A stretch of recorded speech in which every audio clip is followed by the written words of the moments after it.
Assalamualaikum Bang Sadi. Waalaikumsalam. Jangan lupa di tap-tap. Ini lagi banyak ya. Oten dongo. Mampus. Batam hadir, siap Batam. Jogja nyimak, siap. Sambil nyimak jangan lupa di tap-tap minimal 50k baru kita naikin Bang Juma. Di tap-tap minimal 50k ya teman-teman. Setelah 50k nanti Bang Juma hadir. Filipin hadir, support. Jauh banget Filipin.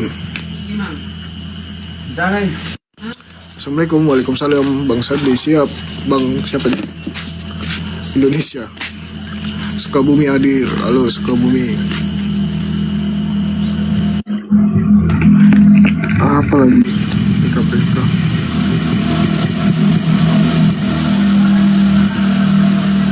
Pura-pura dia bilang, kamu enter saya dinonaktifkan, takut lu ya karena ketahuan Pak Pura bawa Bang Juma. Bukan, ini adminnya Bang Juma. Nanti Bang Juma muncul ketika 50k tap-tapnya. Apa sih? Orang baru pasti ini, jadi dia nggak tahu kalau akun ini akun asli. Nanti setelah 50k like ya Bang Juma hadir. Tolong netizen yang sudah lama tolong dijelaskan. Sadi sekali-sekali debat sama Oten, saya belum cukup ilmu, jadi saya cukup mendengarkan dan belajar. Nanti ketika saya sudah cukup ilmu barulah saya baru bisa ikut debat. Kalau sekarang aduh mohon maaf belum bisa gitu. Bang Sumanya mana? Di tap-tap dulu minimal 50k. Setelah 50k Bang Jumanya naik gitu.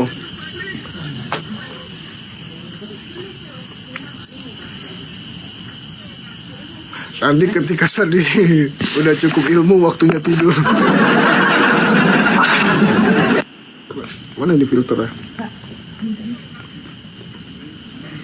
Siap tap-tap Bang, oke. Bang Jumanya kemana? Di tap-tap dulu 50k baru kita munculkan Bang Juma. Spill wajah Bang. Ini udah di spill nih. Ini benar nih, ada yang bilang ini benar akunnya Bang Juma. Kalian yang bilang ini akun fake berarti nggak pernah nyimak. Nah benar, mereka orang baru berarti. Siap di tap-tap dulu ya, di tap-tap dulu minimal 50k. Apalagi nih PK. Kacamata mirip Agus sedih, ya benar. Agus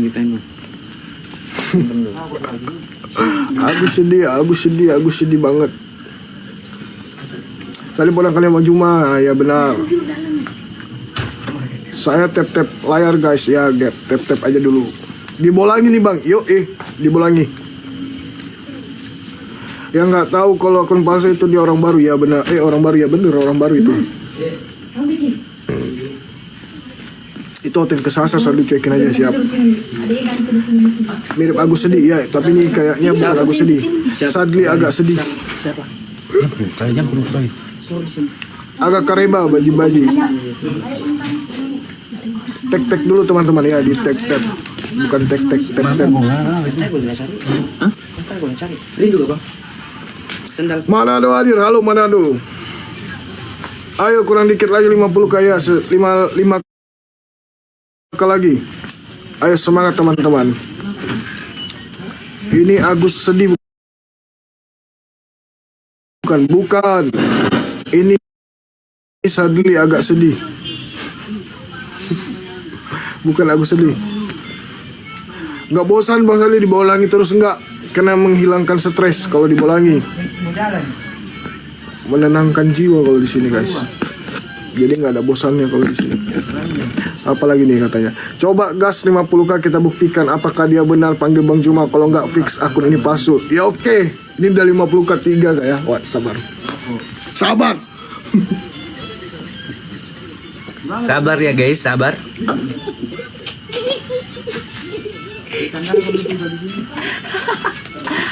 Bella. Masuk langsung viral. Ini tampak aslinya itu. Ini yang di belakang. Ini yang di belakangnya itu. Ini yang di belakangnya Bang Zuma ini.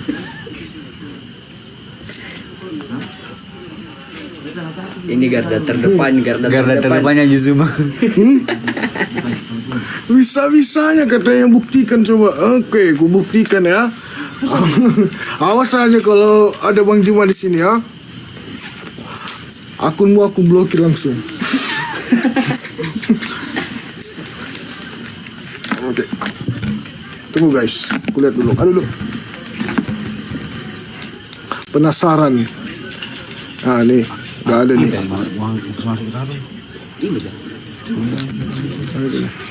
Oh, halo, ini namanya Cimori tuh.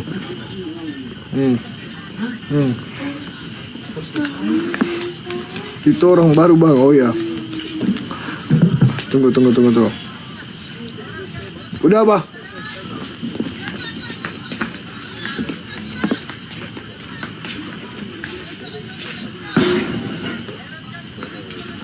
Halo guys. Cimori ya nih.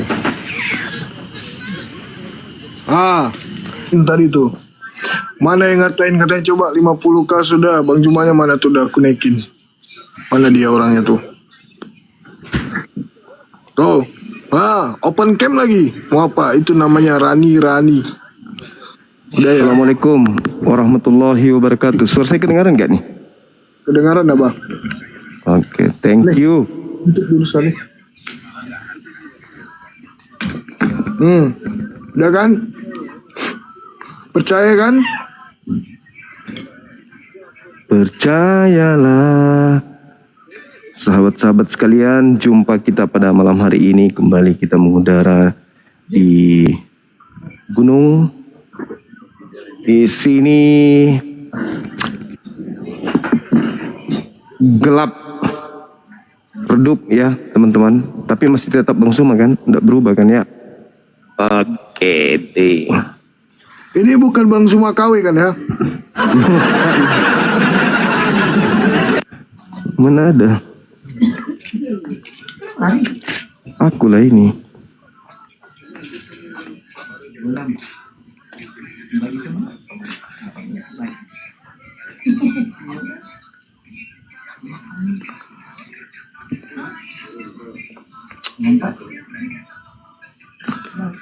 Aduh, ada topi untuk aku.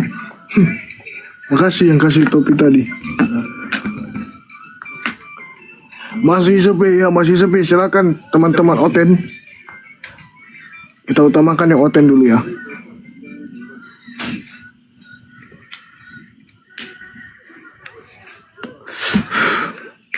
Sapa dulu paman. Sapa siapa? Edis bang, udah nggak usah. Tadi aku nggak sengaja nonton live-nya dia. Dia memang ternyata benar-benar penghujat. Jadi kalau ada yang mau diskusi sama dia tuh seolah-olah pura-pura. Ada aja gitu alasannya supaya nggak terjadi diskusi.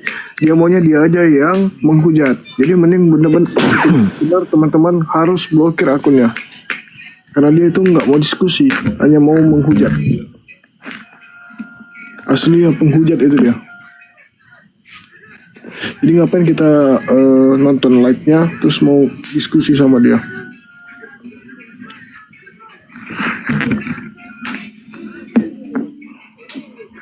Halo Bang Juma, ya nih naik aja Bang Joshua. Mending di atas Bang Joshua daripada komen di bawah. Gak guna nonton Edis ya, betul. Karena dia nggak mau diskusi, dia hanya mau menghujat. Coba ini terima, mudah-mudahan Oten.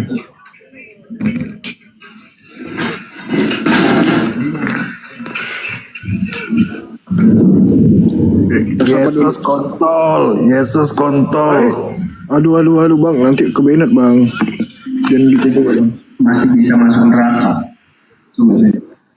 Siapa ini? Halo Bang Zuma. Halo. Halo. Iya, Halo gimana Bang Bang? Joshua, selamat malam. Malam bang. Bang Joshua Kristen kan ya? Loh, kok kerja dah?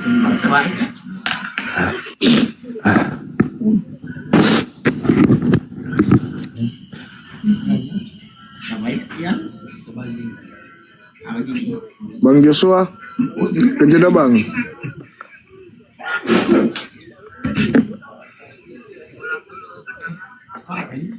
Ya bah.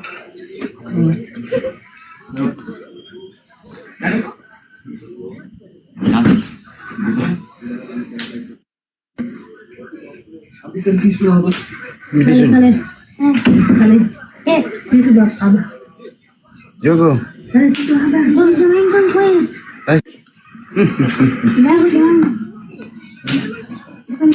Bang tadi bangun pernah katanya baik. Pantun dulu saat ntar.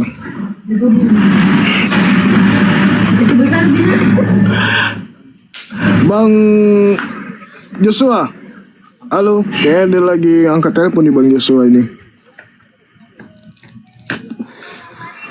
Udah nggak apa-apa, standby aja dulu sambil kita nunggu hotel yang lain. Kita utamakan teman-teman hotel dulu yang naik ya teman-teman. Yang muslim nanti aja dulu, biar kondusif diskusinya. Nggak hujan di situ saat? Nggak, belum.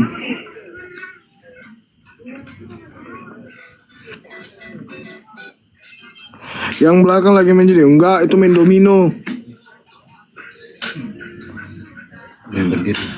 Main domino, nggak main judi. Sambil standby sampainya live selesai mereka main domino gitu. Hukumannya berdiri, nggak pakai duit. Emang domino bisa pakai duit apa?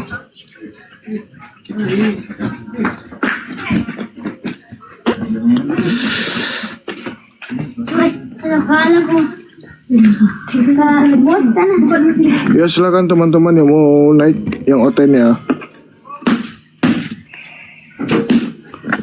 Baru sekilo satu.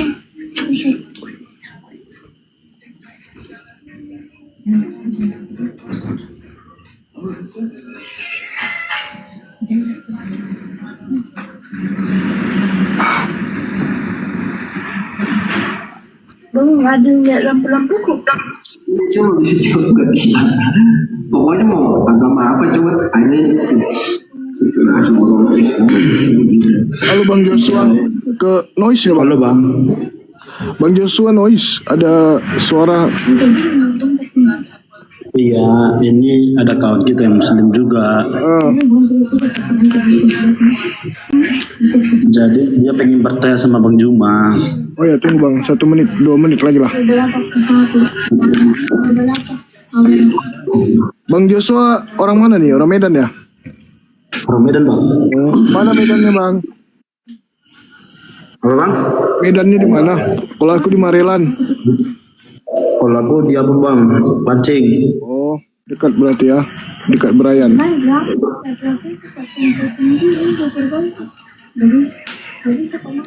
Ini yang mau bertanya yang Muslim, bukan Bang Joshua-nya. Dia pengen bertanya dulu sama abang, baru aku nanti yang terakhir bang. Oke, bentar ya. Ada Bang Zuma masih online, sabar.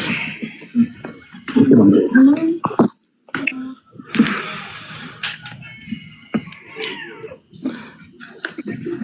Saya mau nanya ya oke. Bang Ritonga tuh udah jambak ya, naik. Tapi gantian Bang Joshua dulu, baru Bang Ritonga.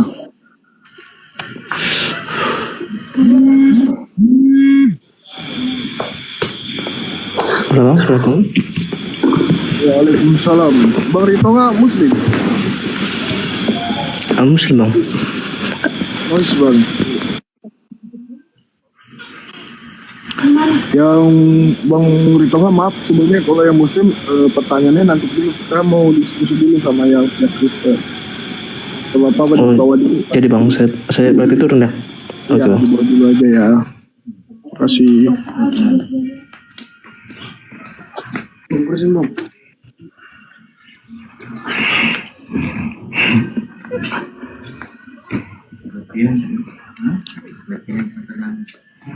Boleh naik bang, nama akunnya Krislam. Boleh kamu apa? Maksudnya apa nih namanya Krislam? Nggak tetap pada pendirian. Selamat malam Krislam. Malam bang. Agamanya apa bang? Kristen Dua agama. bang. Oh Kristen. Gantian nanti bertanya gantian nggak apa-apa ya sama Bang Joshua. Karena Bang Oke, Joshua Bang. duluan naik. Oke, siap bang. Bang Islam standby aja dulu. Siap. Saya infoin dulu ke Bang Juma ya. Sebentar. Oke, Masya Allah. Silakan teman-teman.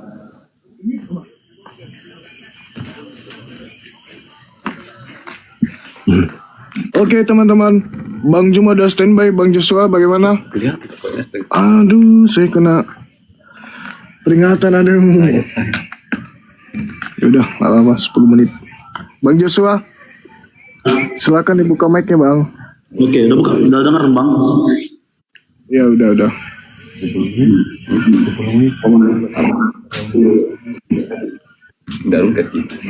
Dari 10 menit. 10 menit peringatan. Mati nanti. Mati Pak. Udah aja. Udah bang. Udah bang, silakan Bang Joshua. Ya, halo. Aku mau nanya nih bang. Silakan.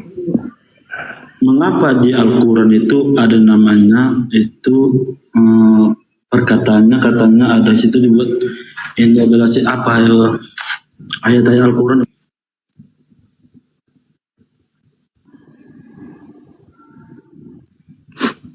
Kenapa ayat Al-Quran? Kenapa bang?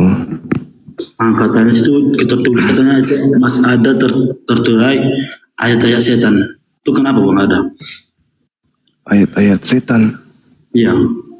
Di mana itu tertulis di Al-Quran? Tertulis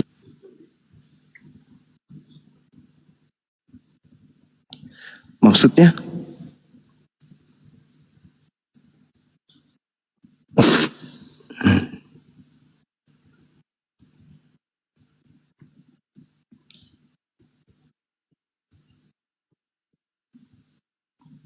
Kok hilang?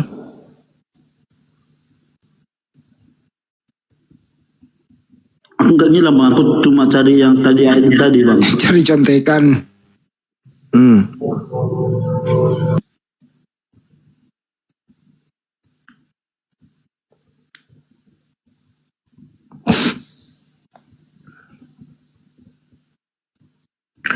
Bang Joshua, kalau Bang Joshua buka aplikasi lain di luar TikTok, itu live-nya terjeda. Jadi nggak bisa. Oh, oke bang gini. Itu ditertulis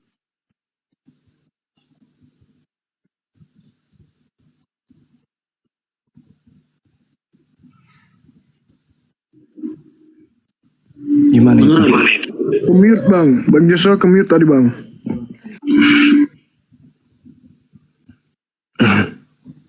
di KS Haji Apa itu?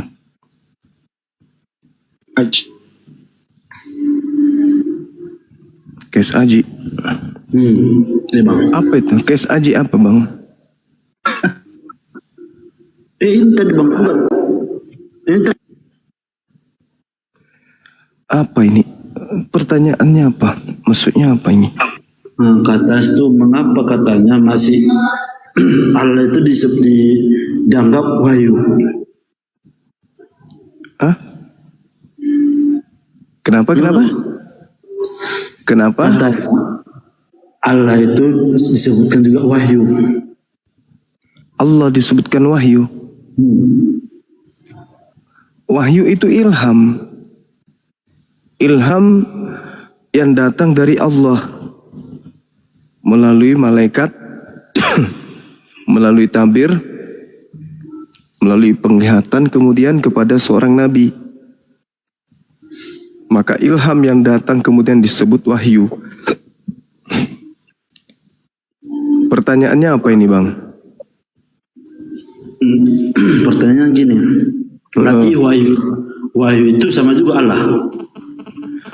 Wahyu itu ilham, berupa kalimah yang berasal dari kalam.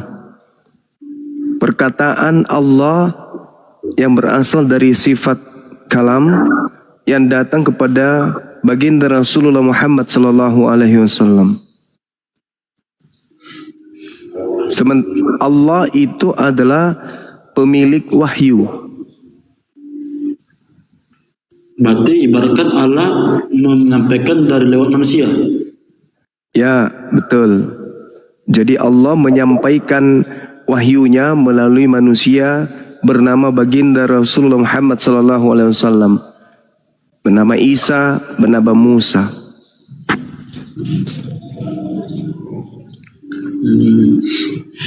Satu lagi bang, pertanyaan bang. Silakan. Allah itu bisa nggak menghapus dosa bang? Allah bisa menghapus dosa. Qul in kuntum tuhibbunallah fattabi'uni yuhibbukumullah wa yaghfir lakum dzunubakum wallahu ghafurur rahim. Jadi Allah itu maha pengampun. Dia yang mengampuni dosa-dosa. Makanya nabi-nabi itu mengajarkan memohon ampun kepada Allah.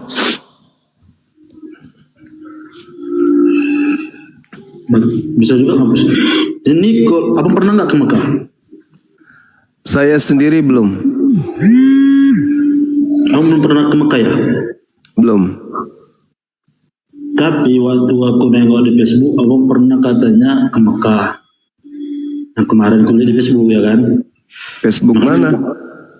Yang Facebook yang sekarang kalau kita buka scroll Facebook itu keluar Bang Juma lah sama yang lain. Oh, saya nggak ada Facebook.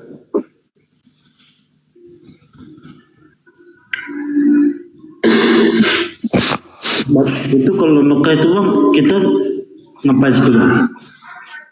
Ibadah. Ziarah. Kami berziarah, kami beribadah. Mengunjungi kota suci Mekah. Makam. Itu adalah ibadah bagi kami.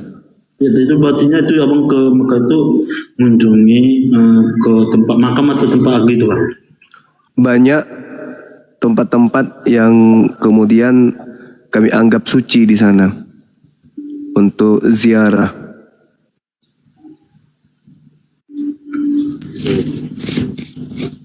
Yang tadi kan kawan itu banyak, ya kan bang? Dia bilang gini, kau ke Mekah itu apa gunanya? Bilang katanya kami beribadah. Jadi kalau orang nggak mampu, nggak bisa ke sana, belum. Sama juga kau ibadah sama seperti biasa katanya. Ya udah ngapain kau ke Mekah? Lebih baik seperti sini di ruangan pulang. Oh gitu ya. Ya, aku nggak bohong bang, ini orang Muslim. Iya, nggak apa-apa, nggak masalah.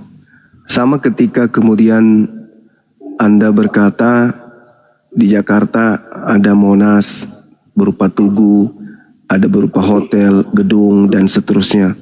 Ya ngapain ke Jakarta, kan ada di kota Anda.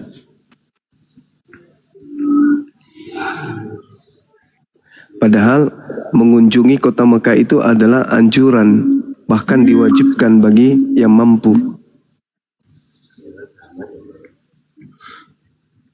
Itu bang, karena perintah umat Islam itu apa yang diperintahkan Tuhannya itu yang dilakukan. Berbeda dengan agama Kristen. Agama Kristen apa yang diperintahkan Tuhannya Bani Israel itu dihapus semua. Lalu Kristen bikin aturan sendiri. Karena Kristen ini punya Tuhan sendiri, tidak sama seperti Tuhan kami. Tuhannya para nabi itu berbeda dengan Tuhannya Kristen.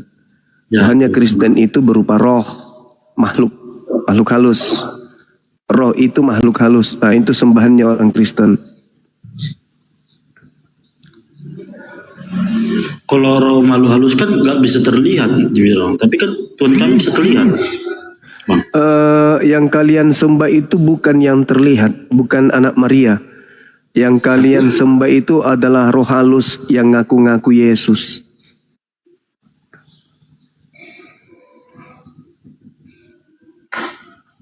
Yesus yang datang ke tengah Bani Israel itu bukan Tuhan, itu murni manusia. Sedangkan yang kalian sembah itu murni bukan manusia, tapi roh. Rohnya itu mengaku Yesus. Abang bisa taunya dia itu bau manusia bukan Tuhan. Abang bisa taunya dari mana, Bang? Dari Yesus sendiri. Berarti Yesus yang Berarti Yesus ngomong sama abang dong, bilang aku bukan Tuhan tapi aku manusia. Di dalam kitab Anda dia ngomong, Yohanes 17 nomor 3. Barang siapa sesungguhnya hidup kekal itu diperoleh dengan mengenal dia sebagai utusan, bukan sebagai Tuhan. Yohanes 17 nomor 3. Ya kan jelas itu Bang, dilangkanya barang siapa mengenal aku, dia kenapa kekal kan? Kita Ya, barang siapa? Kita kenal dulu dia, maka kita harus kekal. Karena kami udah kenal sama dia, makanya kami kekal. Karena Anda menuhankan Yesus, berarti Anda tidak mengenal Yesus. Karena Yesus itu bukan Tuhan, dia itu manusia. Yang Anda maksud Tuhan itu mungkin yang datang kepada Paulus. Yang mengajarkan Yesus menulis 13 buku, 13 kitab. Itu mungkin yang ada. Tapi kalau Bani Israel lahir tanpa ayah, itu nabi, dia adalah nabi, dia bukan Tuhan, dia nabi Tuhan. Sedangkan yang Kristen sembah itu bukan nabi, tetapi Tuhannya Kristen, mengaku Tuhan dia. Dia ingin menggantikan posisi Tuhan yang betul.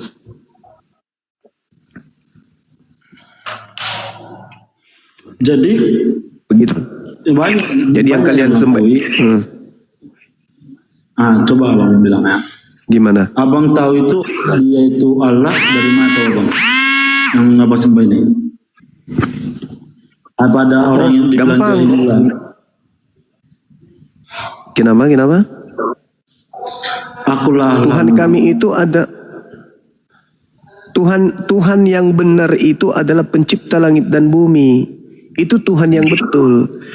Pencipta langit dan bumi itu kemudian bukan makhluk. Makanya Al-Quran itu datang dikatakan innama ana munzir wa ma min ilahin illallah wahidul qahhar. Sesungguhnya Nabi Muhammad hanyalah pemberi peringatan, tidak ada Tuhan selain Dia yang Maha Esa, Maha Perkasa. Yang tidak serupa dengan makhluk, tidak serupa roh, tidak serupa manusia. Itu Tuhan yang kami sembah. Tuhan kami Annallahus Sama'.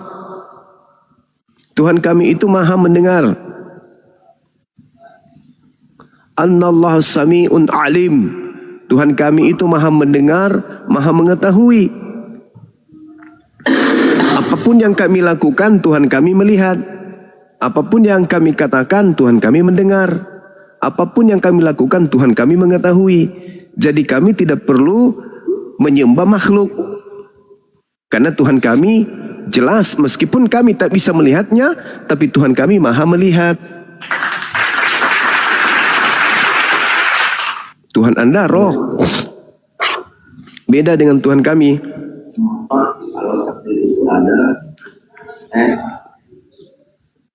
Kalau takdir itu ada, kenapa kita harus doa? Bang Juma. Ya, siap. Ini kalau kita orang Muslim ada yang nanya, kenapa takdir itu ada? Kenapa juga kita doa? Jika takdir itu ada, Jika takdir itu ada, kenapa kita harus berdoa? kenapa kita harus berdoa? Iya. Kita berdoa itu kan pengharapan. Kita berharap supaya takdir kita itu takdir yang baik. Iya kan? Kita memohon. Makanya Tuhan kami itu Allahus Samad. Tempat memohon, tempat meminta, tempat menggantungkan segala sesuatu. Jadi kalau misalnya kami umat Islam memohon kepada Tuhan kami kemudian untuk diberikan sesuatu kepada kami, misalnya kesehatan, tapi ternyata kami sakit, berarti kami harus ridha. Karena Tuhan yang menghendaki, kami harus ridha, kami harus ikhlas. Itulah yang disebut mukhlis. Orang beriman itu harus ikhlas kepada ketetapan Tuhan. Yang tidak ikhlas itulah orang kufur. Orang yang tidak bersyukur kepada Tuhan. Bagus-bagus diciptakan sebagai manusia, enggak diciptakan sebagai tikus. Maka kita harus bersyukur. Apapun yang menjadi ketetapan Tuhan, kami umat Islam harus mensyukuri. Namun kami senantiasa diminta oleh Allah untuk meminta kepadanya. Karena kami tidak punya kapasitas untuk mengabulkan doa kami sendiri. Yang mampu mengabulkan doa itu hanyalah Dia pencipta langit dan bumi. Kami berdoa, ya Rabb, berikanlah kami kesehatan. Ternyata sakit, flu. Ya kami syukuri. Kenapa kami syukuri? Karena doa-doa kami itu akan menjadi pemberat timbangan kami nanti di yaumul hisab. Ini hambaku meminta. Berarti dia menghambakan diri kepadaku. Dia tidak meminta kepada roh. Dia tidak meminta kepada manusia. Dia tidak berharap kepada pohon. Dia tidak berharap kepada gunung. Berarti dia berharap kepadaku. Berarti dia menghambakan diri kepadaku. Berarti dia mengibadahiku. Berarti dia menganggapku Tuhan. Maka doa-doanya jangan kecewa kalau tidak dikabulkan. Karena doa kita itu adalah bukti penghambaan kita kepada Tuhan kita. Meskipun tidak dikabulkan, tetapi itu akan menjadi amal soleh, amal kebaikan. Itu akan menjadi pemberat timbangan amal kebaikan nanti di yaumul hisab. Pada saat kita ditimbang, pada saat kita nanti berada di hadapan Allah untuk dihakimi. Jadi umat Islam yang ikhlas dalam beribadah tidak kecewa ketika doanya tidak dikabulkan. Ketika doa kepada Allah tidak dikabulkan, maka doa itu akan menjadi amal saleh. Nah, doa itulah yang akan menjadi timbangan yang berat nanti di yaumil hisab. Jadi jangan kecewa. Saya setiap hari berdoa. Tapi begini-begini aja terus. Tunggu, doamu itu bukti penghambaanmu kepada Rabbmu. Dan itu akan menjadi pemberat amal kebajikanmu. Daripada kau meminta kepada pohon, meminta kepada roh halus yang ngaku-ngaku sebagai Yesus, hayu. Yesus manusia, ada makhluk roh datang mengaku Yesus, itu udah pasti Yesus, karena dia bukan manusia.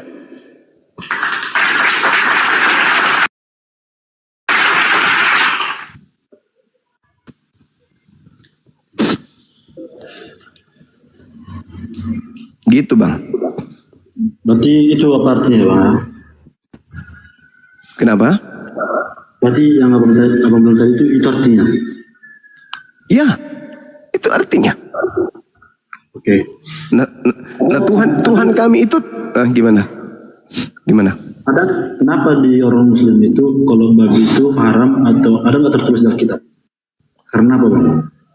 Imamat 11 nomor 7, jangan engkau makan babi karena itu haram bagimu. Di Al-Quran juga jangan kau makan babi. Itu jelas itu. Al-Quran surah Al-Ma'idah. Sorry ya, saya lagi flu. Di dalam ayat 3 surah Al-Ma'idah. Jangan kau makan babi. Haram itu bagimu. Sama seperti kitabnya Yahudi. Dan di dalam Yesaya 66 nomor 15, 16, 17, orang yang makan babi akan dimasukkan ke dalam api neraka. Makanya kami nggak makan babi. Kenapa Kristen itu makan babi? Ya itu tadi. Karena Kristen itu, mohon maaf nih ya, karena Kristen itu percaya kepada makhluk roh yang datang kepada Paulus, yang membisikkan Paulus untuk menghalalkan babi. Bagaimana kemudian iblis merasuki Adam dan Hawa? Iblis merasuki ular. Masuk ke dalam ular. Ularnya yang mengatakan kepada Hawa, makanlah, nggak apa-apa pun, makan. Jadi kerja iblis itu selalu menghalalkan apa yang diharamkan. Yang diharamkan oleh Tuhan melalui nabinya itu dihalalkan oleh iblis. Tuhan mengharamkan makan buah ilmu pengetahuan, iblis menghalalkan. Tuhan mengharamkan makan babi, iblis menghalalkan. Kan begitu. Iblis itu senantiasa memutarbalikkan kemudian firman Tuhan. Tuhan pencipta langit dan bumi mengatakan, jangan kau makan babi. Iblisnya mengatakan, makanlah tak apa, paling enak tuh babi. Makanya orang yang berakal itu hanya bisa sampai kepada Al-Quran. Al-Quran yang diimani oleh umat Islam itu memang betul-betul diperuntukkan untuk orang yang berakal. Kalau orang tidak berakal itu nggak bisa sampai kepada Al-Quran. Begitu bang. Berarti ada juga tertulis di Al-Qurannya bahwasan babi itu nggak boleh makan ya? Iya, babi nggak boleh dimakan, itu haram. Tapi orang Kristen makan babi. Entah siapa yang diikuti.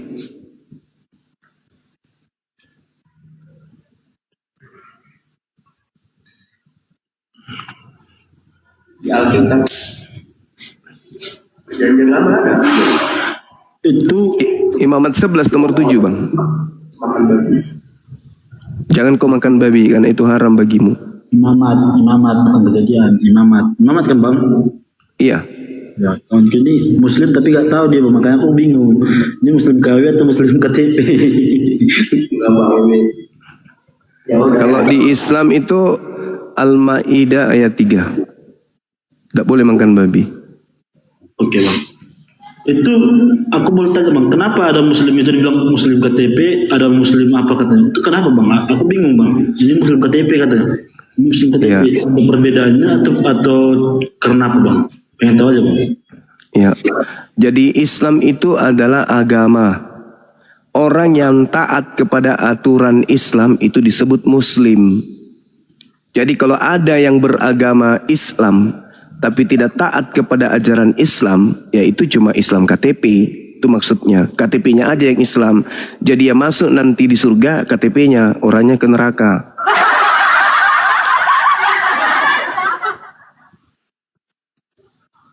Gitu ya bang. Pikir Ya. Muslim ini ada berbagi-bagi, ini Muslim KTP, ini Muslim KTP. Enggak. Kalau dia Islam kan, Islam tapi dia tidak tunduk kepada aturan Tuhan, berarti dia pembohong kan? Karena Islam itu adalah syahadatain, mempersaksikan tidak ada Tuhan selain Allah. Dia tahu tiada Tuhan selain Allah, tapi dia tidak jalankan perintah-perintah Allah, berarti kan dia pembohong. Dia pendusta. Dia ngaku-ngaku Muslim gitu bang. Ya mungkin dia Islam, memang betul Islam, tapi dia tidak tunduk kepada apa yang diucapkan oleh mulutnya. Islam itu apa? Beriman kepada Allah. Mana bukti imannya kepada Allah?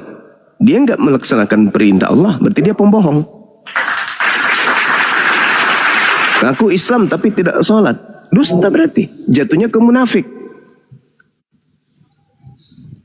Kan sama ketika kita kemudian mengaku saya ini adalah mahasiswa Universitas Indonesia, tapi tidak pernah ke kampus. Cuman terdaftar saja. Ujung-ujungnya apa? Di DO kan? Dikeluarkan dari kampus tanpa hormat. Gak pernah datang. Absen gak pernah muncul. Orang absen subuh. Allahu Akbar, Allahu Akbar. Alpa. Absen zuhur. Allahu Akbar, Allahu Akbar. Alpa lagi. Absen asar. Asyhadu an la ilaha illallah. Absen, tidak datang lagi. Absen maghrib. Asyhadu anna Muhammad Rasulullah. Alpa lagi. Isa di absen lagi. Hayya 'alas shalah. Alpa lagi. Begitu terus selamanya. Akhirnya di DO. Kemana-mana dia cuma memperlihatkan kartu mahasiswa. Saya mahasiswa ini loh, saya mahasiswa ini loh. Ini bukti KTA saya. Ini bukti siswa saya. Tapi fakta kehidupannya nggak pernah ke kampus, ya di DO, keluar ke neraka. Jadi sama seperti saudara Kristen. Kami percaya kepada Yesus. Tapi apa? Ibadah minggu. Makan babi. Merasulkan Paulus. tidak bersunat. Kan lucu. Kami percaya kepada Yesus, tapi menjadi Kristen gimana dong? Kalau percaya Yesus itu menjadi Muslim, taat, menjadi orang saleh. Kalau dia orang Yahudi, maka dia adalah praktisi Torah yang taat. Praktisi Torah yang merasulkan kemudian Yesus, apa jadinya? Muslim. Itu namanya sama seperti Islam KTP. Sholat nggak pernah sholat, puasa nggak pernah puasa. Ya toh? Ya apa itu namanya? Ya Islam KTP. Sama seperti Kristen. Tapi kalau Islam KTP ini, dia punya potensi kemudian untuk menjadi Muslim. Ketika mereka bertaubat, menyadari dengan akal sehatnya, percuma saya hidup kalau begini terus. Mereka bertaubat menjadi Muslim yang taat. Nah kalau menjadi Kristen, pengikut Kristen, apa yang mau diikuti? Pengikut Yesus apa yang kalian ikuti? Semakin Anda ke gereja, semakin tidak mengikuti Yesus. Yesus gak pernah ke gereja. Yesus tidak pernah makan babi. Yesus tidak pernah mengajarkan jangan bersunat. Yesus tidak pernah mengajarkan merasulkan Paulus, mengkitabkan perjanjian baru. Bahkan Yesus tidak pernah menyebut nama Kristen itu sendiri. Jadi yang ada hanya kebohongan. Sama seperti iblis berbohong, makanlah itu kau akan kekal. Ujung-ujungnya diusir dari Gan Eden. Gitu bang. Oh, waktu dia ibaratkan dia Muslim tapi dia nggak taat dalam aturan Muslim gitu ya maksudnya, Bang? Kalau dia Islam tapi dia tidak melaksanakan perintah Islam, dia bukan Muslim. Tapi Islam KTP, KTP-nya aja yang Islam. di satu keluarga atau lainnya. Di perbuatan lain. Tapi minimal dia terdaftar lah. Daripada tidak sama sekali kan gitu. Bang Anda, ini katanya kan, kita kerja kita haram, tapi kita rajin sholat, itu sah atau gimana bang? Pekerjaan kita haram, tapi kita rajin sholat. Nah, berarti sholatnya itu tidak mengantarkan kepada keadaan mencegah kepada kemaksiatan. Inna sholati tanha anil fahsya'i wal munkar. Sesungguhnya sholat itu mencegah perbuatan keji dan mungkar. Kalau sholat seseorang tidak bisa membuatnya terhindar dari perbuatan keji, berarti sholatnya itu tidak khusyuk. Sholatnya asal-asal aja, cuman ikut Allahu Akbar, sami Allahu liman hamidah, Assalamualaikum warahmatullahi wabarakatuh. Berarti dia tidak memenuhi sholatnya. Sedangkan yang masuk ke surga adalah yang khusyuk. Kada aflahal mu'minun. Mereka orang-orang beruntung itu adalah orang-orang yang sholat. Siapa mereka? Yaitu orang-orang yang mukmin. Siapa mereka?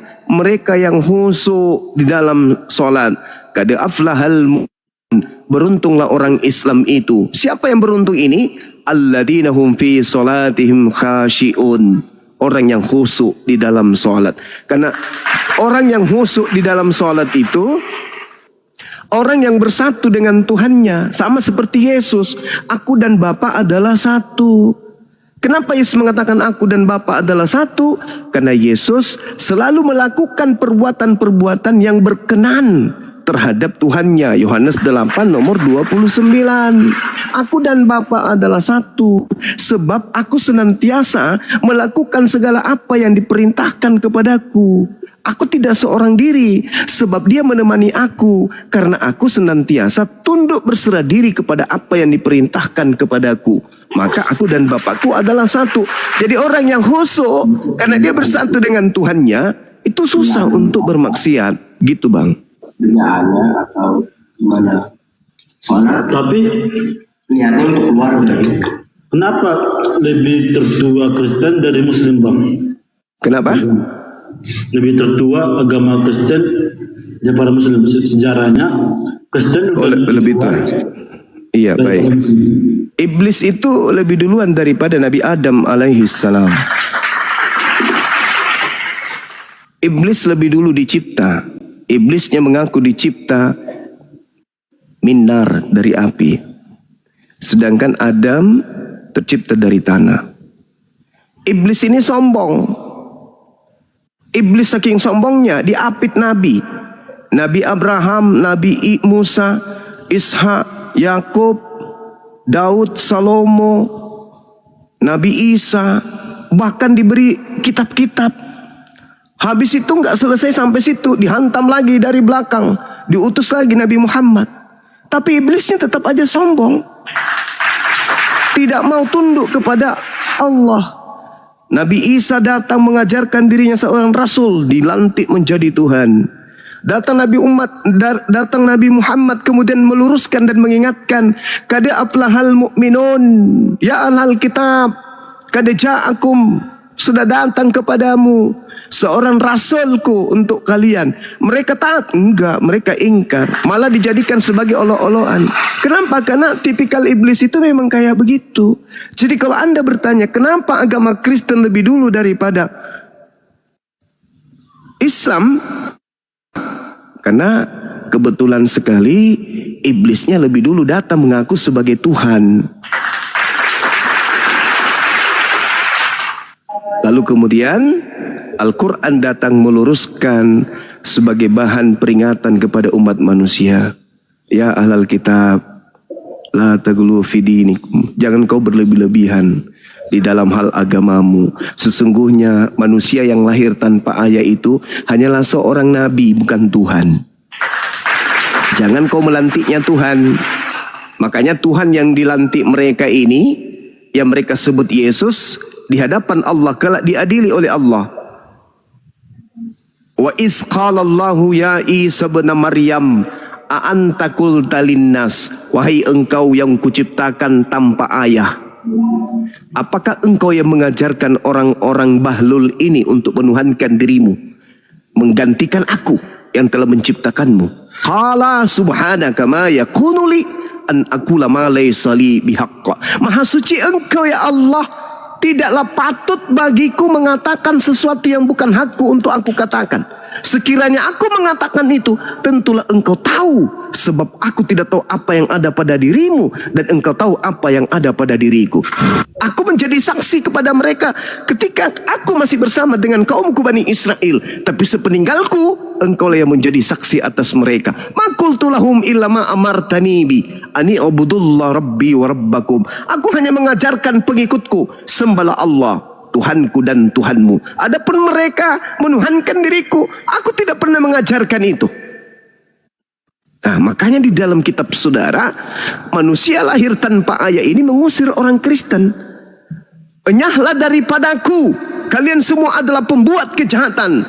Aku tidak mengenal kalian. Tuh kata Yesus. Pada hari terakhir nanti banyak orang memanggil aku, Tuhan Yesus, Tuhan Yesus. Ya paman, bukankah kami mengusir setan pakai namamu, bermujizat, bernubuat? Kenapa kamu mengusir kami? Apa kata Yesus? Aku tidak mengenal kalian. Kalian semua adalah pembuat kejahatan. Kenapa Yesus mengatakan kepada pendeta, pastor, kalian semua adalah pembuat kejahatan? Karena pastor pendeta tidak menjalankan apa yang diperintahkan oleh Tuhannya Yesus. Makanya diusir. Padahal mereka sudah sampai pada level tinggi. Dalam nama Yesus, kuusir kau setan. Tapi percumanya. Karena Yesus yang dimaksud di situ bukan Yesus anak Maria, tapi Yesus makhluk roh yang datang kepada Paulus. Akulah Yesus yang kau aniaya sang bintang timur, bintang gilang gemilang. Nah itu bukan Yesus anak Maria itu makhluk roh yang hanya berupa suara dan cahaya. Bukan anaknya Maria itu yang datang, yang kelak kemudian mendirikan agama Kristen melalui utusannya, yaitu Paulus. Coba Anda lihat di dalam Galatia berapa itu? Galatia 1, benar ya? Galatia 1 nomor 12. Ada nggak yang bisa baca? Galatia Galatia 1 nomor 12. Wasiat 1 ayat 12 ya bang. Iya, agak seram di situ bang. Saya kalau baca ini merinding bang. Assalamualaikum warahmatullahi wabarakatuh. Waalaikumsalam warahmatullahi wabarakatuh. Izin saya bacain Gurunda. Iya, silakan. Karena bukan menerimanya dari manusia dan bukan manusia yang mengajarkannya kepadaku, tetapi aku menerimanya oleh persyaratan Yesus, pernyataan Yesus Kristus. Penyataan. Di situ ada kata ego. Karena aku bukan menerimanya dari manusia. Tuh, seram kan? Seram kali. Injil yang kuberitakan kepadamu bukan kuterima dari manusia. Dan bukan manusia yang mengajarkan kepadaku. Lalu siapa, Cak Ayu? Waktunya sudah dekat, jangan kamu percaya. Nah, Paulus sendiri mengaku dia menerima Injilnya, surat-suratnya itu bukan dari anak Maria. Karena Maria melahirkan manusia. Tapi Paulus mengatakan, aku menerima 13 kitab itu bukan dari anak Maria. Lalu dari mana, Cak Ayu? Gurunda izin, boleh diulang karena suara Gurunda tadi ngilang, nge-lag. Iya. Jadi di Galatia 1:12 itu Paulus sendiri mengatakan bahwa dia tidak menerimanya dari anak Maria. Karena anak Maria ini adalah manusia.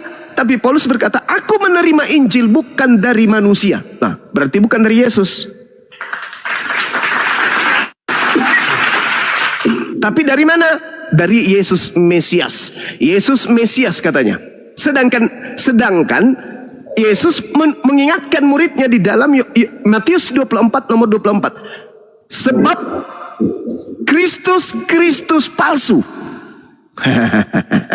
Dan nabi-nabi palsu, rasul-rasul palsu akan datang dan akan melakukan mujizat sekiranya menyesatkan banyak orang dan orang-orang pilihan. Ingat, Yesus mengatakan akan datang Mesias palsu. Paulus mengaku menerima Injil dari Mesias.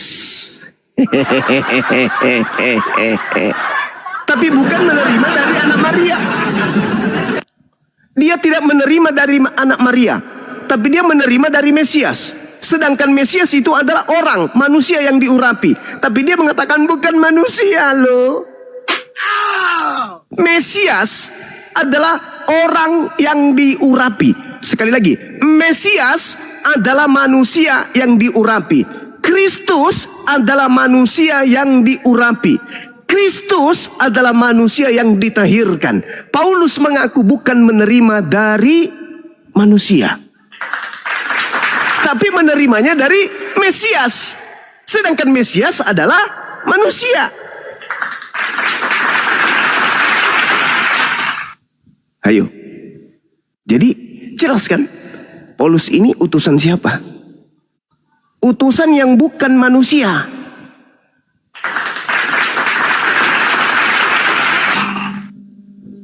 Bukan juga malaikat, apalagi Tuhan. Jadi Paulus ini utusan siapa? Kembali ke Matius 12, angkatan jahat kerasukan 8 roh setan.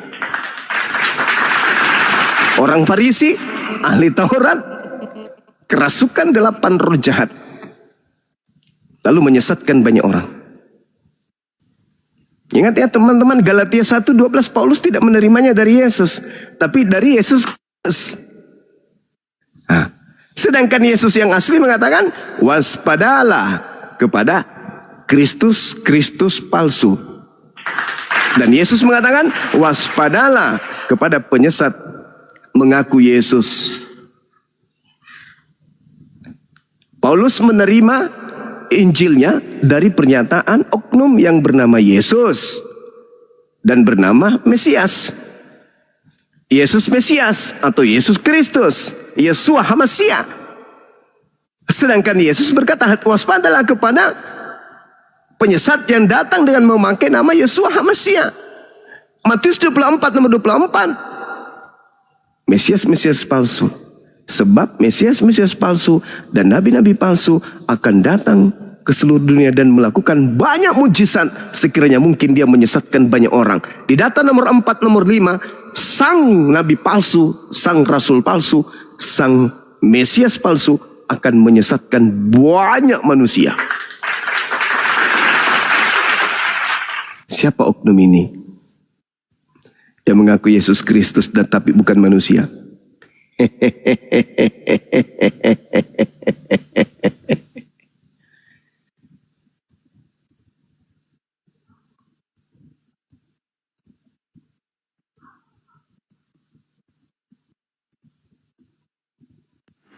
Hilang lagi suaranya Gurunda.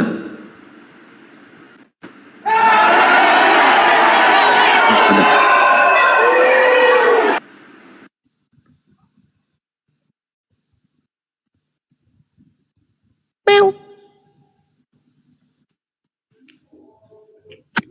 Halo Bang Ju, Iya, halo. bisa nggak Bang bacakan untuk KSHJ ayat 52 Bang? Apa? KSHJ ayat 52. Apa ini? Dibenarin lagi bacanya? Coba lihat. KSHJ ayat 52. Itu nggak ada kis itu surat Al-Hajj maksudnya itu. Al-Hajj Al-Hajj? Al-Hajj nah ya ayat 52 Al-Hajj. Oh. Al-Hajj. Wa ma ansalna min qabli kamil rasul. Itu kali-kali itu banyak ya. Iya, betul.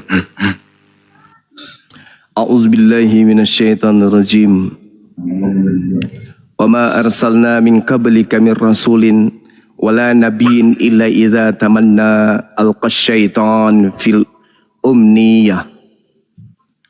Wa yamsakhullah ma yulki syaitan thumma yuhkimullah ayatihi wallahu alimun hakim.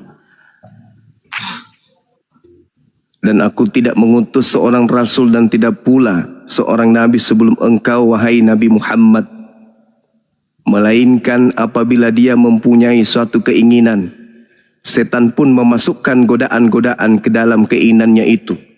Tetapi Allah menghilangkan apa yang dimasukkan setan itu, dan Allah akan menguatkan ayat-ayatnya, dan Allah mengetahui maha bijaksananya. Jadi setiap nabi itu ketika diutus itu akan diganggu oleh iblis. Santer kita dengarkan bagaimana Yesus diganggu iblis, dicobai iblis. Itu santer itu. Bagaimana Nabi Musa diganggui oleh penyihir-penyihir. Bagaimana kemudian Abraham diganggu oleh orang-orang yang benci kepada tauhid. Bagaimana Nabi Musa, bagaimana Daud, bagaimana Salomo, bagaimana Yesus dicobai oleh iblis. Bahkan sahabatnya, muridnya sendiri mengkhianat kepada dirinya.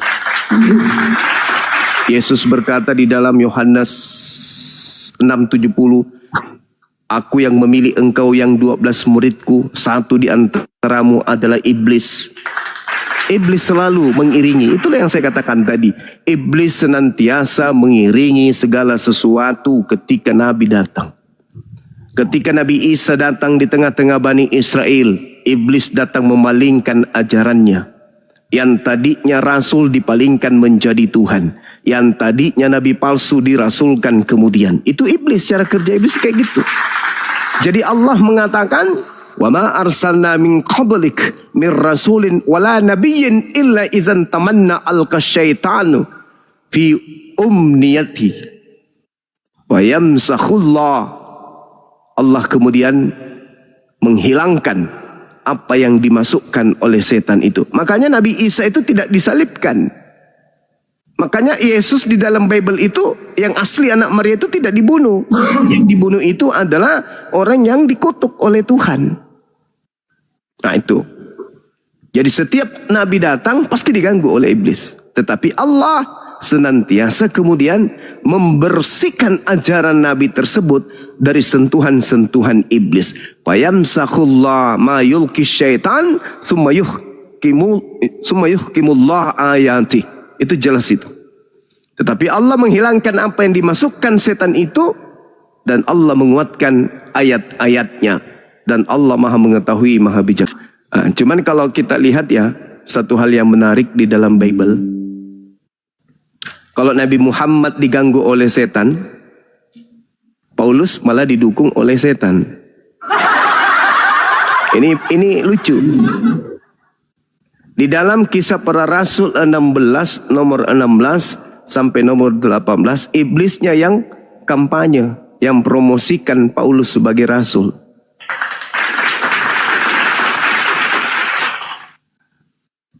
Itu hebatnya. Kalau Nabi Muhammad diganggu iblis, Nabi Isa, Yesus diganggu iblis, Paulus didukung iblis.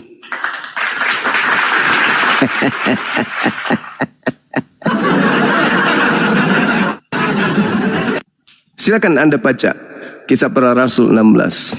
Iblisnya teriak, "Wahai kalian semua, Paulus ini dan kawan-kawannya adalah utusan Tuhan yang Maha Tinggi untuk mengajarkan kalian kepada jalan keselamatan." Iblis yang teriak. Apesnya, harusnya Paulus itu berterima kasih. Malah Paulus risih. Karena iblisnya kemudian mengajarkan sesuatu yang benar.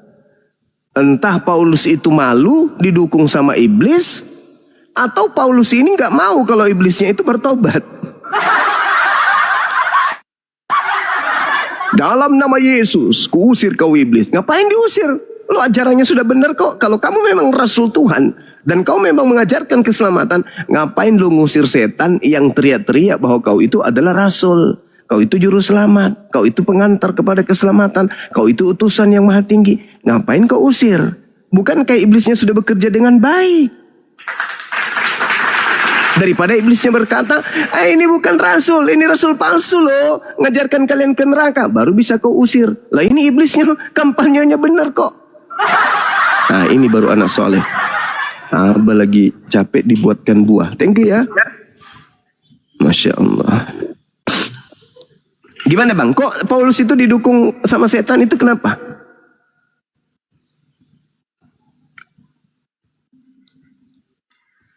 Seakan-akan iblis yang berkata, seluruh manusia ikutlah kepada Paulus, nyembah makhluk yang bernama Yesus. Kenapa bisa kayak gitu bang? Kok iblisnya dukung Paulus jadi rasul?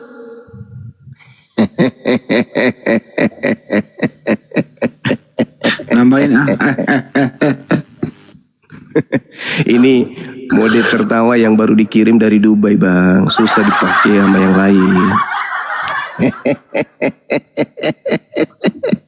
Dikit Gitu bang, gitu. Saya kalau tertawa begitu kan saya lagi flu.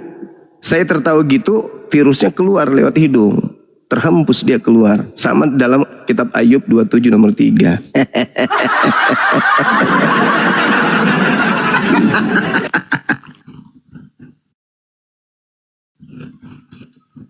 Oke Bang Juma, aku boleh tanya satu lagi gak Bang? Iya.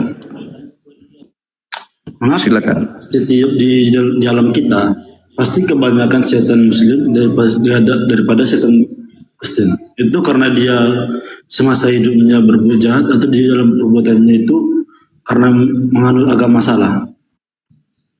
Maksudnya apa? Pertanyaannya apa? Mengapa itu kan? Dengan setan. Iya, kebanyakan jin itu kan jinnya Muslim, gak pernah jin orang Kristen kedengaran. Itu karena apa? Karena dia semasa hidupnya di bumi melakukan hal aneh atau kenapa? Oh, kalau jin dan setan itu beda. Jin dan setan itu berbeda. Kalau jin itu mendengarkan Al-Quran, sedangkan setan itu tidak bisa dengar Al-Quran. Itu bang. Berbeda. Di dalam Al-Quran surat Jin diterangkan kemudian di ayat pertama, Allah Subhanahu wa taala menjelaskan kemudian dengan sangat jelas. Bismillahirrahmanirrahim. Kul uhiya ila annahu istama' nafarum minal jin faqalu inna sami'na Qur'anan ajaba. Telah diwahyukan kepadaku bahwa sekumpulan jin telah mendengarkan bacaan. Lalu mereka berkata, kami telah mendengarkan bacaan yang menakjubkan, yaitu Al-Quran. Itu jin. Adapun setan itu berbeda. Kalau setan itu di dalam Al-Quran surah Asy-Syura ayat 12 kemudian di sana setannya tidak bisa kemudian mendengarkan Al-Quran. Mereka tidak sanggup untuk mendengarkan Al-Quran itu. Ketika mereka mendengarkan Al-Quran, maka mereka akan berlarian, takut mendengarkan bacaan Al-Quran. Innahum anis sam'i lama'uzulun. Sesungguhnya untuk mendengarkan Al-Quran saja iblis akan dijauhkan. Iblis tak sanggup.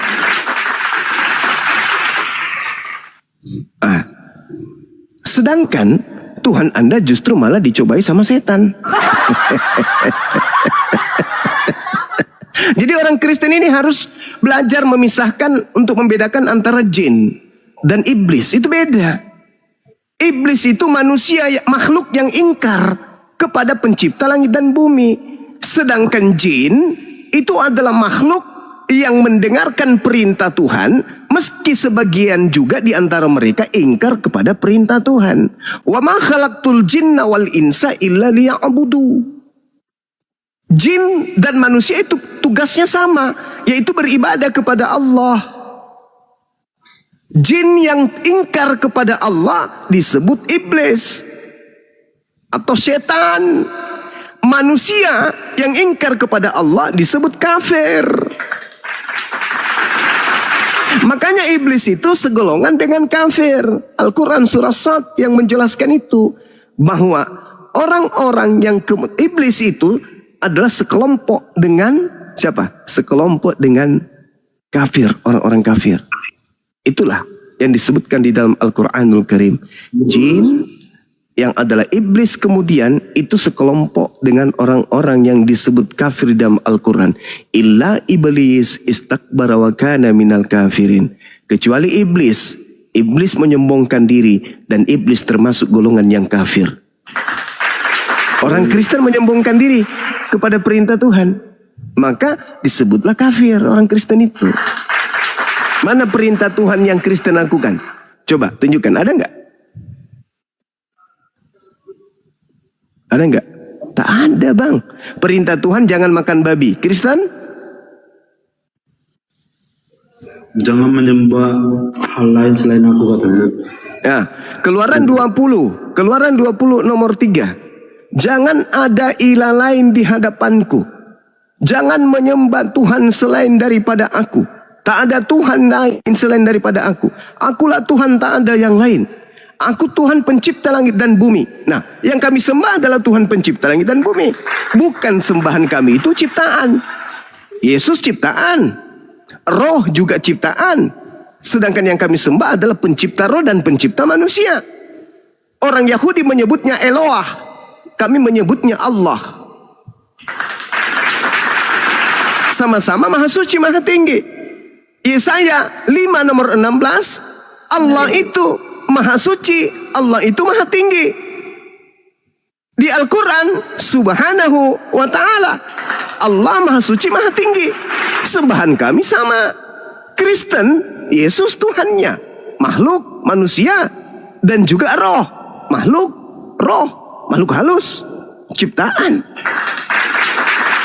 Makanya disebut illa iblis istakbara wa kana minal kafirin. Iblis itu sekelompok dengan yang kafir. Paulus mengatakan apa, bang? Di dalam Yohanes 2 nomor 14. Orang yang tidak bersunat adalah orang yang hidup secara kafir. Setan tidak bersunat. Ente juga nggak bersunat. Ya kan? Sapi nggak bersunat, kambing nggak bersunat, monyet nggak bersunat. Bani Israel bersunat, umat Islam bersunat. Sama kami. Beda kelas kita. Ya kan? Itulah yang diterangkan kemudian oleh Al-Quran. Istakbara wa kana minal kafirin. Kenapa iblis itu sekelompok dengan yang si kafir? Karena si kafir ini ingkar terhadap perintah Tuhan. Bahkan pendiri agama Anda, ketika datang firman Tuhan yang menjadi perjanjian baru bagi Bani Israel, dianggapnya sampah.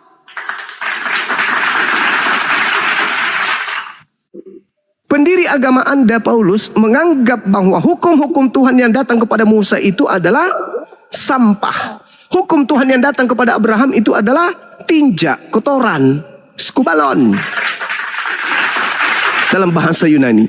Nah, Anda aminkan, Anda mengikuti keinginan Paulus. Anda meninggalkan keinginan Elohim.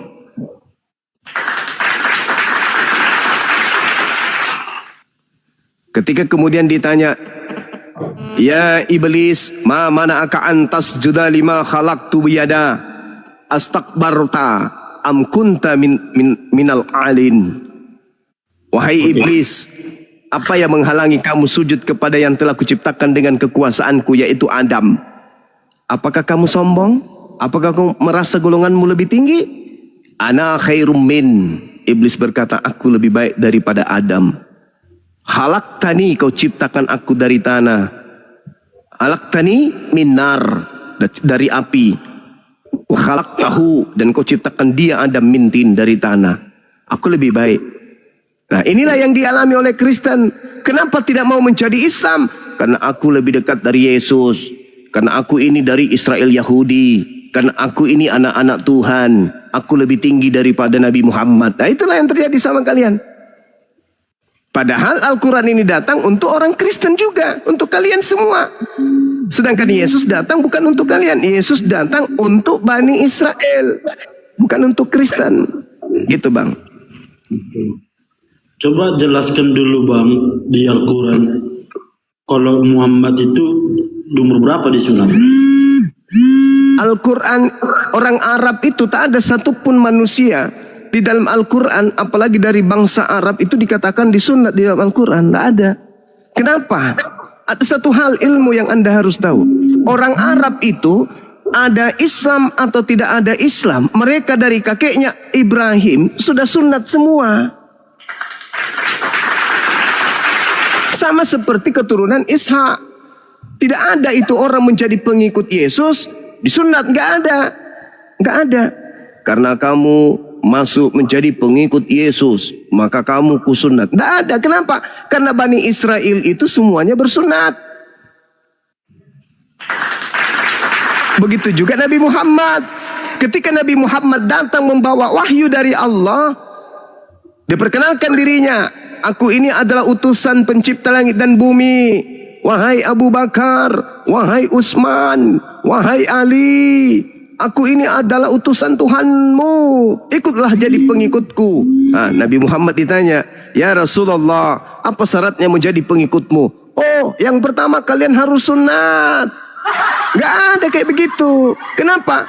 Karena orang Arab itu secara turun-temurun dari kakeknya Ibrahim alaihissalam, mereka seluruhnya semua sunat. Ada Nabi Muhammad atau tak ada Nabi Muhammad, mereka semuanya sudah sunat. Berarti Ibrahim itu sunat. Nabi Ibrahim itu sunat. Makanya di dalam Al-Quran dikatakan, bodohlah orang yang membenci ajaran Nabi Ibrahim. Surah Al-Baqarah ayat 130. Ya, gitu, apa ada tertulis di Ibrahim dia bahasa sunat atau dia enggak? Nabi Muhammad diwahyukan oleh Allah. Dari lisan Nabi Muhammad, beliau mengatakan Nabi Ibrahim bersunat pada usia 80 tahun. Tuh. Sedangkan Al-Quran mengatakan agar Nabi Muhammad dan umatnya mengikuti ajaran Milla Abraham. Salah satu Milla Abraham itu adalah sunat. Maka kami harus mengikuti Milla itu. Makanya Al-Quran mengatakan orang yang membenci ajaran Ibrahim, yaitu sunat, hanyalah orang yang jahil, orang yang memperbodoh diri. Mari kita buktikan. Kenapa saya katakan bahwa orang yang tidak bersunat itu adalah orang yang memperbodoh diri? Kenapa? Karena mulutnya mengatakan aku pengikut Yesus, tapi ucoknya bukan pengikut Yesus. Ucoknya Yesus dipotong, kulupnya dipotong. Ucok kalian enggak. Tapi mulut kalian mengatakan aku pengikut Yesus. Aku cinta Yesus. Loh, kok membangkang ajarannya?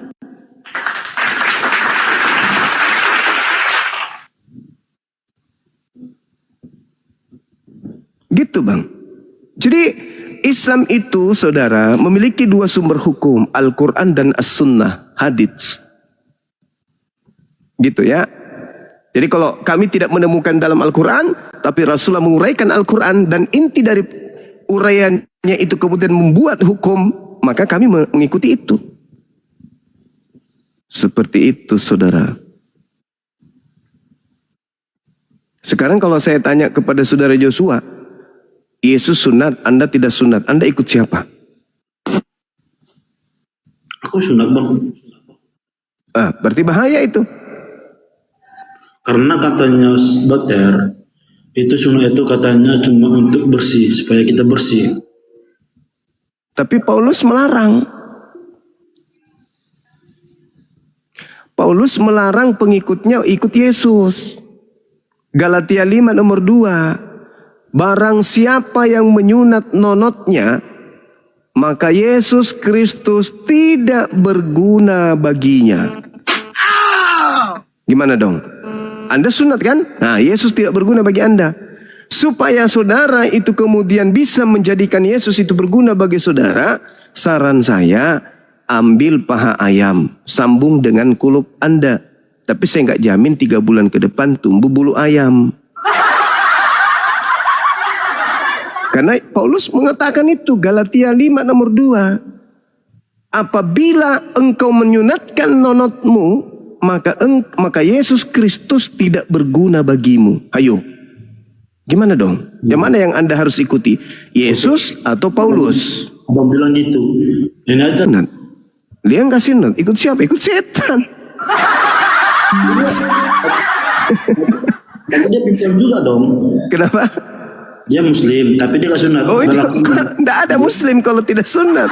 Mungkin KTP-nya Islam. Itu tadi sudah dibahas. Kalau ada orang Islam tidak ikut aturan mainnya Islam, dia bukan muslim, dia cuma Islam KTP. Nanti KTP-nya yang ke surga, dia ikut sama Anda, gitu.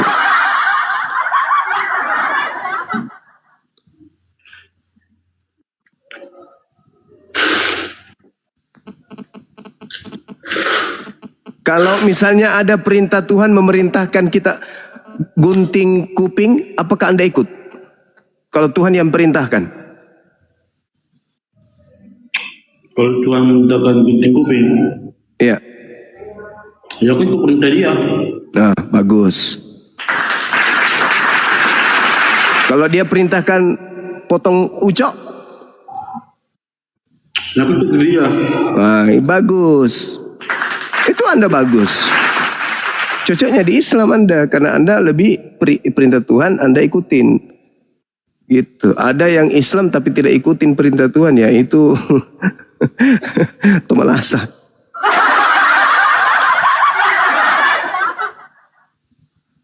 Jadi kalau ada Islam tidak bersunat itu bukan Muslim. Berarti guna sunat ini apa bang kalau di Muslim bang? Gunanya untuk mentaati perintah Allah. Sama seperti ketika Anda diperintahkan oleh Tuhan Anda makan babi misalnya. Apa fungsinya? Ya untuk menuruti perintah Tuhan Anda kan. Tidak ada yang haram yang masuk ke dalam perut. Datang masuk ke mulut itu ada yang haram. Narkoba masuk, ekstasi masuk, vodka masuk, topi miring masuk, cap tikus masuk. Karena nggak haram.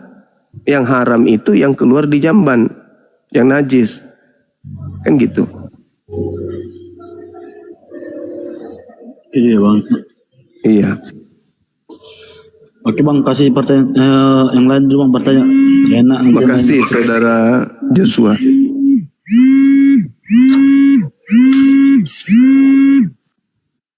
Tuh ada telepon bang.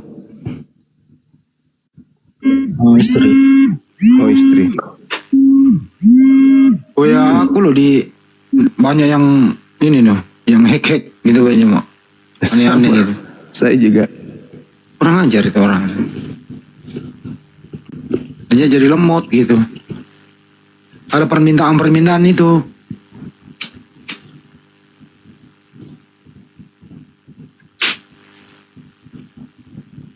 Kurang kerja dia. Pak Kris.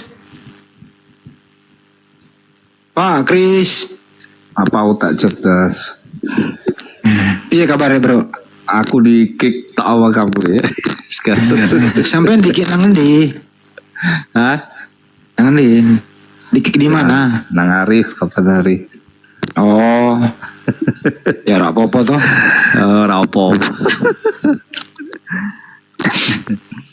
Gimana kabarnya? Sehat semua ya? Biasanya api kabarnya. Api kabeh nang kene. Sehat selalu ya. Sehat. Bang Andi itu Bang Saiful katanya minta naik tapi Benar istri nih. Iya bang, tetap terus belajar ya. Oke bang. Anda Kristen termasuk yang is the best pada malam hari ini. Gitu. Semoga Terima kasih, abang mendapat hidayah. Oke bang, salam bang. Oke bang. Iya, silakan Bang Handi.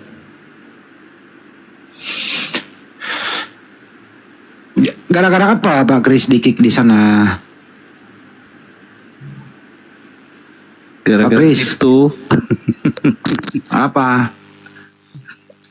Ya gara-gara situlah yang nge-kick. Gue gak kesono tadi.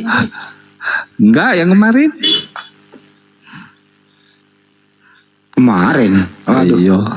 Ya udahlah kalau aku pernah nge-kick ya biasa lah kerjaan gue kayak gitu. Tukang nge-kick. Tapi saya tuh orangnya cuman segitu-gitu aja bang, nggak pernah Iya. sampai jauh-jauh gitu loh. Enggak, bercanda aku. Ada topik apa kira-kira nih Bang Kris? Iya. Topik apa ya? Bang Kris ini kan beda sama kalau nggak salah sama Kristen yang pada umumnya ya. Oh, nanti bilang dari Kristen menuju Islam ini nanti. Enggak, masuk gua itu apa yang membedakan Anda dengan Kristen pada umumnya Pak Kris? Apa yang membedakan itu? Ya kalau saya sih kita sama-sama manusia ya. Maksudnya ciptaan Tuhan kan sama semua. Ya jadi ya menurut saya kita mulia di hadapan Tuhan semuanya, nggak ada yang beda kan gitu. Kita ciptaan Tuhan, kecuali kita bukan ciptaan Tuhan, misalnya dari ciptaan. Tapi gini Pak Kris, kalau kita itu atau gimana? Pak Kris, kalau kita ciptaan Tuhan yang paling sempurna adalah manusia itu. Beda dengan yang bukan manusia seperti binatang kan. Binatang itu diciptakan sama-sama punya napas, punya kepala, punya kaki, punya mata, tapi dia nggak diberi akal, kan gitu. Nah, manusia itu kan diberi akal. Betul. Ya, supaya apa sih fungsi akal bagi manusia menurut Pak Kris? Ya, akal itu kan bagaimana pandangannya masing-masing kan. Manusia itu kan ciptaan Tuhan itu kan bukan seperti hewan. Jadi saya sama abang Suma kan sama aja. Kita diciptakan nggak ada yang beda, nggak ada yang istimewa, gitulah. Cuman berbeda pendapat, pandangan lewat mana ya? Lewat akal itu tadi. Itu wajar, itu manusiawi lah, saya rasa manusiawi. Kalau kita Tapi, pandangannya sama gini, Pak Kris, misalnya. akal itu kan dipakai untuk supaya kita ini enteng jalannya kan gitu, tidak ribet-ribet banget. Seperti misalnya membedakan antara manusia dan Tuhan, itu kan akal yang menelaah itu ya, betul nggak Pak Kris? Ya kalau itu kan pastinya berbicara keimanan kan bukan cuma akal, tapi kan sama ketuhanan masing-masing, pribadi masing-masing. Jadi dia kan kayak apa ya, kita itu kan sudah berdoa atau mungkin minta petunjuk dari Tuhan masing-masing. Ya itu makanya pertanggungjawaban akhirat juga kan masing-masing, nggak ada. Bang, tolong bang aku ini bang masuk neraka. Ya, jangan ke akhirat dulu, ntar dulu ke akhiratnya. Buru-buru. Menurut abang itu iman Nanti itu bodrek loh udah malam ini. Pak Kris, menurut Pak Kris itu iman itu harus masuk akal atau iman itu mematikan akal? Itu pandangan, makanya akal itu pandangan. pandangan. Enggak, iman ini dulu yang antara iman dan akal itu harus sinkron atau iman ini nggak perlu masuk akal gitu loh maksud gua. Nah, kalau soal itu pertama kan pandangan, akal, menggunakan akal. Nggak bisa akal pikir. Enggak, kayaknya jangan terlalu banyak muter lah gitu. Jadi kalau akal iman itu harus sinkron dengan akal. Misalnya contoh nih ya, antara pencipta dan ciptaannya itu kan. Ya itu kan memang kita mengimani ada pencipta, kita mengimani ada makhluk. Nah untuk membedakan itu kan akal gitu loh. Sebenarnya kalau bicara akal manusia ini, mungkin kalau kita lihat contoh gampang lah, nggak usah susah-susah. Jadi kayak zaman sebelum adanya listrik ya, lampu. Itu di zaman itu atau sebelumnya ada pesawat itu, zaman dulu orang kalau ada menciptakan pesawat. Nggak usah kejauhan sih, gimana sih? Itu dia masuk akal nggak, orang gila kali itu, kan gitu bisa. Padahal itu nggak masuk arena iman, Pak. Enggak, contoh gampang-gampang. Nanti kalau terlalu susah bontrek aku nanti. Nah gini loh, misalnya kita langsung ke poinnya saja. Misalnya Yesus itu, ya, misalnya kan denger, enggak, Yesus itu kan manusia, ya kan ya. Secara akal masuk akal nggak kalau Yesus itu manusia? Iya bang. Masuk kan akal. Belum hidup di zaman Tuhan Yesus itu, abang juga belum hidup. Kita nggak ada yang tahu. Tapi kan ada lewat sejarah, lewat yang tertulis. Enggak. Artinya dia yang pernah bernapas dilahirkan oleh perempuan kan, ya itu kan manusia. Nah, itu masuk akal tau? Maksudnya masuk akalnya apa itu? Yang keluar dari rahim seorang ibu itu manusia, makhluk hidup. Nah, itu masuk akal nggak? Masuk akal, cuma ya. Oke, jangan pakai cuma lagi. Nggak masuk akal itu benar. Ada yang ketinggalan ngomongnya. Nah, lu udah masuk akal tapi cuma gitu loh. Ketinggalan. Gimana sih abang ini udah masuk akal pakai cuma gitu loh. Loh, cuma kan dia lahirnya tanpa bapak, itu yang jadi masalah. Nggak masuk akalnya di situ. Itu loh. Jangan kebablasan. Kayak lampu merah, waktunya merah, dia nabrak tuh, gitu loh. Maksudnya ini clear dulu dia. Ya kalau begitu kita mundurin 2 langkah gitu ya, boleh ya? Gak apa-apa, mundur dulu juga gak apa-apa. Pokoknya menurut anda pakai akal ya. Bunda Maria mengandung itu ya kehendak siapa? Menurut anda? Ya mungkin suka-sukanya dia. Kayak apa? Aduh, jawaban nggak benar lu kalau suka-suka, males gua. Coba kayak abang males gua. Ama Males gua diskusi ya kalau ngomong suka-suka. Lah ini repot ini, ditanya jawab tapi tiba-tiba. Bunda Maria mengandung suka-suka dia, gimana sih abang ini? Apa kan? Ya kayak istri gua, ya dia melahirkan. Aku ya nggak tahu dia melahirkan. Tiba-tiba punya anak. Kan kita nggak ada yang tahu bang, nggak bisa kayak orang ya nggak punya anak, dia sudah berusaha. Kirain anda udah berakal, ternyata akalnya mati total juga, gimana dong? Iya, makanya dari itu tadi aku bilang bang, ini ceritanya nggak. Ini Banyuma mau diskusi nggak orang nggak punya akal di Banyuma?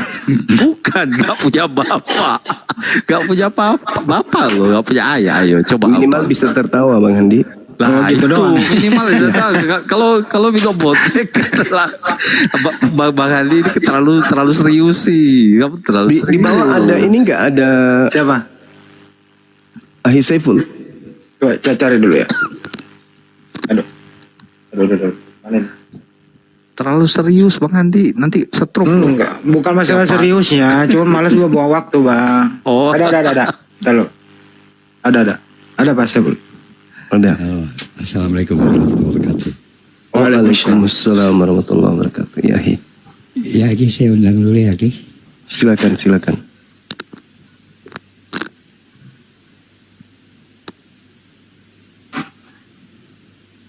Gimana, Pak Saiful? Ngundang beliau.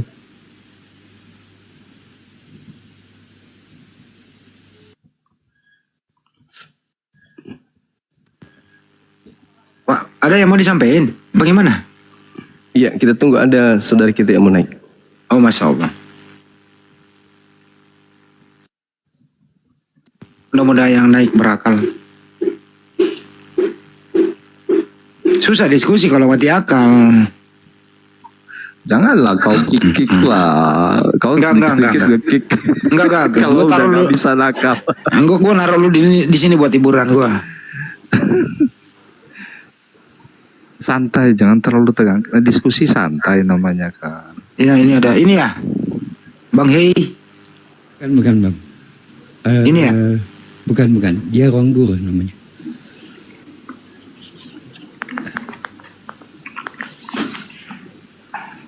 Hei Jod. Hejut. Bukan ini ya? Bukan. Ronggur namanya, Ronggur. Diam aja. Ronggur. Tak turunin kalau diam aja bang. Ngomong-ngomong apa? Udah, tak turunin ya. Sorry ya.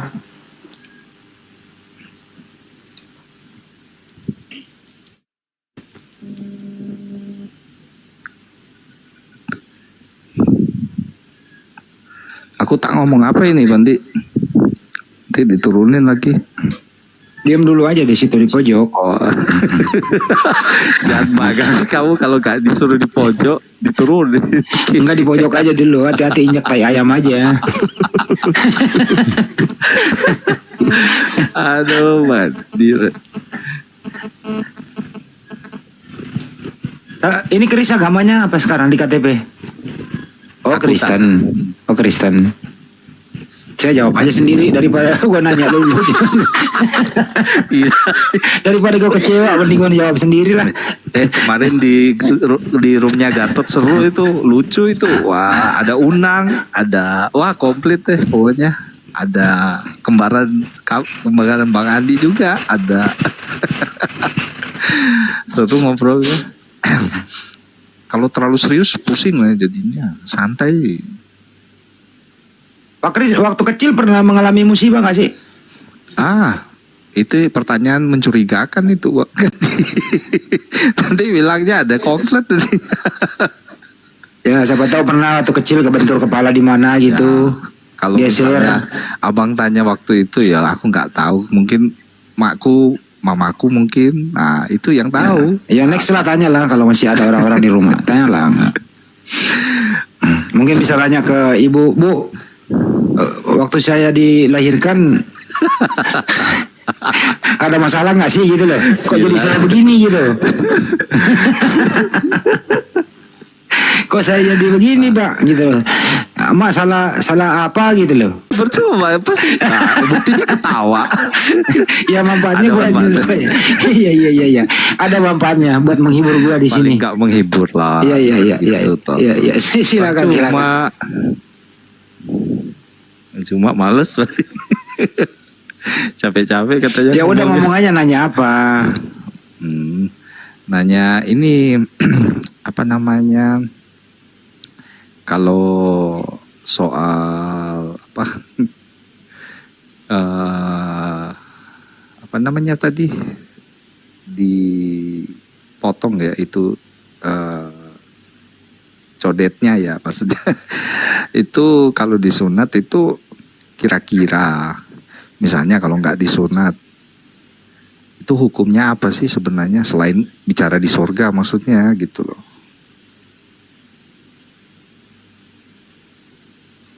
Sunat itu kan perintah Tuhan. Kalau nggak mengikuti perintah ya dosa kan gitu. Ya tahu namanya ini kan sama ya kayak orang berbohong apa gitu. Ya kalau sebelum berbicara itu kan hukumnya dulu. Hukumnya kan itu memang wajib. Kedua, ya kamu misalnya seharian bekerja di luar, kan? Terus pulang ke rumah, suruh istrimu coba buka suruh cium. Kalau nggak bau sangit, kalau nggak bau sangit, lah enggak. Iris kuping gue kalau nggak bau sangit, benar ya? Nah, kalau nggak bawa terasi, Gak, misalnya kalau orangnya itu kan kadang ada yang ini ya apa kayak apa fobia ya, maksudnya takut gitu. Itu gimana itu? Masa dipaksa? Ayo kamu ini gitu kan? Kan apalagi dia masih single, kan nggak mungkin toh istilahnya gitu. Takut lah. buktinya nggak ada tuh yang anak-anak Muslim, nggak ada yang trauma. Nggak kayak Di surga orang nggak ada. disuntik gitu ya, disuntik. Nggak ada, nggak ada. Ada orang kan takut gitu sama jarum suntik. Nah, Ya lu aja yang trauma. Trauma aja sendiri. Nggak ada Muslim yang trauma kayak gitu, nggak ada. oh nggak ada ya. Nggak ada. Terus kalau misalnya pada saat bilang namanya ya orang ya, misalnya dia operasi atau apa gitu. Enggak, lu coba aja dulu diri lu sendiri seharian lu nggak nyuci baru lu cium, coba bawa apa coba.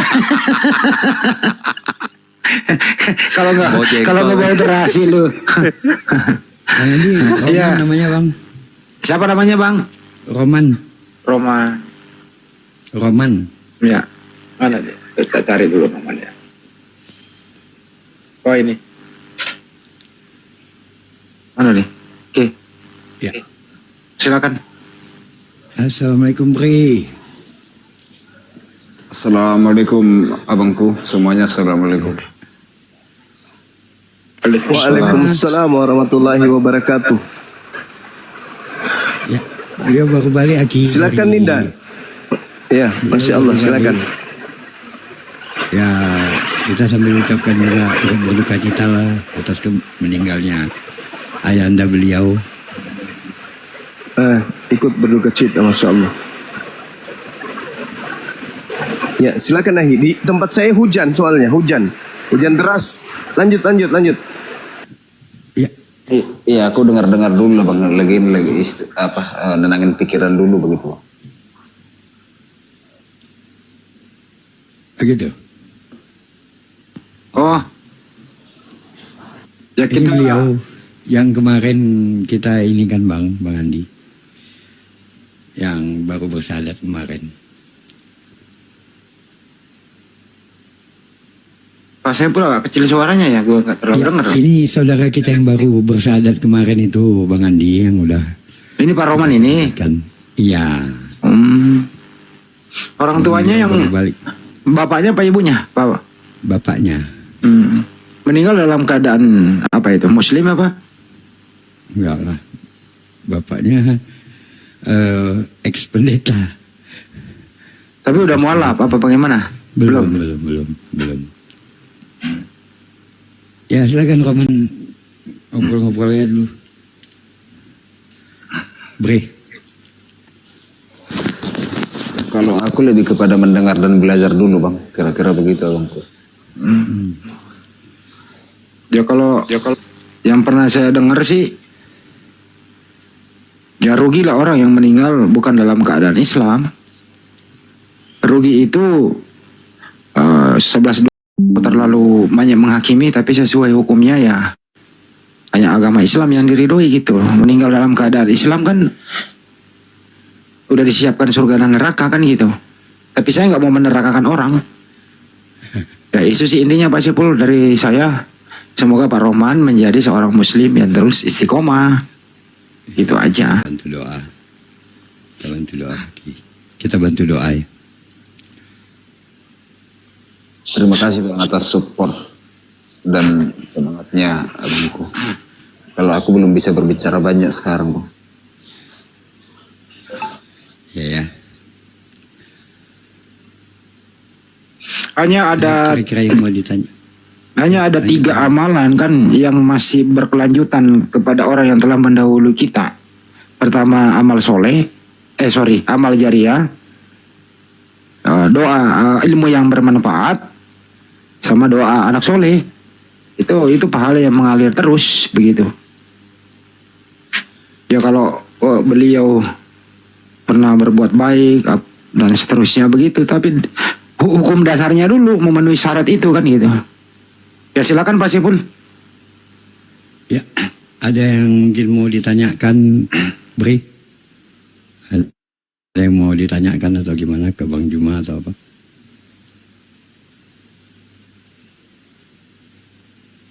Bri, Ada yang mau ditanyakan ke Bang Juma atau yang lain? Kalau aku lebih kepada ini Bang, mungkin dalam minggu ini mau pembelajaran lebih dalam. Kalau sudah tenang pikiran Bang, nanti kira-kira di mana aku untuk pembelajarannya lebih dalam gitu. Oke, kalau seperti yang udah pernah saya sampaikan, kalau mau menenangkan itu diri itu ya memang di dalam Al-Quran disebutkan wasta'inu bisabri wassalah. Carilah pertolongan Allah dalam sabar dan sholat. Jadi untuk mendapatkan ketenangan cuman itu dua dia. Sabarkan diri, sholat.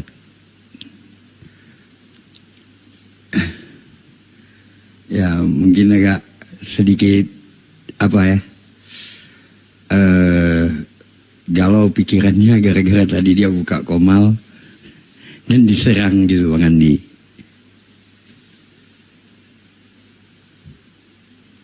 Ngomong Bang, netizen maunya Bang Juma aja, jadi saya diam dulu. Bang Juma lagi hujan tuh katanya. Saya ini malam manut sama netizen Bang. Waduh, Bang Andi udah ikutin typingan terus nampaknya nih. Aki Juma. Gak dengar Aki Juma itu. Hujan. Allah. Deras. Ya di tempat saya ini agak hujan deras. Ya mudah-mudahan Lucia nggak sampai ke pesawat sahabat-sahabat yang lain ya. Aman. Jadi beliau agak ini juga nih Aki Juma, gara-gara tadi buka room tadi mungkin diserang, agak lemas juga dia kayaknya nih. Iya, biasalah seperti itu ya. Jadi saya sampaikan kepada teman-teman sekalian, alhamdulillahirabbil saudara kita ini yang beberapa hari yang lalu saya ceritakan ya, bersyahadat bersama dengan saya sebagai saksi dan juga Ahi Saiful waktu itu ya, kami bertiga kemudian bersama-sama melakukan prosesi syahadat. Beliau ini pasti kita kenal, sahabat-sahabat netizen pasti tahu. Andai saja beliau sudah ingin buka diri, teman-teman semua pasti kenal, bukan pasti tapi banyak di antara sahabat-sahabat yang kenal karena beliau juga sering di TikTok buka kamera. Yang pastinya ini adalah satu kebanggaan bagi kita umat Islam karena saudara kita ini, adik kita ini bisa memeluk Islam tanpa ada unsur paksaan sama sekali. Beliau salah satu tokoh pemuda ya, tokoh pemuda. Dan juga saya katakan menurut penilaian saya orang yang memberi pengaruh lah, orang yang berpengaruh di tempat beliau. Dan wajarlah ketika kemudian keluarga beliau merasa sangat kehilangan dengan berpindahnya adik kita ini ke agama Islam gitu ya. Jadi mohon teman-teman untuk dipahami, beliau ini anaknya serius ingin belajar Islam sampai-sampai sesaat setelah syahadat kemarin itu langsung minta untuk diikutkan pelajaran di Mu'alaf Center yang ada di Kota Medan. Ya. Gitu ya. Ya, jadi kita doakan beliau supaya beliau betul-betul istiqomah, tidak seperti yang lain. Yang lain itu ada hanya berpura-pura kemudian memiliki misi, ternyata setelah di dalam justru bukannya menjadi contoh yang baik sebagai seorang mu'allaf, malah jual kemu'allafannya kepada halayak banyak agar mudah dikasihani dan seterusnya. Ya, saya rasa adik kita ini alhamdulillah sejauh ini alhamdulillah beliau memperlihatkan akhlak yang baik. Ya. Namun ya resiko pasti banyak. Apalagi beliau ini ada keluarga besar. Beliau punya nama keluarga yang cukup disegani di tempat beliau.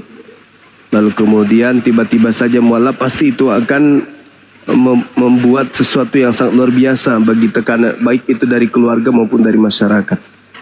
Nah, karena itu mungkin beliau belum ingin dipublish secara terang-terangan karena dia ingin memperdalam lebih jauh tentang agama Islam. Sekira begitu teman-teman sekalian. Silakan Akhi Saiful.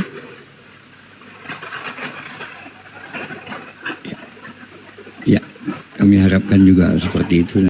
Insya Allah.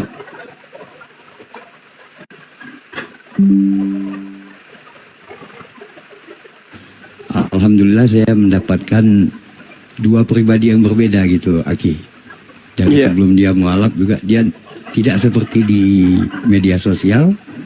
Ternyata anaknya baik gitu, anaknya nggak sombong dan sebagainya. Masya Allah. Syukur Alhamdulillah. Itu aja Bri, harapan kami insya Allah nanti kalau udah siap waktunya mau membuka diri kita akan buka insya Allah.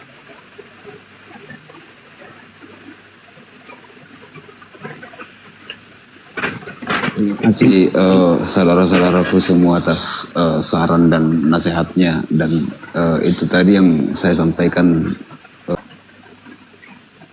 Masya Allah, keren.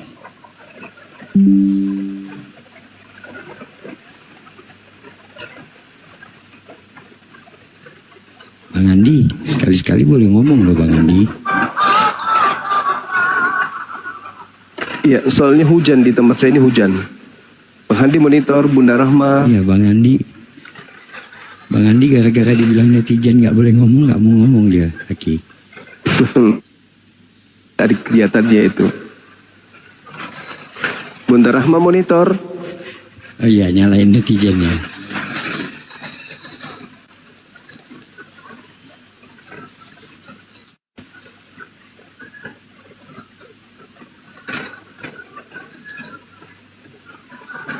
Silakan host, kalau ada saudara-saudara kita Kristen dari bawah silakan dinaikkan. Itu masih ada Aki Kristen di atas. Oh, ini sahabatnya Bang Handi ini. Iya.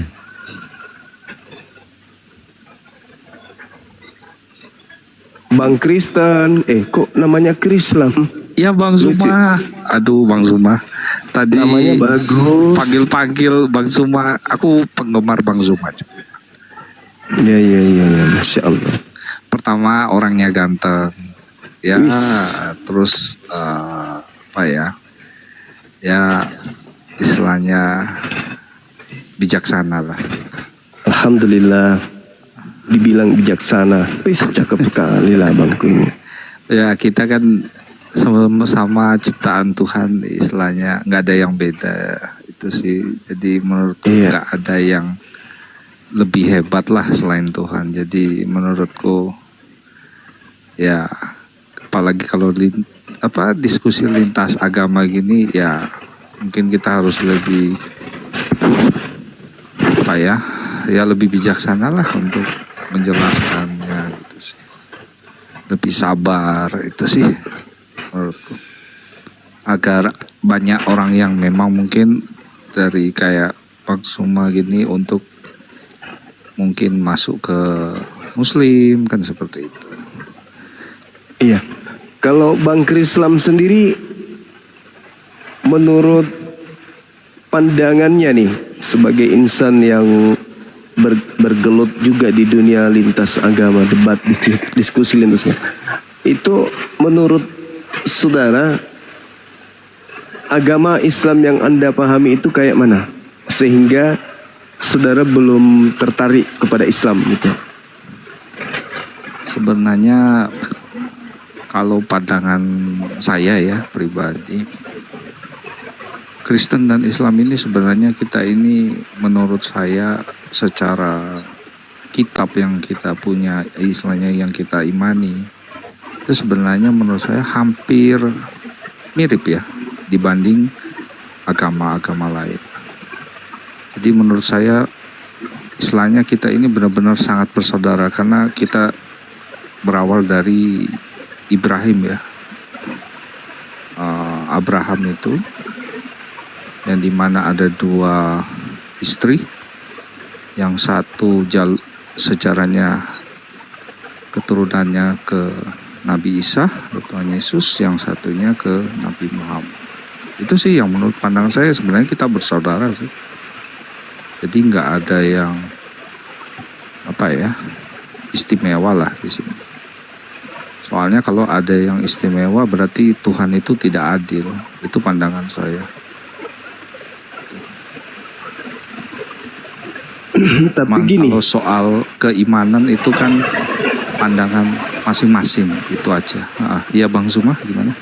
Iya. Pernyataan terakhir Abang tadi barusan menarik buat saya ketika Abang mengatakan tentang iman. Menurut saudara saya, apakah setiap iman itu betul? Benar. Setiap iman itu benar. Imannya Islam, imannya Kristen. Apakah menurut saudara ini dua-duanya benar?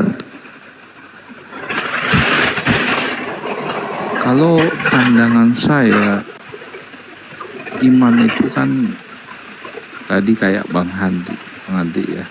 Jadi berbicara menggunakan selain akal pikiran yang sudah dikasih oleh Tuhan. Kedua, hubungan kita dengan Tuhan secara masing-masing ya. Karena pada akhir hayat juga kita kalau dihakimi juga kan pertanggung jawabnya masing-masing ya. Orang tua atau teman gak bisa menolong kita. Nah itu sih yang menurut saya, jadi selain akal sehat yang kita pakai, itu selain itu hubungan antara masing-masing dengan Tuhan.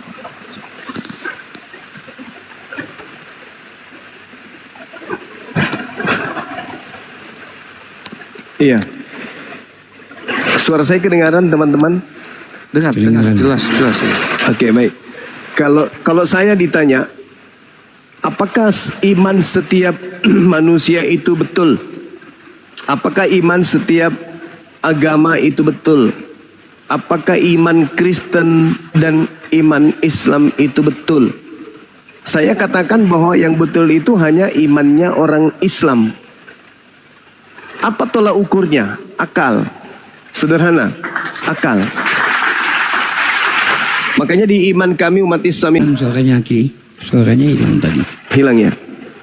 Ya, jadi terjemahan dari Al-Quran yang saya bacakan barusan, dikatakan dalam Al-Quran, kitabun anzalnahu ilaika mubarakul liyadabbaru ayatihi waliyatazakkaru wa yatazakkara ulul albab. Kitab Al-Quran yang kami wahyukan kepadamu Nabi Muhammad penuh berkah agar mereka menghayati ayat-ayatnya dan agar orang-orang yang berakal mendapatkan pelajaran. Jadi tolak ukur imannya Islam itu akal. Sedangkan kalau kita melihat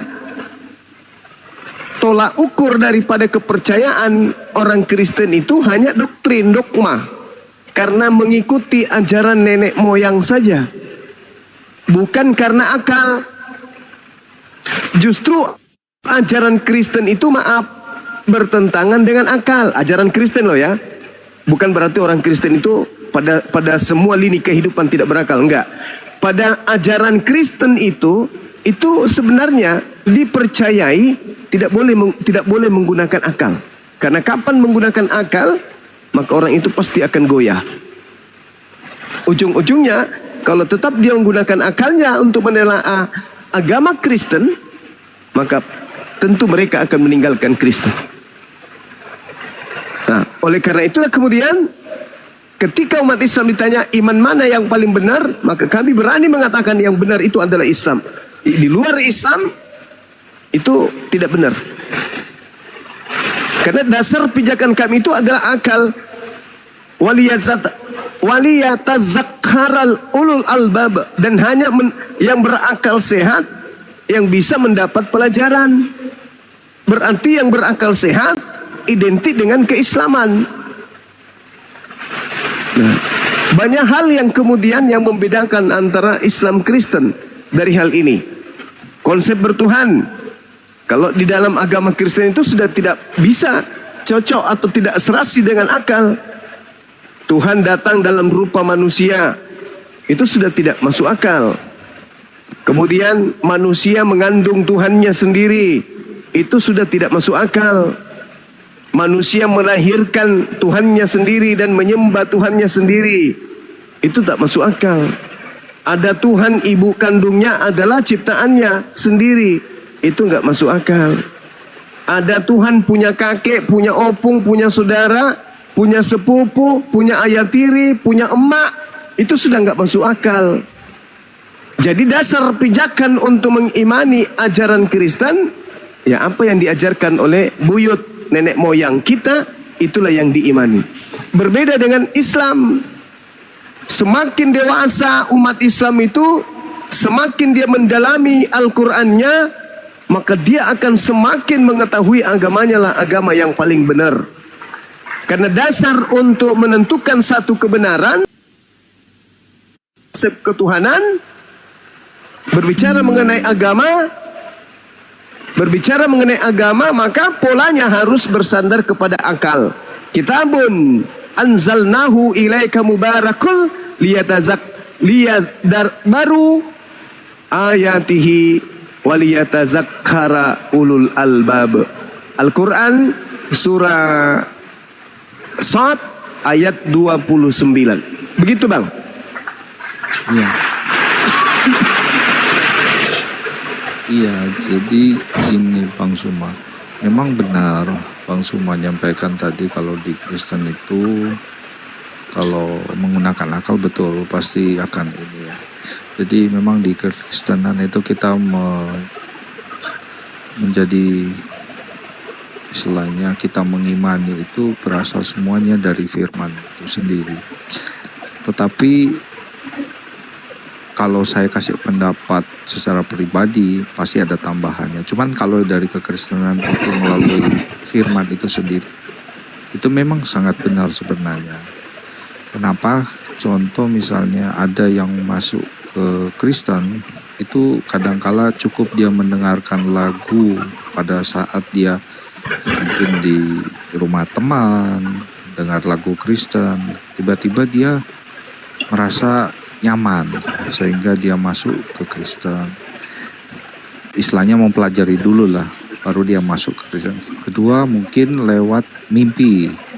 Jadi banyak cara sih kadangkala Tuhan itu mengenal untuk supaya mengenal dia dan mungkin lebih percaya kepada dia, itu banyak cara karena ya dia mungkin bukan mungkin ya, karena memang dia maha kuasa. Kalau itu memang bersifat dari kekristenan. Tapi kalau dari saya pribadi, selain lewat firman, itu pasti menggunakan akal juga. Kedua, selain menggunakan akal, itu yaitu berbicara keturunan. Iman itu seperti Bang Zuma misalnya pada saat dilahirkan di keluarga Muslim. Ya udah, lanjut aja. Ya, jadi pada saat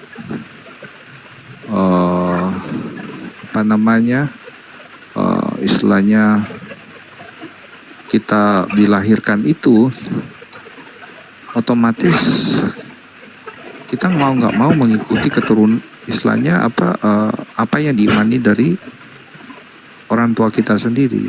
Gitu. Jadi kadang-kala mungkin ada orang bertanya, kenapa sih saya nggak dilahirkan di agama ini? Kenapa saya nggak dilahirkan di negara ini? Kenapa saya nggak dilahirkan dari kalangan seperti orang seperti ini?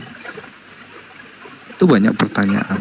Sehingga menurut saya, makanya sering saya tanyakan sih ke teman-teman Muslim, Tuhan itu penuh misteri nggak gitu? Karena banyak hal di dunia ini yang memang tidak cukup kita, bukan tidak cukup ya, lewat kitab-kitab yang ada itu, istilahnya kita nggak sanggup pemikiran manusia ini untuk sampai ke tahap itu. Karena Tuhan itu kan maha kuasa, sedangkan manusia ini kan sangat terbatas. Nah, sangat terbatasnya itu otomatis secara akal pikir kita itu tidak sampai ke pemikiran Tuhan oleh misterinya Tuhan itu. Oleh karena itu, ya itu sih kalau di kekristenan lewat ini ya, firman itu, karena iman timbul dari pendengaran itu oleh firman. Nah, kedua kalau saya pribadi ya ini tambahannya yaitu akal juga, ketiga yaitu keturunan. Jadi akal itu nggak bisa 100% karena manusia itu sangat terbatas daripada Tuhan. Karena Tuhan itu penuh misteri. Itu sih menurut pandangan. Kenapa? Oh ya, satu lagi, kalau saya bilang Tuhan penuh misteri, karena sampai detik ini tidak ada seorang pun yang bisa memastikan antara saya, Bang Zuma sama teman-teman. Jangankan besok, nanti malam ini loh, apakah kita masih di dunia ini atau kita sudah nggak ada? Nggak ada yang bisa memastikan. Itulah yang namanya Tuhan penuh dengan misteri. Itu sih Bang Zuma. Iya, baik.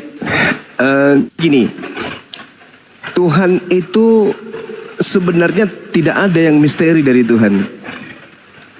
Tuhan sudah menyatakan dirinya, sudah sangat jelas.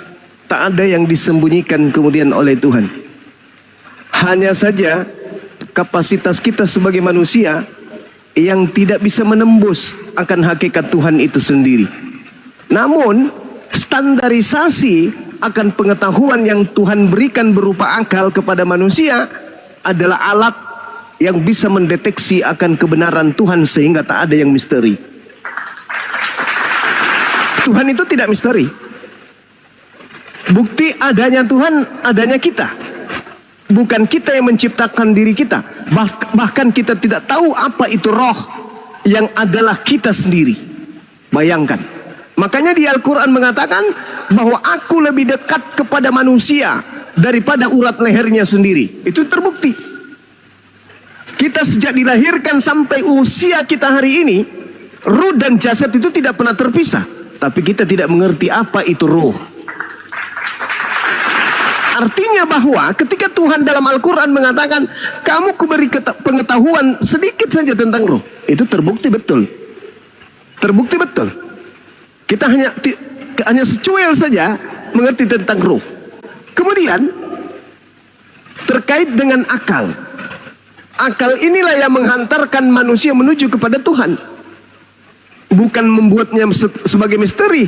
Tidak ada yang tahu kita besok masih hidup atau tidak. Justru karena itulah maka pilihan hari ini harus tepat.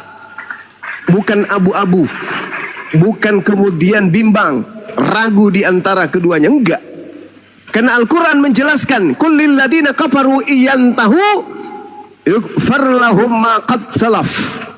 Katakanlah kepada orang-orang kafir, jika mereka berhenti dari kekafirannya, niscaya Allah akan mengampuni seluruh dosa-dosa mereka yang telah lalu.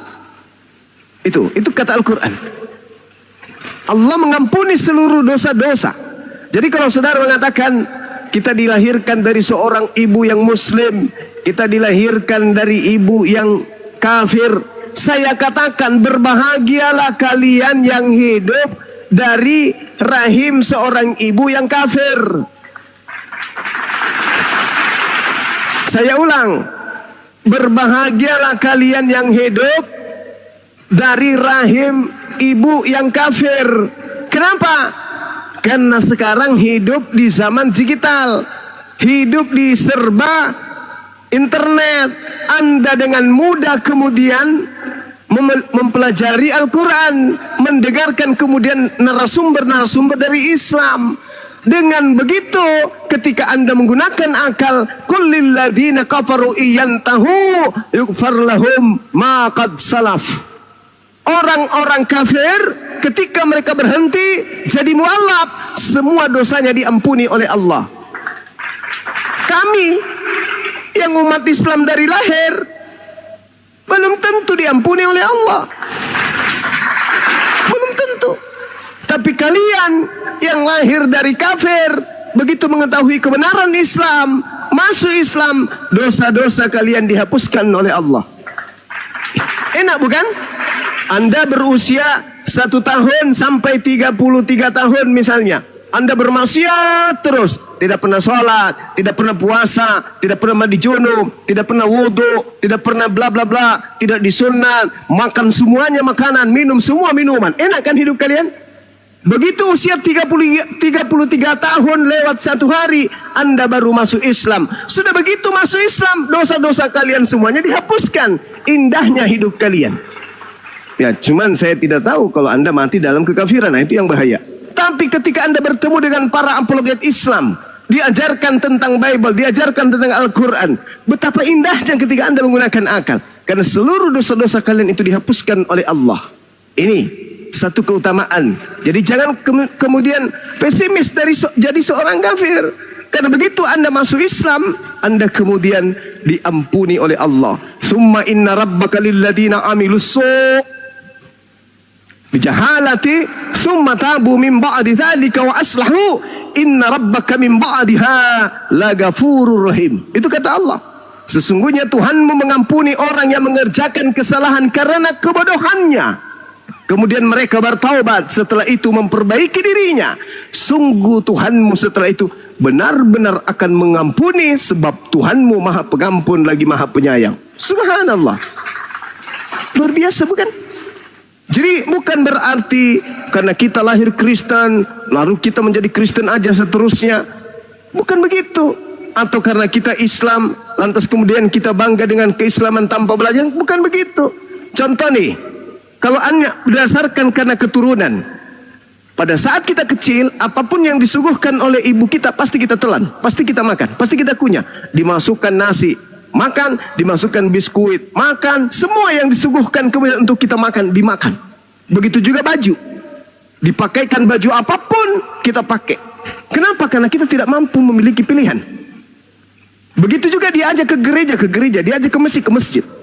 Tapi ketika besar, begitu dikasih makanan yang tidak selera lagi dengan kita karena kita menggunakan akal, kita tolak makanan itu. Begitu kita dikasih pakaian yang tidak cocok lagi dengan akal kita, kita tolak pakaian itu. Tapi kenapa giliran Tuhan, kita disuruh menyembah Tuhannya orang tua kita yang tidak masuk akal, kita tetap sembah? Kenapa? Karena sesungguhnya ada yang disebut iblis. Dan iblis itu kata Allah tidak berkuasa bagi hambaku. Inna ibadi laisa laka alaihim sultan illa manittaba'aka minal gawin. Sesungguhnya kamu wahai iblis tidak kuasa atas hamba-hambaku kecuali kepada mereka yang mengikutimu, yaitu orang yang sesat. Siapa yang sesat ini? Yang tidak menggunakan akal.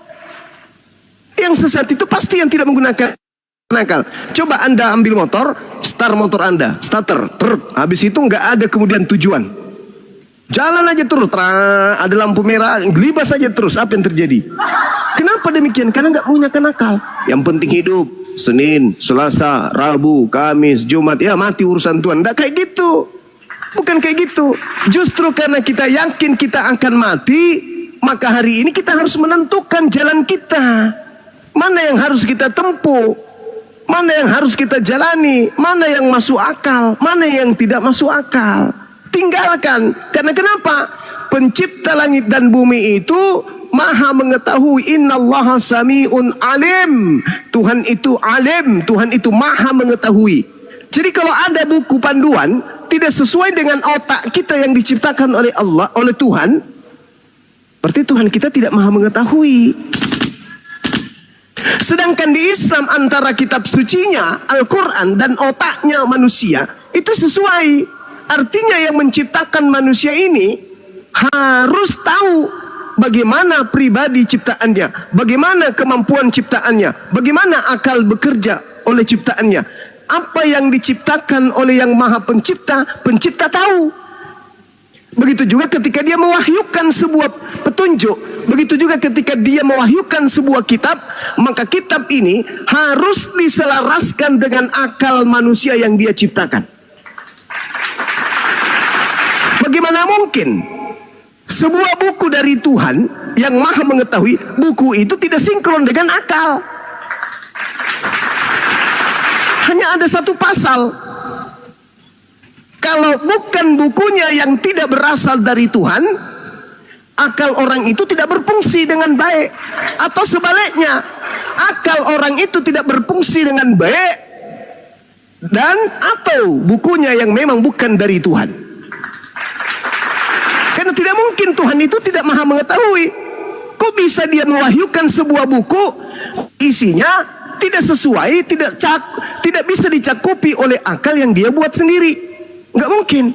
Bagaimana mungkin sebuah pabrik motor, dia membuat motornya, dia yang men-setting semua lampu-lampunya, alur-alurnya, komponen yang ada di dalamnya, dia yang bikin sendiri. Tapi begitu dia membuat buku panduannya itu berisi menu makanan. Jadi tidak cocok antara ciptaannya berupa motor dengan buku panduan yang harusnya untuk motor tapi isi dalamnya tidak sesuai dengan motor. Nah, coba Anda lihat kitab saudara, apakah masuk akal isinya? Tidak. Kalau tidak masuk akal berarti itu bukan dari Tuhan. Karena akal dititipkan oleh Tuhan agar manusia jadikan akal itu sebagai alat untuk menjadi pemimpin di atas muka bumi ini. Itu. Maka agama yang betul adalah agama yang selaras antara kitab yang dianggapnya suci dengan akal manusia secara umum. Secara umum. Harus diakui oleh ilmuwan kebenaran yang ada di dalamnya. Harus diakui oleh kedokteran. Harus diikuti oleh pakar politik. Harus diakui oleh pakar pemerintahan. Harus diakui oleh para ilmuwan. Profesor, doktor, semua harus mengakuinya. Itu baru disebut kitab suci. Yang berasal dari yang menciptakan akal. Tapi kalau ada buku yang dianggap suci tidak masuk akal, tidak sinkron. Nah, itulah fungsinya. Makanya saya tanya dari tadi kepada saudara, apakah iman semua agama itu sama? Itu alasannya. Karena kalau menurut Islam, hanya Islam yang betul imannya. Yang lainnya itu salah. Kenapa? Karena mereka hanya beriman berdasarkan ingin membuat singgasana. Ada makhluk yang ingin membuat kerajaan yang menentang Tuhan pencipta langit dan bumi. Siapa itu? Iblis. Al-Quran mengatakan, Qala Rabbi bima aqwaitani la uzayyinanna lahum fil ard wa la ughwiyannahum ajma'in.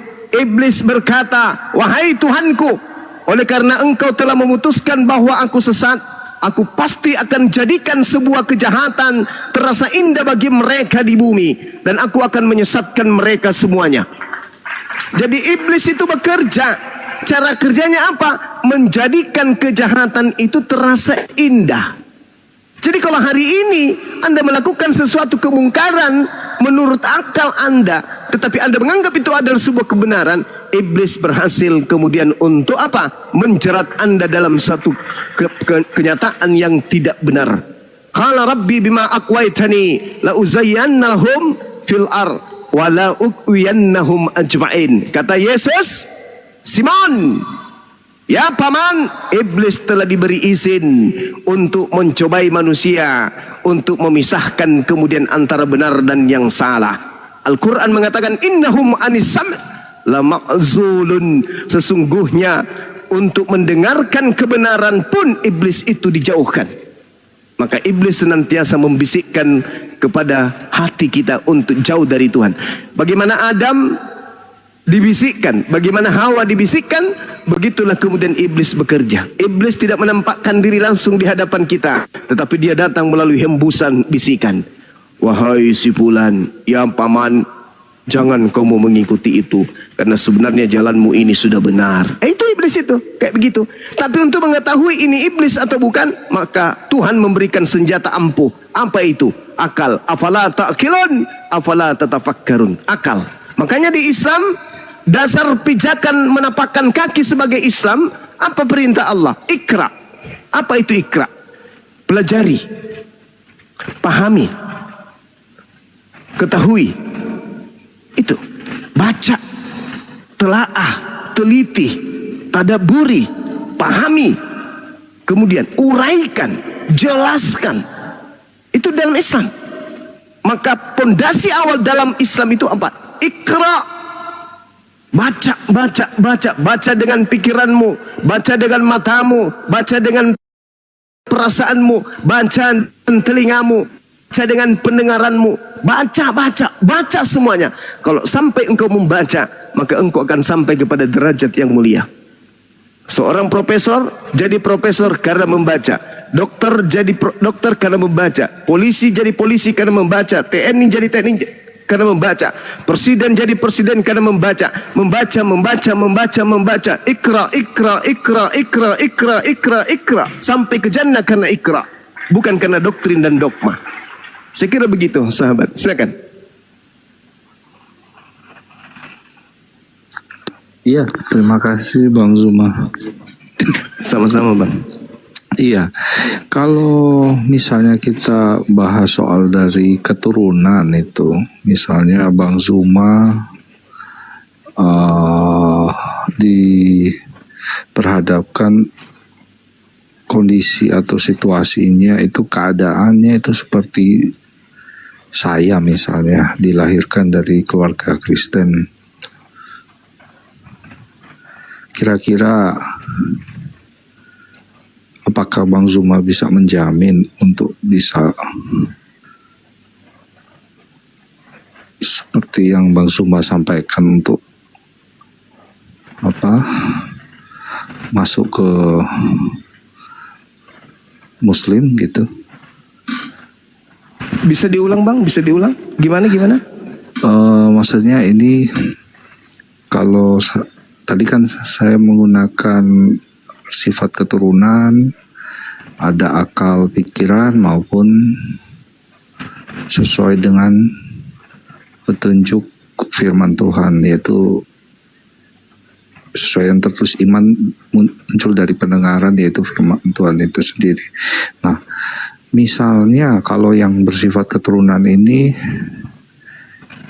Abang Zuma ini dilahirkan dari, maksudnya diperhadapkan keadaannya itu seperti saya, dilahirkan dari keluarga Kristen. Kira-kira Bang Zuma apakah pribadi itu bisa menjamin dengan mudah untuk saya bisa masuk Muslim seperti itu? Istilahnya secara pribadi ya, maksudnya gitu. Apakah bisa menjamin gitu? Iya, baik. Jadi ini pertanyaan yang sangat menarik Bang. Bang Zuma mati tadi. Oke.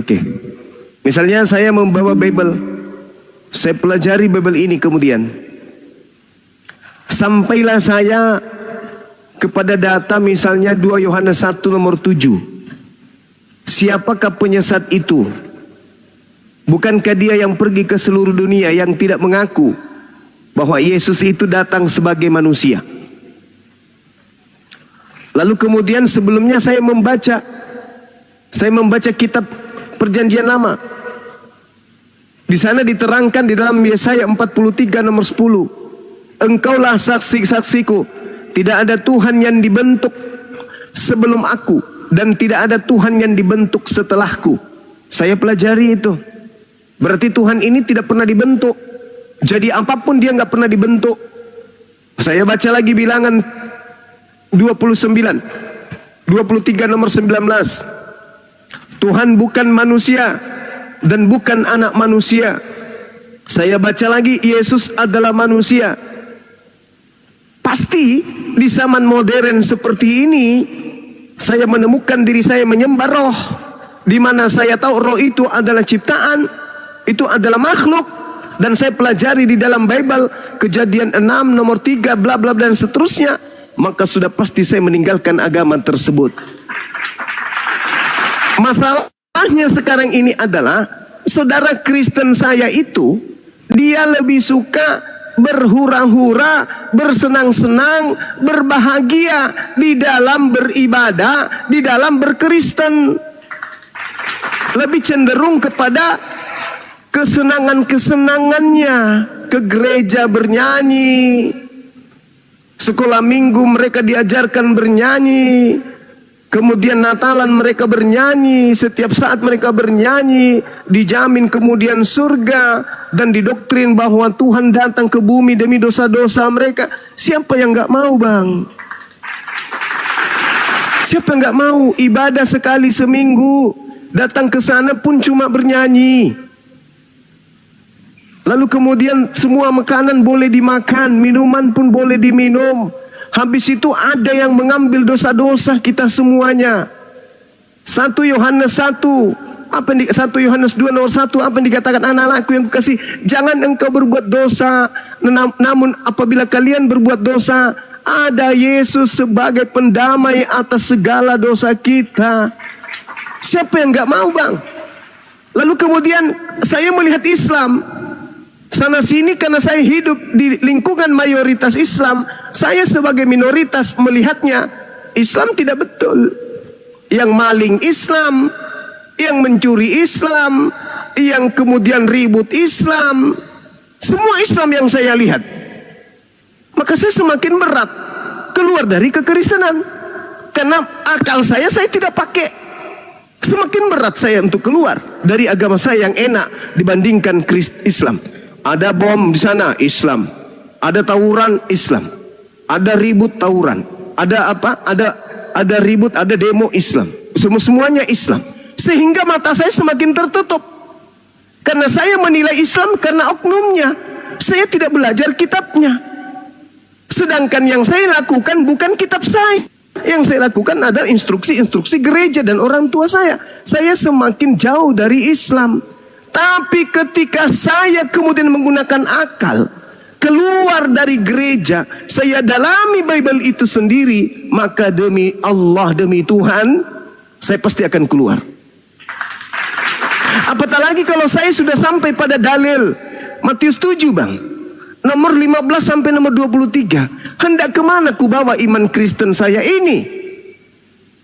Di situ jelas dikatakan, barang siapa yang tidak melakukan kehendak Bapa, meskipun memanggil Yesus Tuhan, bahkan sampai pada level bermujizat, mengusir setan, bernubuat, tetap aja diusir oleh Yesus dan dianggap sebagai pelaku kejahatan. Sedangkan dalam Matius 13:50 pelaku kejahatan dilemparkan ke dalam api neraka.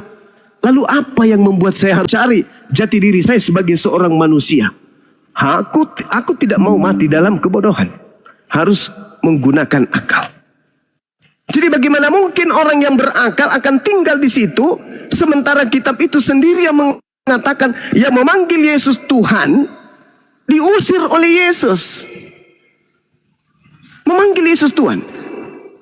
Matius 7 nomor 15 sampai nomor 23. Waspadalah kepada nabi palsu yang datang kepadamu dengan menyamar sebagai domba, padahal dia adalah serigala yang buas. Ini ucapan Yesus kepada muridnya. Siapa yang datang kepada muridnya? Yang bukan Yahudi tapi datang kepada murid yang ngaku Yahudi. Dari buahnya kau mengenal mereka. Dari ajarannya kau mengenal mereka. Bukan setiap orang yang memanggil aku Tuhan akan masuk ke dalam kerajaan langit, melainkan mereka yang melakukan kehendak Bapa. Aku kalian semua adalah pembuat kejahatan. Lalu apa yang membuat saya masih bertahan di situ, Bang? Yang bisa membuat saya bertahan di situ itu tadi, saya tidak menggunakan akal dan saya lebih cenderung kepada happy-happy, kesenangan-kesenangan semu. Jadi berat. Tetapi kalau saya menggunakan akal, saya pasti keluar. Itu, Bang. Silakan.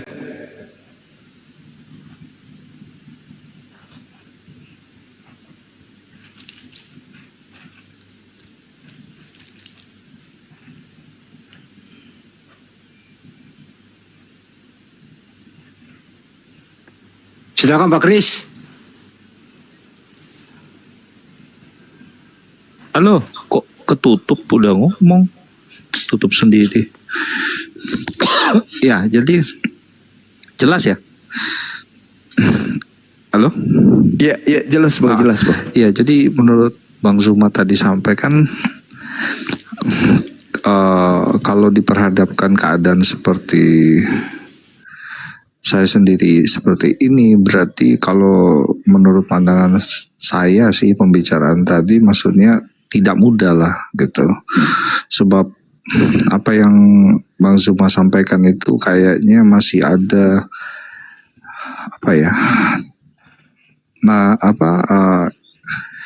penyampaian yang dimana pada saat Bang Zuma saat sekarang ini gitu loh. Tetapi istilahnya nggak mudah untuk keluar gitu. Kalau saya nanggapi sih seperti itu. Tapi ya memang nggak apa-apa. Itu memang karena bersifat keturunan itu memang tidak mudah. Jadi misalnya ada orang bilang kalau bagi orang yang tidak mampu gitu, kenapa sih aku harus terlahir dari orang yang mampu kan gitu. Itu menurut pandangan saya misteri Tuhan, Bang Zuma. Nah, jadi sehingga pola pikir dari manusia ini itu nggak bisa nyampe dengan apa yang Tuhan inginkan. Nah, yang tadi Bang Zuma bilang kita bisa memahami apa yang difirmankan oleh atau diimani oleh Bang Zuma ya, kitabnya Muslim. Tapi kan kalau seperti di kitab Muslim itu kan seperti Tuhan menciptakan manusia, Adam di sorga, tiba-tiba turun ke bumi, terus menciptakan langit dan bumi ini. Itu kalau secara akal pikir kan nggak mungkin gitu loh. Itu banyak misteri menurut pandangan saya sih. Dan kalau berbicara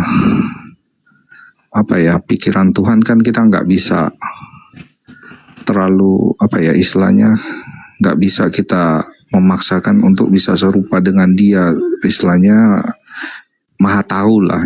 Kan kita istilahnya kan sangat terbatas manusia ini.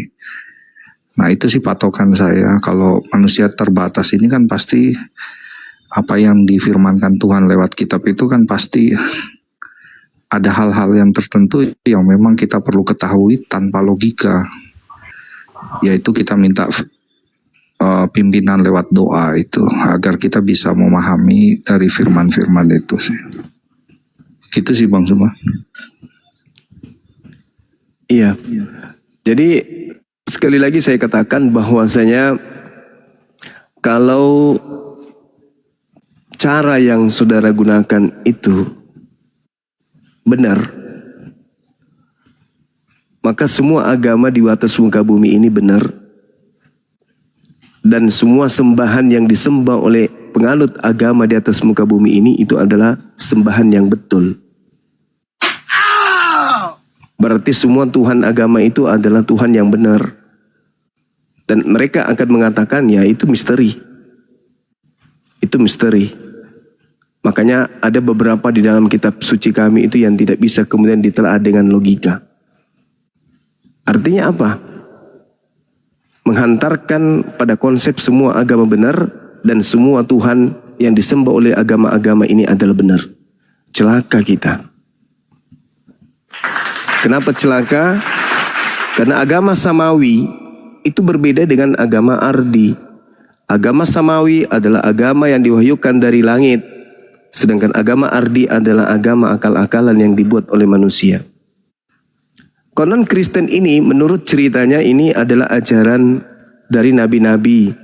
Bahkan di dalam kitab mereka ada yang mereka sebut perjanjian lama. Tetapi justru tidak dipahami sesuai dengan konsep yang ada di dalamnya. Di perjanjian lama Tuhan itu ahad. Tuhan itu tidak serupa dengan manusia.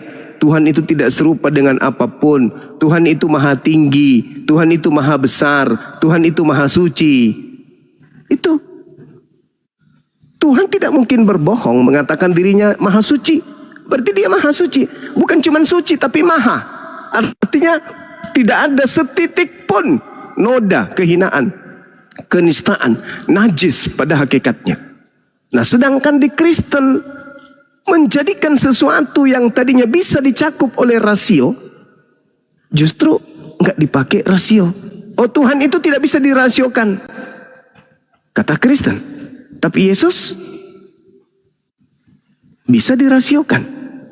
Jari-jarinya jari manusia, kakinya kaki manusia, perutnya perut manusia, wajahnya wajah manusia, rambutnya rambut manusia, hidupnya hidup sebagai manusia, perkataannya sebagai manusia, pekerjaannya sebagai manusia, cara makannya makan seperti manusia.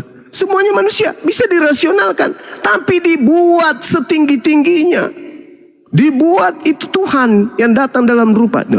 Artinya Kristen membuat karikatur Tuhan itu seperti itu adanya.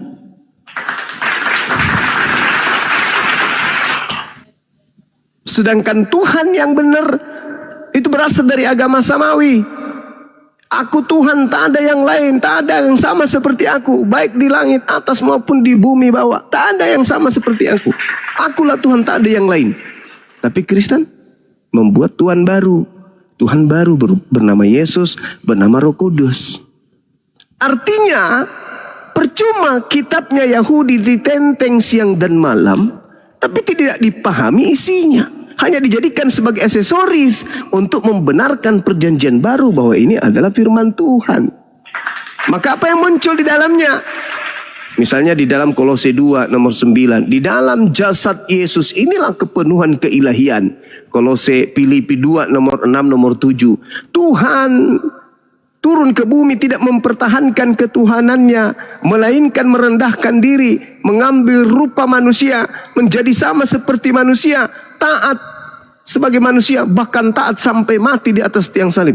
Ini konsep yang diimani oleh orang Kristen yang bertentangan dengan konsep Tuhan yang adalah Tuhan yang dibawa oleh agama samawi. Assalamualaikum. Waalaikumsalam. Seperti itu saudara Krislam. Ya, silakan. Ya, Bang Zuma, terima kasih untuk paparannya yang sangat tidak jelas. Iya, silakan. Ya. Baik, saya akan sampaikan karena ini konsepnya adalah penjelasan sekaligus debat. Ya, jadi saya harus sampaikan bahwa logika berpikir Kristenan dengan logika berpikir Islam itu mutlak tidak bisa disamakan. Ya, kalau Anda mencoba mengutip Alkitab Perjanjian Lama maupun Perjanjian Baru untuk menjawab iman dari Islam, itu logika yang cacat. Ya. Cacat sekali, karena iman ini bicara soal kepercayaan ya yang sudah ditanamkan oleh pendahulu-pendahulu, kemudian dirasionalkan oleh pengikutnya, ya seperti Abang Zuma ini yang katanya mencari kebenaran, tapi tidak bisa membaca firman Tuhan dengan benar, ya sesuai dengan junjungannya, ya tidak bisa membaca dengan benar. Begitu. Tapi saya mau katakan begini. Kalau Anda menyamakan Yesus sebagai Elohim Yahweh, Allahnya Abraham, Ishak dan Yakub, Anda salah besar. Karena di dalam kekristenan tidak mengajarkan demikian. Yesus dan Elohim Yahweh itu beda. Bahkan tidak setara menurut keyakinan. Dulu Bang, bacakan ya, sebentar, saya akan bacakan, tenang saja. Tapi kita harus memulainya dari mana? Dari kisah para rasul Yesus atau murid Yesus yang menjadi jemaat, yang menjadi gereja mula-mula. Mereka saksi Yesus naik ke surga. Sabar. Anda takut. Enggak, stop. Anda takut. Ya, Anda takut. Enggak. Kisah 2 ayat 36. Saya enggak pernah takut. Makanya sabar. Biar Anda tahu bahwa Yesus dan saya nggak takut sama penyembah roh-roh, paham? Gak usah terlalu sombong, Bang. Tadi kami diskusi bagus di sini. Di sini kita diskusi baik. Di sini kita diskusi baik, Bang. Nggak ada masalah takut ataupun tidak. Belanda datang pun saya nggak takut, apalagi cuman pengikut kayak Anda. Iya, maksudnya diskusi yang inilah saya sama Bang Zuma. Maksudnya izin dulu lah, gitu loh. Saya walaupun apa ya? Gini aja kalau anda berani temuin saya di Jakarta. Kalau lu laki-laki itu aja, langsung ketemu gua aja, oke? Kalau lu berani, lanjut. Enggak. Silakan dinaikkan. Kalau Anda mau diskusi dengan baik, saya layani. Tapi jangan Anda mengatakan kemudian bawa-bawa Nabi saya bodoh gitu ya, tidak bisa membaca gitu. Saya bisa uji Anda bisa baca atau tidak, kan gitu. Ya, adalah lebih baik Nabi saya tidak bisa membaca daripada Tuhan. Udahlah ya, jadinya hina nantinya. Udahlah, silakan Anda naik ke atas sini, kita berdiskusi. Anda mengatakan logika Kristen dan logika Islam itu tidak sama. Anda tidak ngerti apa itu logika. Anda tidak ngerti apa itu logika. Itu bahayanya itu di situ. Ya, silakan. Saya berbicara kepada Anda berbicara juga selayaknya orang yang punya intelektual. Jadi santai aja, nggak usah emosi, nggak usah ketakutan sama saya, tidak usah nervous kalau berhadapan dengan Bang Zuma. Santai aja, relax. Ya. Sorry Bang Zuma, boleh tanya nggak ke dia ini? Siapa Iya, ya silakan. namanya? Namanya siapa ini? Saya nggak kelihatan.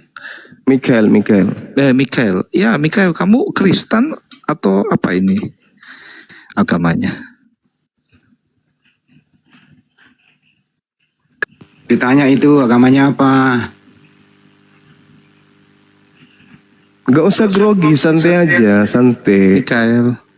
Saya tahu kamu itu fitness selama 6 tahun untuk bicara dengan saya. Gak usah, santai aja, napa? Relax. Karena saya tidak akan pernah bisa kau takut-takuti gitu loh. Gak pernah, gak bisa kau takut-takuti saya. Kamu agama apa, Mikael? Waalaikumsalam. Malam. Sebentar dulu Frans. Sebentar dulu Frans. Siap. Pelajaran dulu yang satu ini, yang sok jagoan nih. Santai aja Bang Mikael. Ayo ditanya agamanya apa? Mikael, kamu agama apa?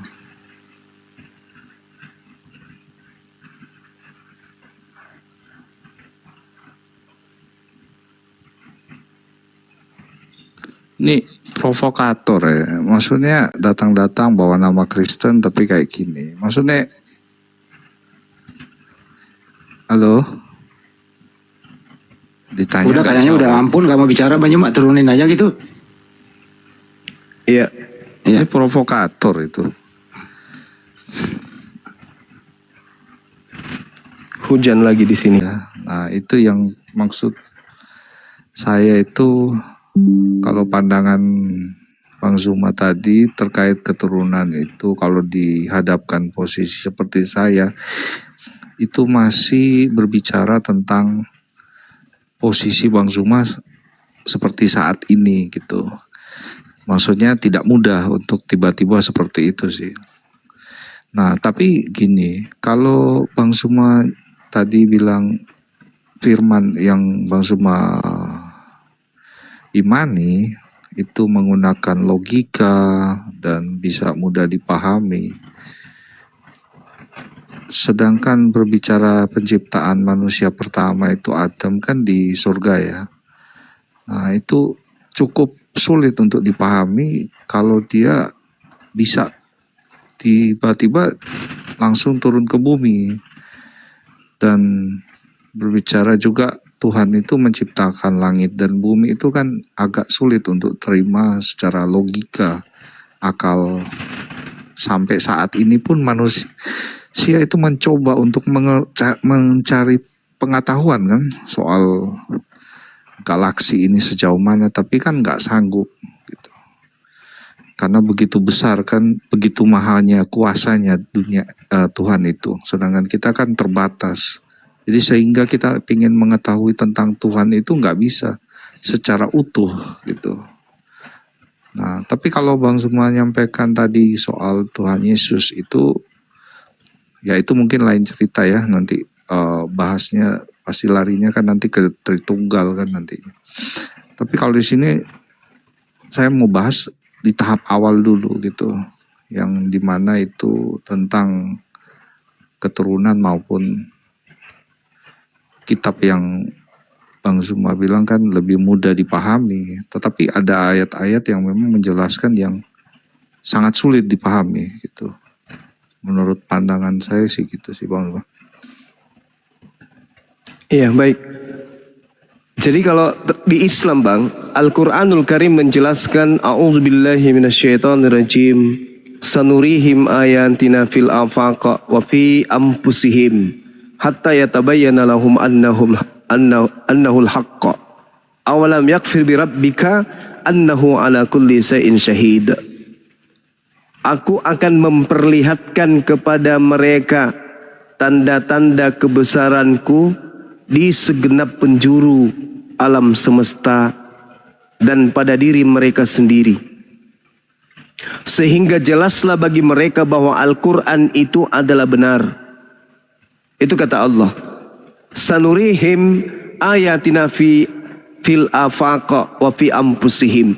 Aku Tuhan memperlihatkan kepada mereka tanda-tanda keberadaanku, kebesaranku di segenap penjuru. Nah, kalau ini saya katakan Islam itu masuk akal, ya ini. Jadi Allah kemudian memperlihatkan kepada manusia kebesarannya, kemahakuasaannya. Contoh, tubuh kita ini, siapa yang menyusun lidah, bibir, pita suara, sampai mengeluarkan gelombang berupa irama, ketukan-ketukan not, sehingga kuping mendeteksi gelombang itu datang dengan suara misalnya aku, kamu, dan seterusnya. Itu siapa yang mengatur? Siapa yang membuat itu? Kita? Bukan. Lalu kemudian ucapan yang ingin kita keluarkan, sebelum kita keluarkan itu ada semacam perintah dari otak. Kok bisa kayak gitu? Siapa yang membuat itu semua? Kita? Bukan. Inilah yang dikatakan oleh Allah, sanurihim ayatina fil afaq. Artinya bahwa orang yang berakal akan mengetahui tentang Allah, tentang Tuhannya itu sempurna. Kita makan, masuk ke dalam tubuh. Asupan nutrisi yang masuk ke dalam tubuh, yang ke rambut dan yang ke kuku itu sama. Begitu juga yang ke hidung, yang ke bibir, yang ke mata, dan yang semuanya. Tetapi kenapa yang bertumbuh hanya rambut, hanya kuku? Kenapa gigi nggak bertumbuh? Kenapa hidung tidak bertumbuh layaknya rambut? Siapa yang membatasi itu semua? Kita? Bukan. Atau mungkin kedua orang tua kita? Bukan juga. Atau negara ini, pemerintah ini yang berikan aturan. Wahai penduduk Indonesia, apabila kalian makan, cukup yang bertumbuh dan bertambah panjang adalah rambut dan kukumu aja ya. Apa ada aturan kayak gitu? Dan meskipun ada aturan, apakah bisa menghentikan itu? Tidak. Kenapa rusuh ini tidak memanjang, melilit-lilit dalam tubuh kita, dalam perut kita, selayaknya rambut ini yang bisa digunting? Kenapa? Siapa yang mengatur itu semua? Inilah yang Allah katakan, sanurihim ayatina fil afaq wa fi anfusihim hatta yatabayyana lahum annahul haqq. Aku akan memperlihatkan kepada mereka tanda-tanda keberadaan, kebesaranku, kekuasaanku di segenap penjuru. Bagi yang berakal pasti sampai. Tapi yang tidak berakal tidak sampai. Kami yang berakal sampai. Oh iya ya. Kita berbicara ini, yang membentuk suara ini siapa? Kita? Bukan. Bukan kita. Bahkan kita tertidur sebentar dan tertidur dan terbangun lagi, bukan kita yang mengatur semua napas kita itu ketika kita terlelap. Bukan kita kemudian yang mengatur dari jantung kita ketika kita terlelap. Tiba-tiba kemudian kita bangun. Pada sendirinya, dengan sendirinya kemudian tubuh kita ini bangun dari tidur hanya untuk ke toilet. Padahal tadi kita nyenyak tidur. Siapa yang mengatur itu semua? Kita. Gak mungkin. Jadi Tuhan tidak perlu kita cari, karena Tuhan itu meliputi segala sesuatu bagi orang yang berakal. Kalau yang tidak berakal, dia mencari Tuhannya. Mana Tuhan saya? Oh, Tuhan saya ini yang digantung di pohon. Oh, ini Tuhan saya yang merangkak kemudian keluar dari ayunan. Itu orang yang tidak berakal. Sedangkan orang yang berakal, begitu dia bercermin, dia sudah tahu Tuhannya itu siapa. Makanya di Islam itu apa? Asyhadu alla ilaha illallah. Aku bersaksi tidak ada Tuhan selain Allah. Bersaksi loh. Kenapa dia berani bersaksi? Ya karena dia melihat ketidakberdayaan dirinya. Dia tidak mampu kemudian untuk mempertahankan supaya kulitnya ini tetap apa kulit ini? Tetap kencang, tidak keriput. Dia tidak bisa mempertahankan supaya mukanya ini tetap ganteng, enggak menua. Dia tidak bisa mempertahankan kulitnya, rambutnya ini tidak memutih. Tidak sanggup. Padahal itu adalah rambutnya. Padahal itu adalah kulitnya sendiri. Tapi tidak bisa. Berarti ada sesuatu yang mengatur semuanya ini. Itu siapa? Itulah yang kami sebut Tuhan. Kami tidak melihatnya, tapi Tuhan itu melihat kami. Kami tidak mendengarnya, tapi Tuhan itu mendengarkan kami. Maka kami hanya memperbaiki diri. Karena kami diawasin, kami disaksikan. Dia menyaksikan diri kami. Makanya dalam Al-Quran dikatakan, di dalam surah Qaf ayat Kata Allah, aku tahu, aku ngerti, aku paham, aku mengetahui apapun yang engkau katakan di dalam hatimu. Walaqad khalaqnal insan wa na'lamu ma tuwaswisu bihi nafsuh. Aku menciptakan makhlukku bernama manusia, dan aku mengetahui apa yang dibisikkan oleh hatinya, dan aku lebih dekat kepadanya daripada urat lehernya. Nah, itu makanya umat Islam tidak memerlukan Tuhan dalam bentuk makhluk, tidak memerlukan Tuhan dalam bentuk apapun, karena memang Tuhan itu laisa kamitslihi syai'. Tuhan tidak serupa dengan apapun. 2 Samuel 7 nomor 22. Tuhan itu maha tinggi, tidak serupa dengan apapun. Laisa kamitslihi syai'. Itu yang terjadi, Bang. Itu yang kami imani. Jadi ya itu tadi, kalau misalnya kita mau berbicara mengenai konsep ketuhanan, Tuhan kami itu tidak bisa dilihat, tapi bisa diketahui bahwa Tuhan kami itu ada. Dengan cara apa? Dengan cara melihat alam semesta ini, dengan melihat diri ini, maka kami yakin Tuhan itu ada. Pencipta langit dan bumi itu ada. Tanpa kemudian kami harus melihatnya. Lalu bagaimana cara kami berhubungan dengan Tuhan kami? Dengan cara beribadah, sujud, menyembah kepadanya. Seperti itu, saudara. Silakan mungkin teman-teman Dinda Pera Istar monitor. Dek, adek, Kores. Ya, Paman. Masuk, pamanku. Ya, sebentar deh, diambil alih dulu sebentar. Aku mau bikin kopi bentar. Bentar, besok baru live lagi Gurunda tuh. Enggak dong. Enggak, serius. Serius di sini. Iya, siap. Oke. Ya, Krislam. Ya, Gurunda. Silakan deh, silakan. Iya Bang Zuma. Ya, jadi Krislam mau masuk Islam. Kan seperti tadi Bang Zuma sampaikan. Jadi kalau diperhadapkan situasi keadaan mungkin seperti saya itu kan tidak semudah itu Bang, gitu. Banyak faktor. Kenapa? Ya. Takut dipukul keluarga. Enggak, tadi Bang Zuma kan jelaskan banyak faktor lah. Kalau mungkin Bang Zuma bilang faktor yang dijelaskan tadi yang di awal itu kan memang masih ada unsur karena saat inilah istilahnya kan gitu. Menurut pandangan saya sih gitu. Karena kalau memang seperti tadi Bang Zuma bilang juga kan, kalau misalnya keadaan apa ya istilahnya memang seperti saya ini, pasti seluruh dunia akan itu kan berpikir sama seperti Bang Zuma tadi. Tapi kan nggak begitu juga kan gitu. Itu sih kan pandangan, makanya pandangan itu kan berbeda-beda ya. Berbicara, makanya kalau di kekristenan itu kan iman itu timbul dari pendengaran. Nah, pendengaran itu adalah firman Tuhan kan. Jadi kalau berbicara firman Tuhan di kita ini kan pasti harus kita berbicara mengimani dulu. Karena kenapa belum beriman? Kenapa? Kenapa belum beriman? Beriman gimana itu maksudnya? Ya beriman sama iman yang benar lah. Iya, yang mana? Yang Islam. Oh bukan, bicara tentang kekristenan, maksudnya iman timbul itu kan emang di Muslim ada Bang seperti itu ayatnya. Tentang berbicara tentang firman Allah. Bukan. Dalam Islam itu yang tadi saya jelasin, iman timbul dari pendengaran itu. Kalau kami itu lebih ke pembagian klasifikasi manusia. Jadi ya, manusia itu ada 3 golongan, Muslim, kafir, munafik. Nah gitu, lebih ke situ kalau kita. Oh bukan, maksudnya berbicara pemahaman tentang firman Tuhan itu kan berdasarkan dari iman itu.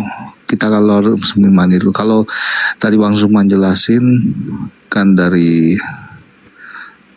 logika. Abang nggak ngikuti ya tadi pembicaraan? Baru masuk ya ini Abang? Enggak dong. Baru masuk ini. Baru masuk kok, baru lihat ini. Iya, aku disuruh bertugas, jadi bertugaslah sudah. Memang sering aku dengar orang Kores. Ya, jadi pada intinya ya sudah sangat jelas sih tadi Bang Suma. Cuman kan namanya keadaan yang tadi seperti saya jelasin itu nggak. Cuma Bang, saya mau tanya, kalau menurut Abang sendiri ya, berbicara tentang apa? Saya kan bukan apa ya, karena ada beberapa info ya, istilahnya beberapa firman ya. Jadi firman yang ini menyata ini yang satu. Kalau di Abang sendiri itu Ismail itu dari kan keturunan Nabi Muhammad kan dari Ismail, betul ya Bang ya? Terus? Nah, Ismail itu ibunya siapa Bang namanya di Al-Quran? Kalau boleh tahu. Sayyidah Hajar. Nah, soalnya kan menurut pandangan saya kan di situ kan ada perbedaan mulai dari Abraham ya, Ibrahim itu sih. Nah, terus kalau boleh tahu itu istri keberapa itu Bang Siti? Siapa namanya? Siti Hajar itu yang kedua. Soalnya kalau itu infonya yang kedua kan di Alkitab Kristen sama gitu. Cuman namanya kayaknya beda itu kayaknya. Enggak. Iya, kalau ngikutin dari Sarah misalnya kayak gitu, jatuhnya itu masih prototipe purwarupa gitu. Jadi maksudnya bagaimana, tuh masih Patreon. Masih prototipe purwarupa. Di mana kebenaran itu dipercontohkan hanya untuk satu bangsa saja gitu kan. Jatuhnya ke sana. Betul Israel. Ya kan? Nah, ketika Islam datang, maka yang prototipe ini sudah disempurnakan dengan agama yang dimana semua manusia bisa mengaplikasikannya. Karena gini, kalau lu mau mengimani dari anak pertama, misalnya Ishak begini dan begitu, lu kalau misalnya kurban harus ke Israel, gitu kan? Ketika lu mau menebus dosa tidak bersalah lu harus ke Israel. Terus kalau misalnya lu mau membenarkan iman lu harus menjadi bangsa Israel gitu. Dan masuk bangsa Israel itu mahal sekali. Jadi apa-apa tuh harus di Israel. Gimana orang yang hidup di Amerika, di Australia, di Indonesia harus ke Israel mulu gitu loh. Nah ini kan gak bisa diterapkan kecuali hanya satu bangsa saja. Nah Islam datang membuat semua bangsa bisa mengimani Tuhan yang benar ini gitu. Iya Bang, jadi kalau di situ memang kan mulai dari kontroversinya ini kan keturunan itu kan mulai dari, kalau saya menurut pandangan saya, nggak tahu yang lain ya, teman Kristen maupun Muslim. Kalau menurut pandangan saya mulai dari Abraham itu. Cuma ada beberapa pertanyaan saya di Komal Muslim, saya tanya agak sulit membahas itu, sehingga maksudnya apa yang agak sulit dari situ. Jadi gini, masa ada yang sulit dibahas sama Islam sih? Jadi gini. Saya nggak lihat tadi Alda ngobrolin mana surga yang waras, mengawini bidadari atau mengawini Tuhannya sendiri. Emosi satu room di sana. Itu nggak sulit, Bre. Jadi gini, Bang. Saya misalnya pernah tanya itu tentang anak dari Siti ya, berarti si Ismail kan. Dengan anaknya istri pertama itu kan Sarah ya, betul ya? Ya, Ishak. Itu Ishak, ya Ishak. Itu yang dipersembahkan itu sama Abraham atau Ibrahim itu siapa itu dia? Ini Ismail. Baik dari sudut Islam maupun dari kitab suci Yahudi. Nah, kalau menurut Kristen kita sendiri itu adalah Isa gitu loh. Nah, ya walaupun maksain kita hargai. Terus? Nggak masalah sih. Cuman secara ini perbedaan ini kan kadang ya kita kan namanya mencari kebenaran kan nggak salah kan kita bertanya gitu loh, maksudnya kan saling bertanya. Nah itu sering saya tanyakan ke teman-teman gitu loh. Maksudnya kenapa Abraham ini lebih memilih anak istri kedua yang kalau di Muslim ya, anak istri kedua yang dipersembahkan, bukan anak pertama gitu. Padahal jelas-jelas kan Ya karena gini bre, ketika Tuhan memerintahkan, lu nggak bisa nunggu gitu. Nah ketika posisi diperintahkan Tuhan untuk menyembelih anaknya yang tunggal kan gitu, itu Ishak belum lahir. Posisinya kan gitu. Dalam Al-Quran juga kronologisnya begitu. Perintah itu datang sebelum kabar gembira kedua. Apa itu gembira kedua? Kelahiran Nabi Ishak gitu loh. Jadi gimana disuruh nyembelih Ishak tapi Ishaknya belum lahir, itu gimana caranya?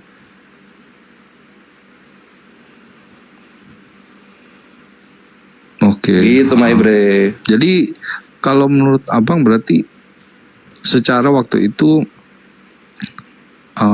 apa namanya? Ishaknya belum lahir. Anak dari istri kedua itu berarti kondisinya pada saat dipersembahkan itu Ishak belum lahir, maksudnya dari anak pertama. Betul. Gitu ya. Iya. Oke. Soalnya gini, pemahaman saya kan yang dimana kalau istri pertama itu ya istilahnya kan di mana-mana ya secara logika, maksudnya lagi-lagi kita pakai logika ya kan. Kalau di Muslim kan kadang-kadang menggunakan logika, apa yang Bang Zuma bilang kan pakai logika. Nah itu kan pasti anak pertama itu kan ya kayak abang lah, punya istri dua. Anak pertama dari istri pertama itu kan pasti lebih prioritas ya istilahnya. Itu pandangan saya sih. Cuman, kalau udah lahir pasti prioritasin anak sulung kan. Gua anak sulung kesayangan gue. Oh gitu. Iya gitu kan. Nah tapi posisinya di sini Ismail itu anak sulung. Mau gimana caranya? Itu anak sulung Ismail itu. Oh, oke. Yes gitu.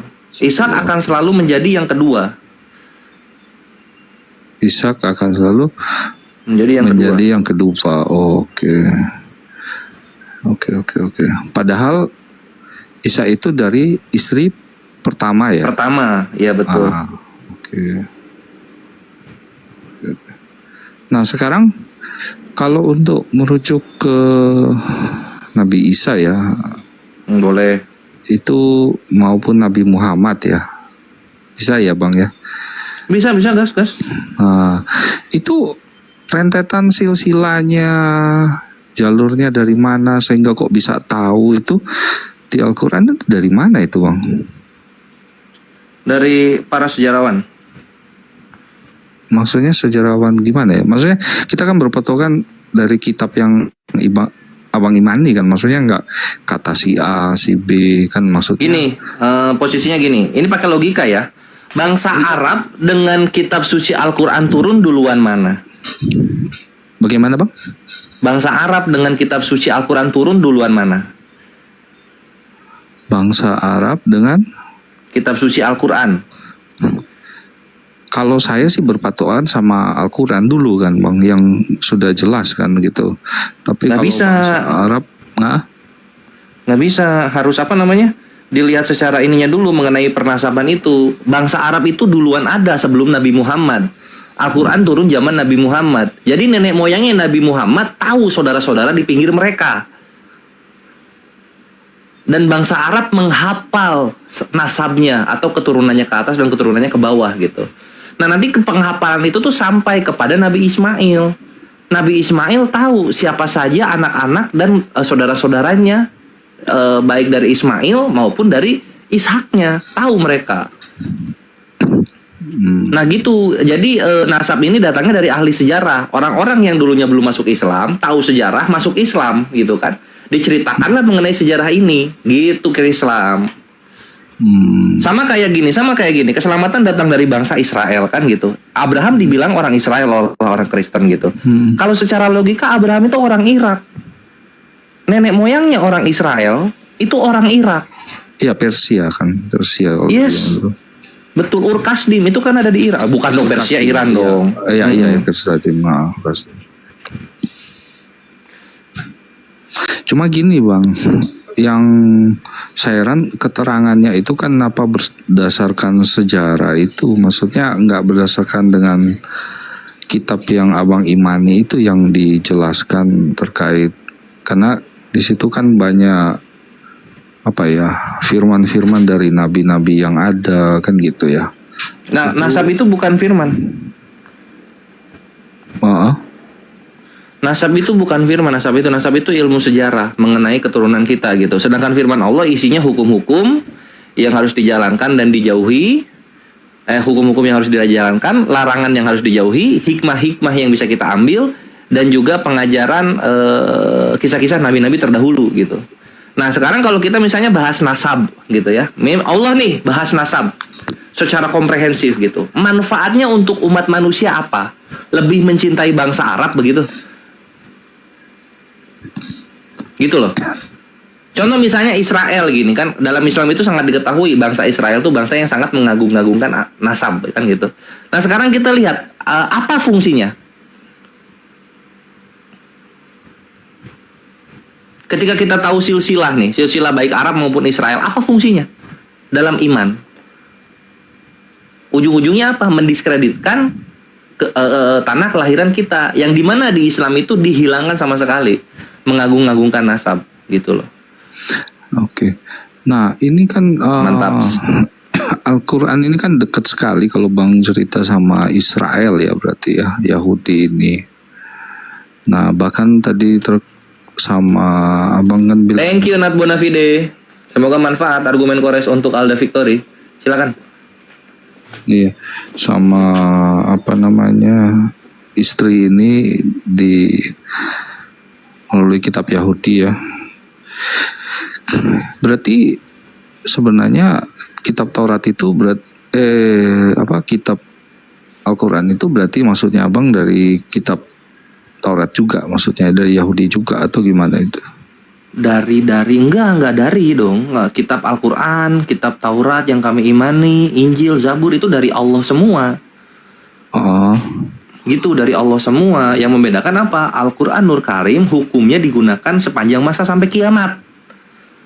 Sedangkan kitab-kitab sebelumnya itu dibatasi oleh kitab yang turun kemudian, gitu loh. Jadi Taurat turun nih, maka orang-orang di sana mengimani Taurat gitu. Injil turun, ya orang-orang harus berpindah ke Injil, tinggalkan Taurat gitu kan, karena sudah ada yang menyempurnakan. Zabur turun, Zabur dulu ya, orang-orang harus ke Zabur. Habis Zabur baru ke Injil, mereka mengimani Injil. Nah, setelah Injil baru ke Al-Qur'an semuanya gitu loh. Jadi iman dalam Islam itu kita mengimani, percaya bahwa Allah pernah menurunkan kitab yang diikuti oleh umat-umat sebelumnya. Beres sampai situ. Udah kelar sampai situ. Nah, sekarang kita ke Al-Qur'an. Nah, di Al-Qur'an semua pokok kehidupan yang ingin lu pelajari, dasarnya itu di Al-Qur'an. Bagaimana lu berbakti kepada orang tua, bagaimana lu menjadi pemimpin, bagaimana lu menghadapi musibah, bagaimana lu menjadi suami, itu dasarnya di Al-Qur'an semuanya. Gitu loh, dari lu masih lahir, kemudian lu mati, kemudian setelah mati ngapain, itu Al-Qur'an dasarnya. Gitu. Makanya kami sangat mencintai firman Allah yang turun kepada Nabi kami Muhammad SAW. Kami sangat mencintai itu. Gitu. Karena bagaimana lu tahu cara hidup yang benar ketika benar dan salah itu tidak datang dari Tuhan. Contoh kayak gua ya, ini mujizat ya dari Al-Qur'an ya. Gua hidup dalam dialog lintas iman, ngebubukin Tritung gitu.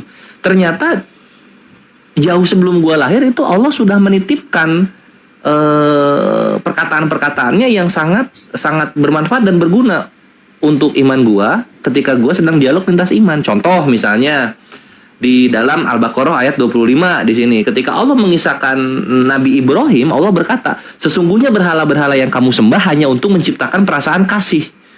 Majlub nggak tuh?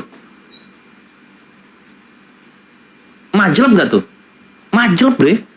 Gitu loh. Karena ketemu dengan siapa? Para penghujat-penghujat Islam, mereka mengimani bahwa Tuhan itu mengajarkan kasih tok. Gitu. Wah, disitulah kerennya tuh. Terus surah Al-Luqman ayat 6 gitu. Sesungguhnya di antara mereka yang membenci Islam, ada orang-orang yang suka memelintir ayat-ayat Allah. Dar ketemu sama Haleluda, sama si Alda, sama Christian Princess. Ketemu gua orang-orangnya. Ini Allah sudah berfirman 1400 tahun sebelum gua lahir, bre. Mantap nggak tuh? Mantep bre. Gitu. Jadi gimana orang-orang gimana orang-orang mau hidup lurus, mau hidup di jalan yang lurus kalau mereka tidak mengimani kitab suci terakhir Al-Qur'an Nur Karim. Gitu Krislam. Oke. Jadi kalau sampai terbatuk ya, gua tersipu. Iya, jadi kalau diskusi di beberapa komal itu kan memang teman-teman menyampaikan kan kalau Al-Quran itu kan melengkapi dari kitab-kitab sebelumnya ya, gitu. Betul. Nah, kalau saya lihat itu kan Al-Quran itu dari abad ke-7 ya, betul ya? Iya betul. Sedangkan Kristen itu dari abad ke-1, bahkan sebelum abad ke-1 itu sudah ada sebenarnya sih itu. Nah, cuman di sini itu salah tapi nanti. Kenapa? Terus? Bagaimana? Itu salah tapi nanti dulu. Biarin Krislam beresin dulu. Oh, tapi gini, kalau saya melihat ini kan memang antara Alkitab dan Quran ini, Al-Quran ini kan memang istilahnya kemiripan dari nabi-nabi maupun cerita itu kan banyak kemiripan di situ. Cuma pandangannya berbeda-beda, ada berbeda-beda. Nah, di sini cuma saya yang agak membingungkan bahwa Quran ini kan datang istilahnya melengkapi kitab sebelumnya. Namun kitab yang sebelumnya itu keliru gitu. Ibarat kata kan kalau sudah ada sejarah sebelumnya yang menjelaskan, kalau melengkapi itu kan istilahnya kan pasti nggak mungkin ini ya gitu sih. Tapi ini kenapa bahkan dia hanya berbicara hanya sebatas perjanjian lama saja gitu sih kalau saya lihat ya. Ibarat kata hanya Taurat, tentang buku kitab Taurat itu sih. Injilnya nggak dibahas gitu ya? Iya, karena memang beberapa diskusi sebelumnya itu Injil itu ya itu sih ada teman-teman Muslim itu belum bisa menjelaskan mana Injil yang benar itu sih. Mana Injil yang benar? Betul, dan ujung-ujungnya katanya nggak perlu dicari katanya. Nah, itu yang membuat saya agak bingung sih istilahnya apakah benar gitu itu sih. Gimana? Oh ini Aki Saiful mau masuk? Bro, enggak, lanjut aja bro. Cuman bingung aku kalau ditanya sama kita gitu yang nggak pernah megang, nggak pernah, belum lahir saat itu yang ditanyanya. Kemana Injil yang asli? Ya kan aneh kan? Ya. Jadi kalau penjelasan dari gua, Al-Quran nggak membahas Injil sama sekali itu salah gitu loh. Karena banyak sekali ayat-ayat, terutama ketika kisahnya tentang Nabi Isa alaihissalam itu diberitahukan gitu bahwa Nabi Isa diberikan Injil gitu. Jadi bukan kalau di Kristen kan Matius, Markus, Lukas, Yohanes, Injil ini datang dari sana. Nah kalau Injil kami nggak, Injil ini datang dari Allah, diberikan kepada Nabi Isa gitu. Nah di sini menariknya nih, Injil yang diberikan kepada Nabi Isa itu bentuknya buku atau bentuknya hukum. Nah di sini kawan-kawan Kristen biasanya kebingungan dan tersesat gitu. Kitab dalam bahasa Arab itu nggak melulu buku. Kitab dalam bahasa Arab itu bisa juga ketetapan, gitu. Mau lihat di mana kitab itu artinya ketetapan? Silahkan dibuka di An-Nisa ayat 24. Kitaballahi alaikum. Di situ bukan buku dari Allah untuk kalian semua, tapi ketetapan Allah untuk kalian semua, gitu. Nah, jadi ketika dibilang Injil itu artinya ketetapan Allah yang datang untuk Nabi Isa alaihissalam, khusus untuk Nabi Isa alaihissalam. Nah sekarang ditanya Injilnya kemana gitu ya, Injilnya ya dengan terangkatnya ke langit kedua Nabi. Karena Injil itu wahyunya Allah khusus kepada Nabi Isa alaihissalam, bukan berbentuk buku dia. Sampai sini Krislam menangkap itu perbedaannya antara Injil yang Islam sama Injil yang di Kristen Indonesia. Gitu. Karena nggak apa-apa. Jadi nggak semua pertanyaan juga harus kita jawab. Cuman ini sharing diskusi istilahnya. Kalau memang ada yang belum bisa menjawab di tempat koma lain, ya saya tanyakan ke abang. Tapi nggak harus dijawab lah. Semua pertanyaan. Udah dijawab. Makanya. Tadi itu terjawab atau tidak terjawab? Kalau Krislam nangkepnya? Kalau pandanganku sih sepertinya masih belum lah. Tapi nggak apa-apa bang. Dalam arti dalam keimanan nggak gini bang. Keimanan itu bukan sesuatu hal yang dipaksakan. Kira-kira menurut abang keimanan itu apa sesuatu hal yang dipaksakan atau tidak? Sebenarnya bukan guanya yang nggak menjawab, tapi Krislamnya nggak mampu untuk menanggapi gitu. Karena ketika gua bilang Injil itu bukan berbentuk buku gitu, tapi berbentuk wahyu dari Allah kepada Nabi Isa. Nah di situ Kristal ngeblank, sebagaimana Kristen-Kristen yang lainnya. Maksudnya menurut abang, istilahnya iman itu apakah sesuatu hal yang perlu dipaksakan atau tidak kira-kira? Iman itu sesuatu yang perlu dipaksakan atau tidak gitu. Tergantung kita nanyanya ke siapa. Kalau kepada orang lain ya nggak peduli amat gitu kan. Tapi kalau kita berbicara tentang orang-orang yang kita sayangi. Abang. Iya ya, itulah menurut gua tergantung yang ditanya ini siapa, anak gua, istri gua gitu loh, atau orang lain yang tidak ada hubungannya hidupnya sama gua, gitu. Karena buat gua pribadi ini nyambung sama iman dalam Islam gitu. Kenapa? Karena iman dalam Islam ini menjelaskan bagaimana kehidupan di dunia dan kehidupan di akhirat ya gitu. Sekarang gini posisinya, dalam Islam di sorga itu melanjutkan hubungan semua manusia di dunia. Contoh misalnya lu punya istri di dunia gitu. Nah terus kemudian lu berdua meninggal, nanti dibangkitkan. Kalau lu berdua masuk surga, maka dua-duanya ini masih suami istri bre, gitu. Kalau lu punya anak lu masuk surga, itu masih anak lu itu di surga. Kalau lu punya orang tua masuk surga, itu masih orang tua lu. Itu yang perlu dipahami. Nah jadi kalau ditanyakan misalnya kepada keluarga, pada anak nih, iman itu harus dipaksakan nggak? Kalau anaknya bebal gitu, kita harus paksain. Kenapa? Karena kita nggak mau nangis sejadi-jadinya ketika melihat di ujung hayat anak kita mati kafir. Karena kita tahu ke depannya apa? Berpisah di sorga. Sorry bang, maksudnya secara general, bukan secara tapi maksudnya bukan keluarga, secara general pada umumnya. Oh, jangan keluarga ya. Oke. Kalau jangan keluarga ya jangan dipaksain. Aku pastilah, ini nggak masuk akal toh bang.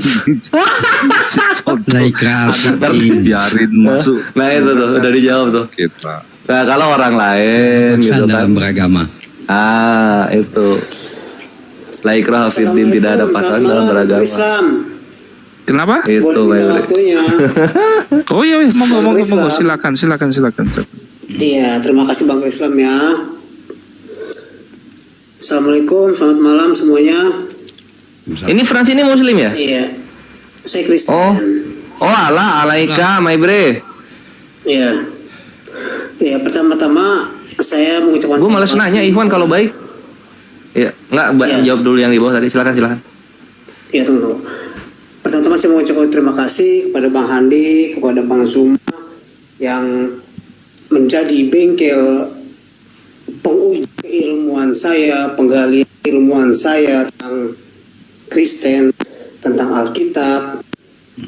Itu dimulai sejak tahun 2010 sampai sekarang, walaupun pemahaman saya itu akan itu beberapa putus suaranya. Lalu putus nggak enak ya didengar, kecil lagi pak, mentok lagi, berubah arah lagi, dan seterusnya.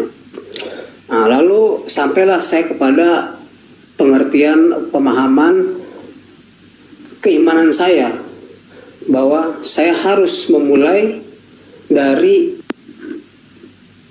1 pasal 1. Itulah permulaan kekristenan saya, di mana Allah dalam Alkitab saya ini bukan kepada suatu pribadi atau sosok atau apalagi wujud, bukan, tetapi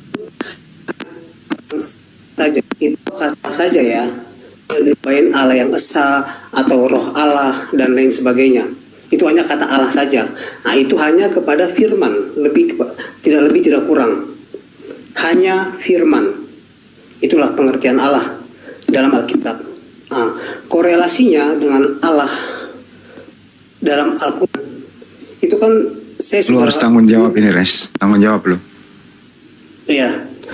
Oh, yang disebut Bang Handi loh. Yang tanggung jawab gua. Dia tadi terima kasih sama Bang Andi, Bang Andi. Iya. Ya.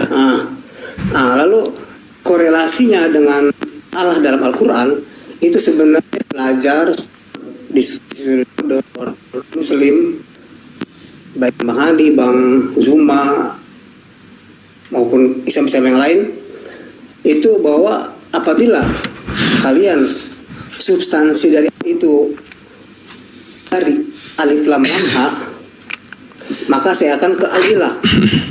Begitupun sebaliknya, kalau kalian mengambil dari kata dari al-ilah, saya pun akan dari alif lam lam ha. Gitu, selesai, beres. Itu mengenai kata Allah ya. Saya sampai di situ sudah selesai. Lalu yang kedua saya mau nanggapin tentang nanti akan ada pertanyaan, tapi nanti. Lalu saya ingin menanggapi tentang praistar yang mengenai kata Injil di Alkitab itu berbeda dengan di Al-Quran. Sebenarnya pemahamannya sama.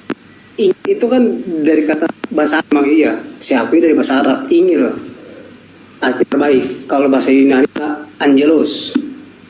Baik. Angelos malaikat Eugalion. Atau Injil yang kepada Isa atau kepada Yesus itu sama dengan beda dengan Injil Yesus atau Injil Isa. Itu beda. Mantap. Tapi pengertiannya sama. Kabar baik. Pengertiannya sama, kabar baik. Saya kabar baik dari Yohanes kabar baik dari Yesus kabar baik dari Allah. Itulah pengertian Injil atau Ingil atau Angelos. Itu yang kedua. Pertanyaan untuk Bang Praistar nih, Bang Kores, satu pertanyaan, satu aja. Ya. Karena saya sering kali tuh kalau kalian berspekulasi tentang Allah dalam Al-Quran, itu saya lebih kepada Sang Pencipta umat Buddha dan Hindu. Pertanyaan itu, kesana dia. Apakah Allah dalam Al-Quran adalah Sang Pencipta umat Hindu? Langsung gitu. Ini putus-putus, weh. Truk gitu, weh. Apakah Allah Sang Maha Pencipta itu apa? Sing diomongin. Maksud saya, apakah dalam Al-Quran itu adalah Sang Pencipta yang sesungguhnya, yaitu Sang Pencipta agama Hindu dan Buddha. Sang Pencipta. Sang Pencipta gitu. Bukan seperti yang ditulis dalam Alkitab gitu. Iya, jawabannya Allah kan kayak gini. Allah berfirman nih dalam Al-Quran. Gitu, iya. Gini. Allah berfirman dalam Al-Quran. Boleh jadi dia hanya ingin menciptakan satu agama saja untuk kamu. Dan jika Allah menghendaki, dia menjadikan kamu satu umat saja, tetapi dia menyesatkan siapa yang dia kehendaki dan memberikan petunjuk kepada siapa yang dia kehendaki. Tetapi kamu pasti akan ditanya tentang apa yang telah kamu kerjakan gitu. Jadi orang-orang yang ada di dunia ini memilih agama-agama yang lain, mereka itu tersesat ke dalam Islam ya, dalam proses Islam tersesat gitu. Karena apa? Karena Allah sudah memberikan petunjuk dan juga larangan. Kenapa nggak diambil petunjuk? Itu di surah An-Nahl ayat 93. Surah An-Nahl ayat 93. Surah apa? An-Nahl ayat 93. An-Nahl. Iya. An-Nahl ya? Iya. Oke, terima kasih. Sama-sama. Ayat 93. Itu Allah udah jawab gitu. Jadi memang Allah menciptakan segalanya untuk apa jadinya ketika ada petunjuk dan tersesat? Apa maksudnya? Ini untuk ujian gitu. Kalau lu memang orang yang beriman, kalau lu memang benar-benar ingin menyembah Allah saja, buktikan gitu loh, buktikan. Keluarlah dari kesesatan, ikutilah petunjuk yang ada gitu. Kenapa? Karena kalau lu memilih untuk tersesat, maka Allah akan membiarkan lu dalam kesesatan. Gitu, dan akan ada setan-setan yang Allah biarkan untuk membuat lu tenang di dalam kesesatan tersebut. Tapi ketika lu mempunyai kehendak bebas, ingin mencari kebenaran, lu jalan hijrah lu. Kalau dalam Islam hijrah disebutnya ya. Lu berpindah lalu dari tempat fasik tersebut, dari tempat kesyirikan tersebut kepada tempat yang terang, kepada jalan yang lurus. Yang ada dikatakan oleh Nabi Isa dalam surah Az-Zukhruf ayat 64. Innallaha huwa rabbi wa rabbukum fa'buduh hadza siratum mustaqim. Sungguh Allah adalah Tuhanku dan Tuhanmu, sembahlah Dia. Ini adalah jalan yang lurus. Gitu my bre. Buktikan kalau lu itu layak untuk mendapatkan kasih sayang Allah. Mantep banget kores. Ayo singa. Yes. Oke, terima kasih. Iya ya. Jangan singa, Ring, naga. Sebenarnya, Ya gimana? iya, ya oke, terima kasih. Nah, kalau lebih kepada tempat yang tepat gitu, cocok. Ya sebenarnya saya lebih cocok di sini karena kan Yesus itu kan, kalau saya tahu Yesus itu menebus. Itu sebenarnya yang ditebus itu bukan orang-orang kami zaman sekarang ini, bukan, tapi orang-orang pada zaman itu yang mengalami kebangkitan pertama, orang-orang pada zaman Yesus. Itu yang ditebusnya oleh Yesus. Lalu saya sebagai yang hidup manusia di zaman sekarang ini, itu saya tuh lebih kepada para murid. Jadi saya harus, kalau mau melalui Yesus, saya harus melalui para murid dulu. Karena Petrus sebagai tonggak murid, pemimpin murid, sang murid, itu dia kan sudah dijanjikan sama Yesus. Petrus, kepadamu akan kuberikan kunci kerajaan sorga.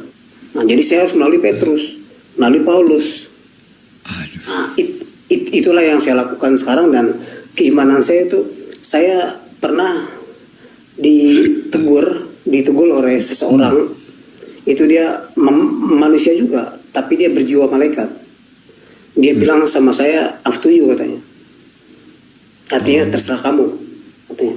Jadi dalam hal ini saya tahu maksud dia. Saya tahu maksud dia bahwa saya disuruh memilih jalan mana yang akan kamu ikuti. Dengan kami atau dengan kaum Nasrani yang lebih kepada Yesus, atau bahkan saya pindah ke agama Islam. Karena saya pernah mau, saya dulu waktu di Jakarta. Lo harus mencari terus. Saya mau pindah ke agama Islam, tapi syukur puji Tuhan ditolak. Astagfirullah. Nggak apa-apa, nanti diulang lagi aja, usahakan gitu. Karena lo harus membuktikan lo layak untuk mendapatkan kasih sayang Allah. Posisinya sekarang begini. Betul. Lo mengikuti Petrus. Makhluk dikasih kalau mengikuti jalan Alkitabnya, jalan agamanya masing-masing. Waduh, buset. Berarti Tuhan menciptakan semua agama, bener dong? Benar. Iya ini. Wah, kalau gitu ya cari aja yang agama paling ringan gitu kan? Ya udah dapat ya bang. Iya gitu. Bukan soal paling ringan. Kalau agama yang saya jalani sekarang ini, ya saya sebagai Kristen progresif seperti alah, Kristen progresif mah iyalah anjir, semua orang nggak ada yang masuk neraka, ujung-ujungnya masuk sorga. Lu mau percaya Yesus, lu mau percaya Yesus atau nggak percaya Yesus, yang penting lu berbuat baik, lu masuk sorga gitu kan? Enggak, bukan, salah. Nah, terus gimana? Kalau itu Kristen progresif sih Daniel. Kalau progresifnya lu gimana progresifnya lu? Semua agama punya kesempatan masuk sorga nggak, semua agama? Kalau Kristen progresifnya saya itu yang saya sebenarnya ingin minta diikuti oleh mereka. Itu waktu tahun 2017 saya pernah ditegur sama mereka, dan saya mengikuti mereka. Karena apa? Karena mereka punya konsep ideologi Injil modern. di mana ketika konsep ideologi modern mereka diterima oleh surga, oleh Allah, bahkan oleh Yesus. Nah, itu Ya, jadi semua agama yang tidak menyembah Yesus ini ada kesempatan masuk surga nggak di imannya Frans yang sekarang ini? ya kalau soal agama, Yesus mengatakan bahwa orang yang melakukan hukum Taurat pun akan masuk surga juga. Jadi kesimpulannya semua agama masuk surga, tapi siapa? Kan udah bener lo. Ini kalau nggak progresif Ikhwan, di Amerika ini memang berkembang pesat. Jadi sedang ada. Ini tunggu ya Frans ya, tunggu dulu. Ini gue ngasih tahu ke yang bawah supaya mereka mengerti. Di Amerika terutama ya Amerika, sekarang ini sedang ada perdebatan antar denom. Nah, denom yang mencuat ini bukan Kristen Katolik Protestan, enggak, tapi Kristen progresif sama Kristen konservatif gitu. Nah, Kristen progresif itu menyatakan semua orang itu layak masuk surga walaupun nggak percaya Yesus. Di situ ditentang habis-habisan sama Kristen konservatif kayak gitu. Karena yang penting gitu dalam Kristen progresif itu, yang penting lu berbuat baik kepada sesama gitu, tidak jahat, udah lu masuk surga aman. Gitu mereka. Konservatif itu ya kayak Protestan, Katolik kayak gitu loh ya. Keselamatan itu hanya datang dari Yesus. Berantemnya kenceng. Gitu. Sebenarnya kalau mau jujur, Katolik itu udah pasti Kristen progresif, bro. Enggak, ini konservatif lah. Tapi yang extra ecclesiam nulla salus. Katolik tidak ada keselamatan di luar Katolik. Sejatinya Katolik itu sebenarnya Kristen progresif karena kami mengikuti jalan para rasul. Itulah Kristen progresif.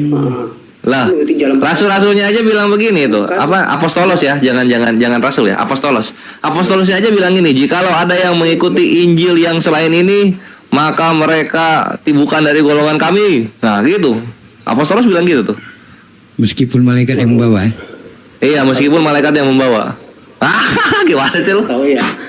Jadi iya, saya bisa menangkap apa yang ada yang di Amerika yang Anda katakan itu sebenarnya lebih kepada lebih baik kalian berdebat sama saya Kristen konservatif. Daripada nanti kamu ketemu Islam, ujung-ujungnya kalau kalian bertahan, kalian akan disembelih, dibantai, dimusnahkan.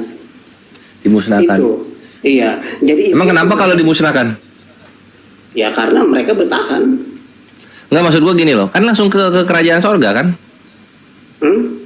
Enggak, itu kan saya kan sudah bilang. Konsep ideologi Injil modernnya Kristen progresif itu kalau diterima oleh Allah, oleh Yesus, oleh surga, nah itu kami akan menjadi pemimpin di Firdaus. Nah makanya pemimpin di Firdaus. Jangan pakai gini makanya gitu. Iman itu di Islam itu pasti.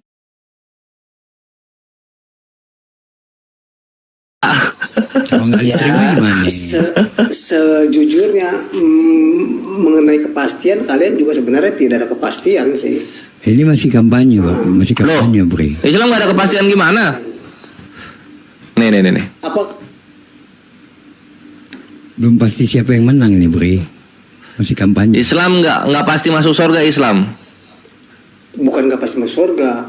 Terus apa dong? Lo mau ngomong apa ini sebenarnya? Modal apa yang kalian pakai untuk mencapai surga itu, untuk berkuasa, untuk memimpin di surga itu, gitu. Ya modal iman lah. Kalau masalah iman, semua agama punya iman, bro, punya kebaikan. Nah imannya benar nggak kayak gitu loh? Hah? Imannya benar nggak? Semua baik, hanya kan bagaimana sang pemimpinnya itu membawanya gitu. Gembala masing-masing lah, minimal di daerahnya masing-masing lah. Gembalanya itu bagaimana membawanya gitu. Bagaimana koreasi gembala itu dengan kami sang pakai pemimpin gembala. utama. Kami manusia semua. Sang pemimpin utama dalam Islam, sang pemimpin utama dalam Kristen gitu.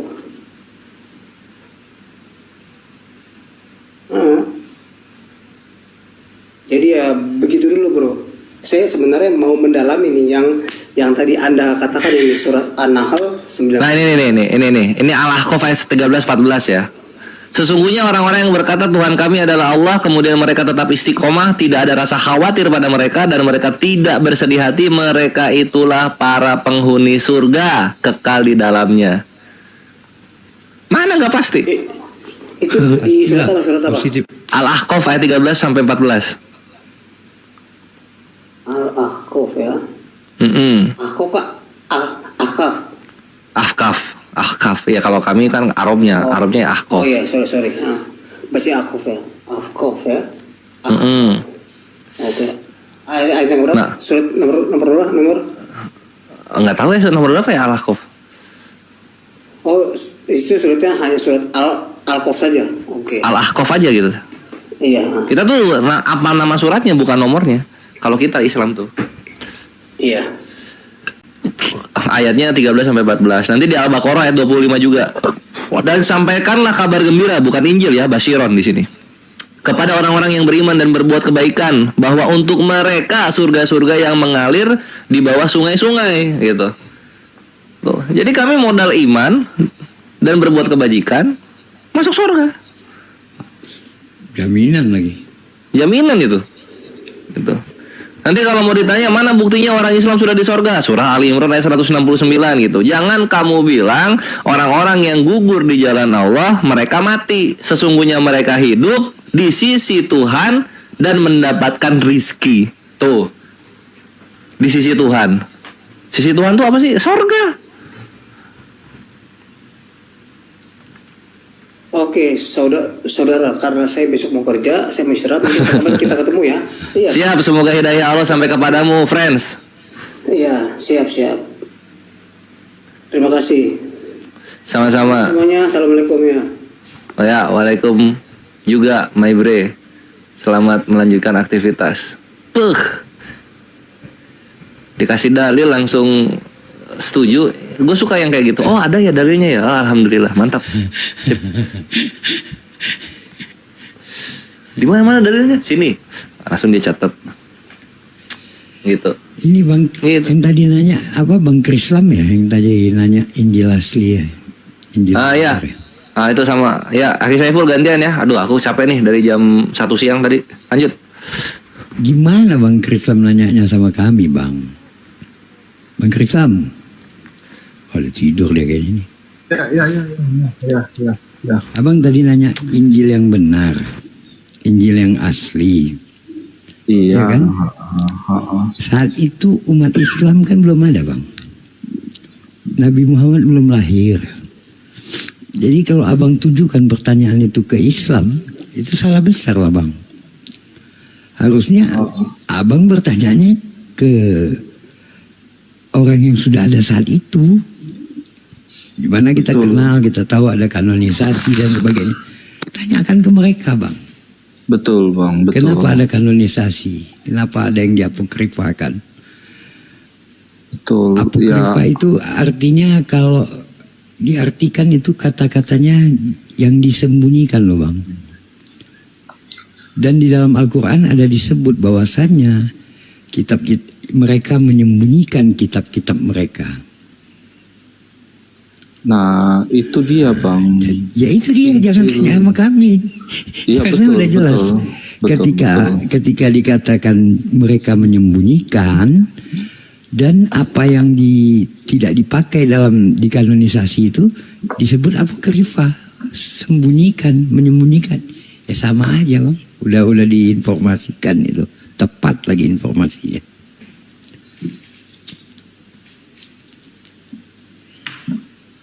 Ya, betul, Bang. Jadi Injil itu memang sebagai tanda, Bang, sebenarnya buat Kristen itu,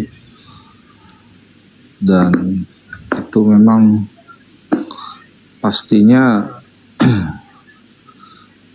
istilahnya sulit terbantahkan maupun apa yang sulit terbantahkan, Bang? Yang ada Injil di kekristenan, maksudnya itu dalam arti apa ya, sulit terbantahkan itu maksudnya karena yang dibawa oleh Nabi Isa itu sih, seperti Bang siapa tadi, Bang Kores ya, Iya, yang dibawa oleh Nabi Isa itu tidak pernah mengajarkan adanya Tuhan-Tuhan lain, Bang. Tidak pernah mengajarkan adanya kumpulan Tuhan-Tuhan dijadikan satu, nggak pernah ada pengajaran seperti itu. Karena setiap nabi itu pengajarannya adalah sama dan berkesinambungan, Bang. Nabi Isa mengajarkan perkara yang pernah diajarkan oleh Nabi Musa. Nabi Musa juga begitu. Dan Nabi Muhammad juga begitu. Ketika dia datang, dia melanjutkan pengajaran Nabi sebelumnya. Nah, justru itu tadi kan abang bilang nggak diajarkan seperti itu. Nah, makanya saya tanya sih. Tapi abang bilang kan memang harusnya nggak ditanyakan ke seperti abang ini. Betul memang, karena Al-Quran atau Muslim itu kan di abad ke-7 baru. Sehingga kalau Kristen itu kan memang sudah pengikut-pengikut Yesus, kan kekristenan itu pengikut Yesus itu sudah di abad sebelumnya itu. Nah, jadi berbicara Injil mereka sudah pasti mengetahui lebih dulu sih. Ya, bagi murid-muridnya mereka pasti tahu, Bang. Sehingga murid-muridnya itu kan dari sejarah seperti beberapa murid-murid ada yang disalib terbalik, ada yang dimasukkan penggorengan, ada yang di India, ada yang di Turki, ada yang di Afrika. Jadi banyak. Ketika Al-Quran datang sebagai kitab terakhir, maka sudah pasti kita harus mengikuti update yang terakhir, Bang. Hari ini tidak ada yang mampu menciptakan kitab lagi, Bang. Kalaupun disuruh ciptakan, tidak ada yang mampu. Tidak ada keluarannya sampai dengan hari ini yang terupdate itu masihlah Al-Quran. Sebenarnya, Bang, kalau berbicara itu kita nggak punya hak sebagai prerogatif, maksudnya satu hak yang Abang absolut. ada temukan satu kitab selain Al-Quran dari mulai sekian 1400 tahun yang lalu. Oh, itu haknya Tuhan. Maksudnya iya, hari ini Tuhan. Abang ada temukan. Kalau untuk saat ini sih menurut pandangan aku sendiri belum. Ya, tapi ada menurut temukan nggak? belum.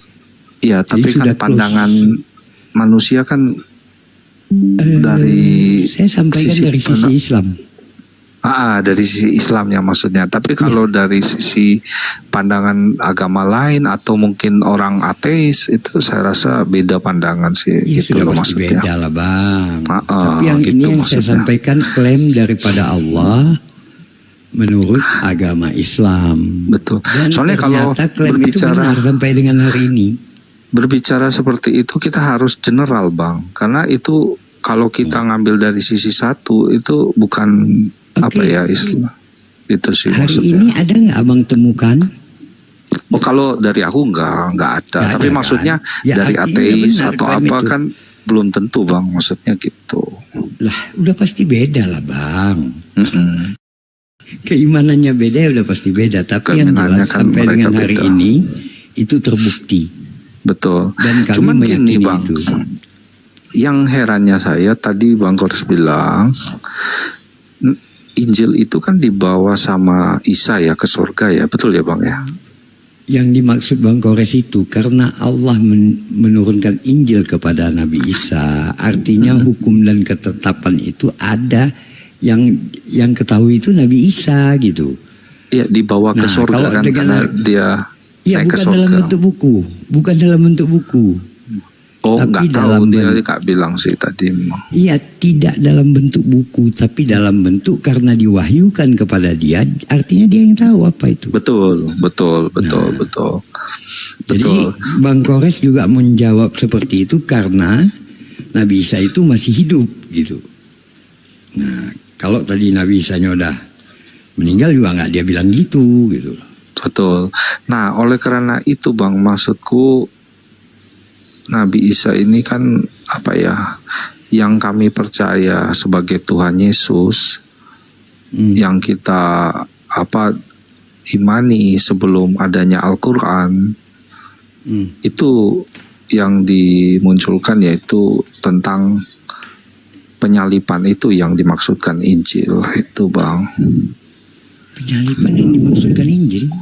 Matius, Markus, Lukas itu berbicara tentang penyalipan itu, Bang, Injil itu. Sementara disitulah titik perpisahan kita, gitu kan? Titik perpisahannya di situ. Di umat Islam tidak meyakini penyalipan itu dilakukan kepada kepada Nabi Isa. Orang yang disalibkan itu adalah orang yang diserupakan. Nah, kalau menurut Abang, jadi itu bukanlah Injil, nggak diakui Injilnya yang tentang gini, penyalipan Bang, itu. Ketika kami mengimani bahwasanya Injil itu diturunkan oleh Allah kepada Nabi Isa, maka kami mempercayai masih ada kata-kata di dalam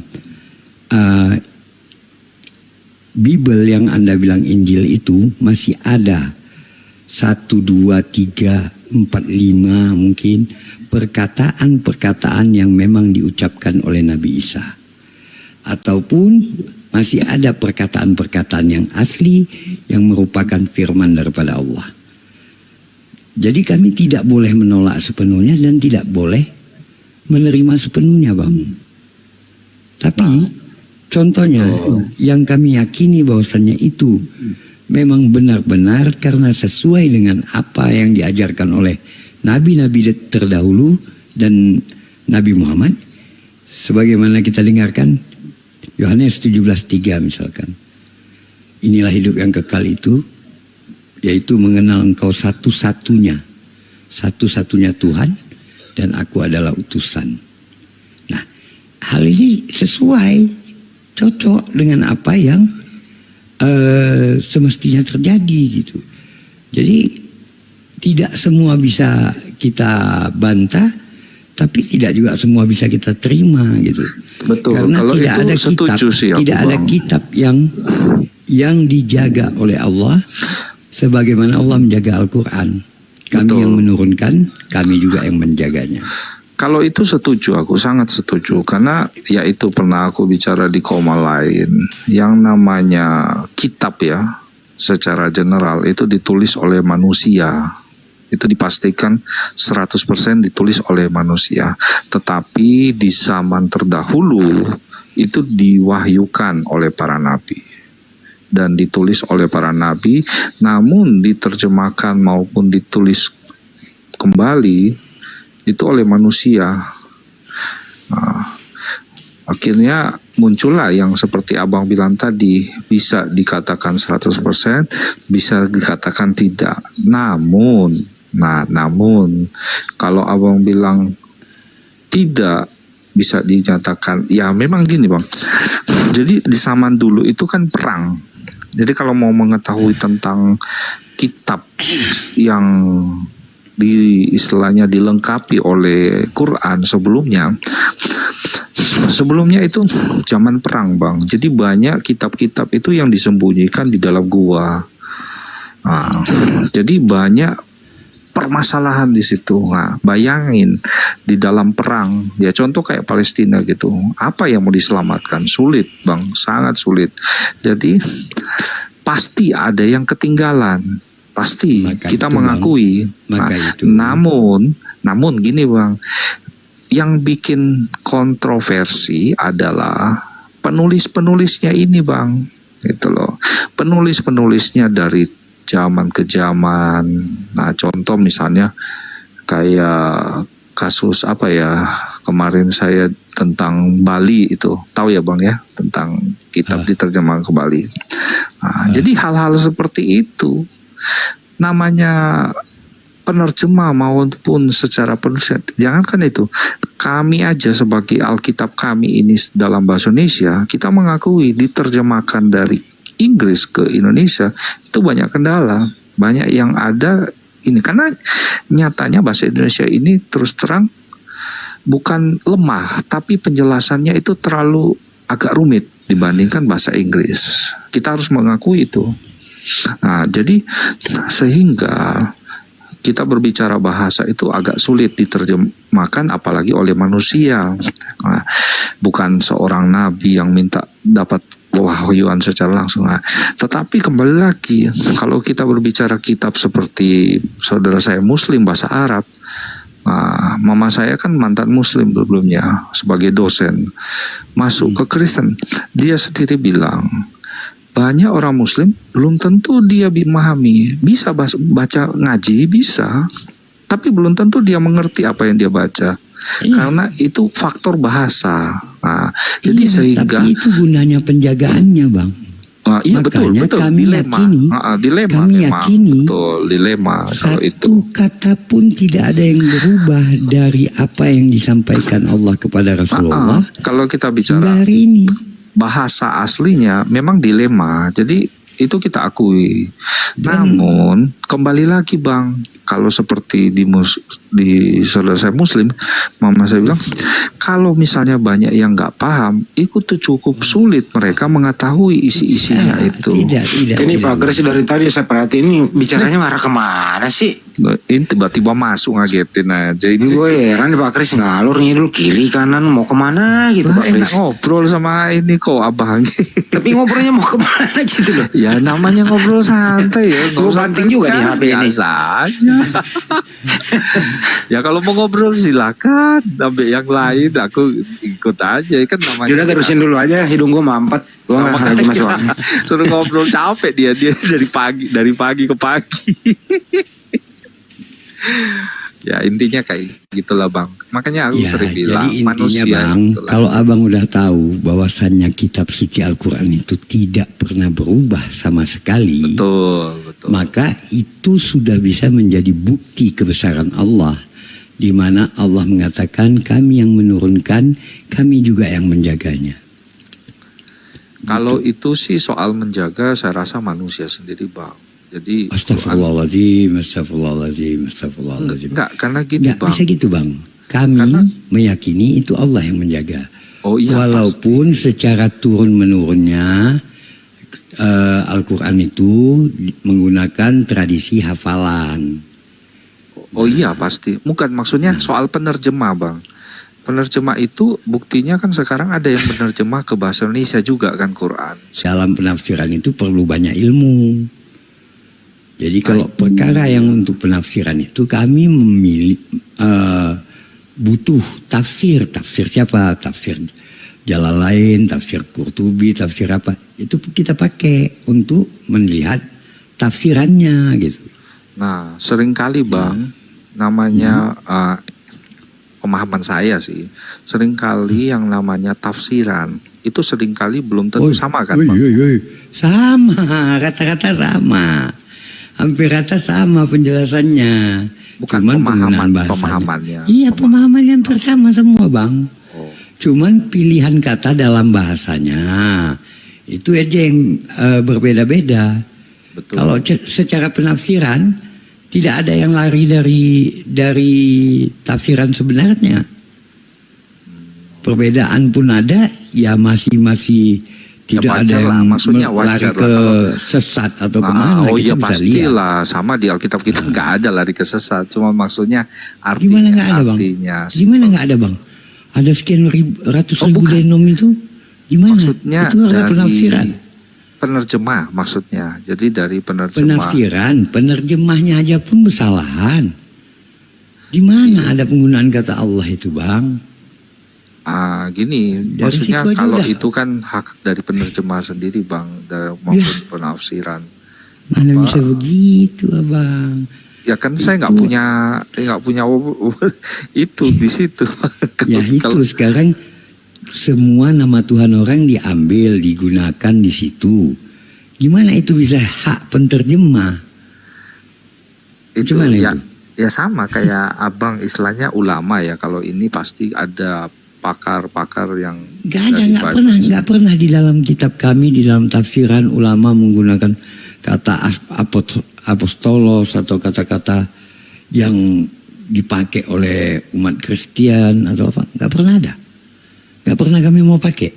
Sebenarnya bahasa Karena- itu milik dari golongan tertentu, agama tertentu atau Oke, saya sampaikan bang, gini bang, bahasa Arab. Kalau abang mau tahu bahasa Arab, apakah ketika abang pergi ke Arab Saudi sana, abang menggunakan bahasa Arab yang benar? Pertanyaan saya. ya pasti Apakah sebisa ketika ada orang yang pergi ke Arab Saudi, dia berbahasa Arab di sana, itu adalah bahasa Arab yang benar? Tapi gini bang, kalau Saya tanya dulu bang, jawab dulu. ya jawab dulu, sebisa mungkin lah. Tidak. Ketika abang tanyakan kepada orang Arab, mana buku panduan kalian dalam berbahasa Arab yang baik dan benar? Mereka akan tunjuk Al-Quran bang. Nah bahasa Paham ya, Bang? itu Paham ya bang? Nggak paham nggak dulu bahasa itu? apa? Buku panduan berbahasa Arab yang baik dan benar itu adalah Al-Quran. Itulah sebagai tolak bahasa Indonesia, orang itu belum tentu semua mengerti. Nah kalau kayak ke Afrika, Zimbabwe itu mana tahu bang dia bahasa Apanya? bahasa. Banyak negara-negara yang menggunakan bahasa Arab, itu bahasa Arab yang benar bang. Seperti di Mesir, kalau abang masuk ke ke kampusnya Al-Azhar, itu di dalam kampus itu dinyatakan tidak boleh menggunakan bahasa Arab prokem. Wajib menggunakan bahasa Arab yang baik, yaitu bahasa Arab yang digunakan Al-Quran. Kalau ketahuan pakai bahasa prokem ada hukumannya. Nah, Jadi terus supaya kalau abang tahu, itulah patokannya. abang pakai bahasa Arab apa ini? Saya nggak pakai bahasa Arab, pakai bahasa Indonesia bang. Bahasa Indonesia makanya pakai Abang nanya bahasa saya, Arab. kan? Nggak pakai bahasa. Kenapa? Saya pakai bahasa Indonesia dari tadi. Enggak, maksudnya kalau abang pakai bahasa apa biasanya kalau bahasa Arab? Bahasa Arab apa? Kalau saya banyak tahu artinya vocabulary yang di Al-Quran gitu.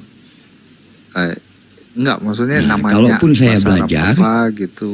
Ya kalaupun saya belajar, ketika saya belajar sama guru, itu akan menggunakan bahasa Arab yang di Al-Quran. Oh, abang Paham, pakai bahasa Arab di Al-Quran maksudnya? Ya kalau saya belajar pun bahasa Arab, itu bahasa Arab yang di Al-Quran. Oh gitu. Nanti orang misalnya pas waktu kemana gitu, orang Afrika atau orang Indonesia nggak tahu. Kalau orang yang mempelajari malah lebih tahu bahasa Arab yang di Al-Quran.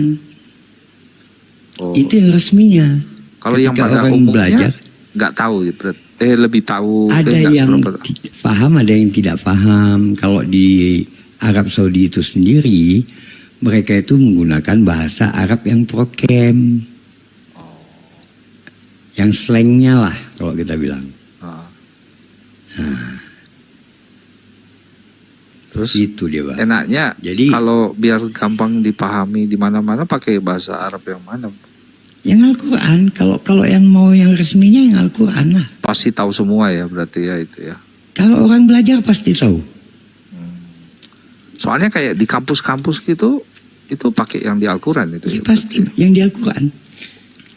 Kalau yang di sana itu orang-orang yang misalkan kita bilang TKW, nah itu mereka pelajarin yang bahasa slangnya. Gitu. Slangnya.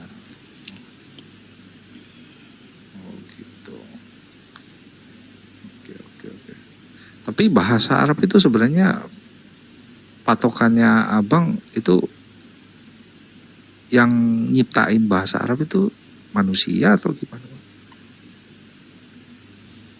Ya pastinya manusia lah bang. Tapi kan itu diilhami bang, pasti diilhami gitu. Soalnya kalau misalnya kalau bukan manusia kan susah bang kita mengerti kan gitu bang maksudnya.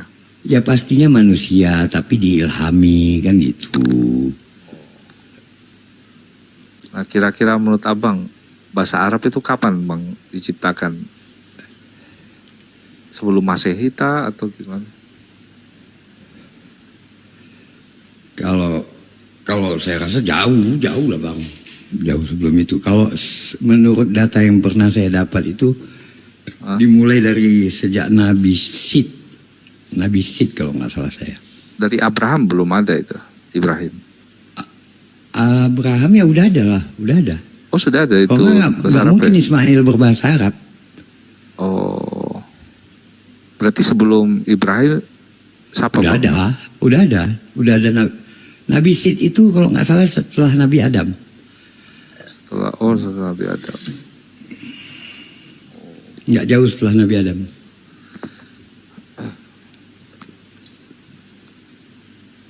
Berarti kalau bilang bahasa Arab itu berarti sebelum Abraham itu sudah ada ya, berarti maksudnya sudah dikenal gitu ya. Nabi Sid itu anaknya Nabi Adam. Anaknya Nabi Adam. Ya. Nah sekarang kalau boleh tahu Bang, dia menciptakan bahasa Arab dari mana itu Bang? Kok menciptakan bahasa Arab? Kok bahasa diciptakan? Maksudnya kadang-kadang lo kalau ngomong kayak orang apa gitu lo, bahasa kok dicipta. Nah terus kalau bukan diciptakan itu Gini, bahasa itu intinya kalau dia anaknya, intinya kalau dia anak Nabi Adam, aja kau. Kalau dia lagi bahasa diciptakan. Lagi serius lo bahas. Intinya gini Bang, kalau secara logik, jika dia anak Nabi Adam, maka besar kemungkinan Nabi Adam juga menggunakan bahasa tersebut gitu. Nah, maksudnya dia dari kemungkinan ya udah dari surga lah berarti. Kok bingung kali ya Bang? Kalau Nabi Adam udah bisa berbahasa Arab ya udah dari surga lah artinya. Abang tadi masanya gini loh Bang, kan herannya itu kan anaknya Adam ya toh. Nah, anaknya Adam yang pertama kali menerjemahkan bahasa Arab. Nah, itu kan dari menerjemahkan, cuma tahu saya dari riset saya itu hari. Nah, dari mulai Nabi Sid itu sudah berbahasa Arab gitu. Oh, sudah. Nah, yang maksudnya yang ngajarin dia itu siapa? Maksudnya munculnya. Ya Allah Bang. Artinya bisa jadi bapaknya. Nah, dari bapaknya juga tuh. Bapaknya. Makanya dari bapaknya Adam ya berarti. Ya udah berarti dari ini loh Bang. Bahasanya Arab. Oh. Ini loh Bang, kalau soal bahasa itu bukan ciptaan, tapi kearifan interaksi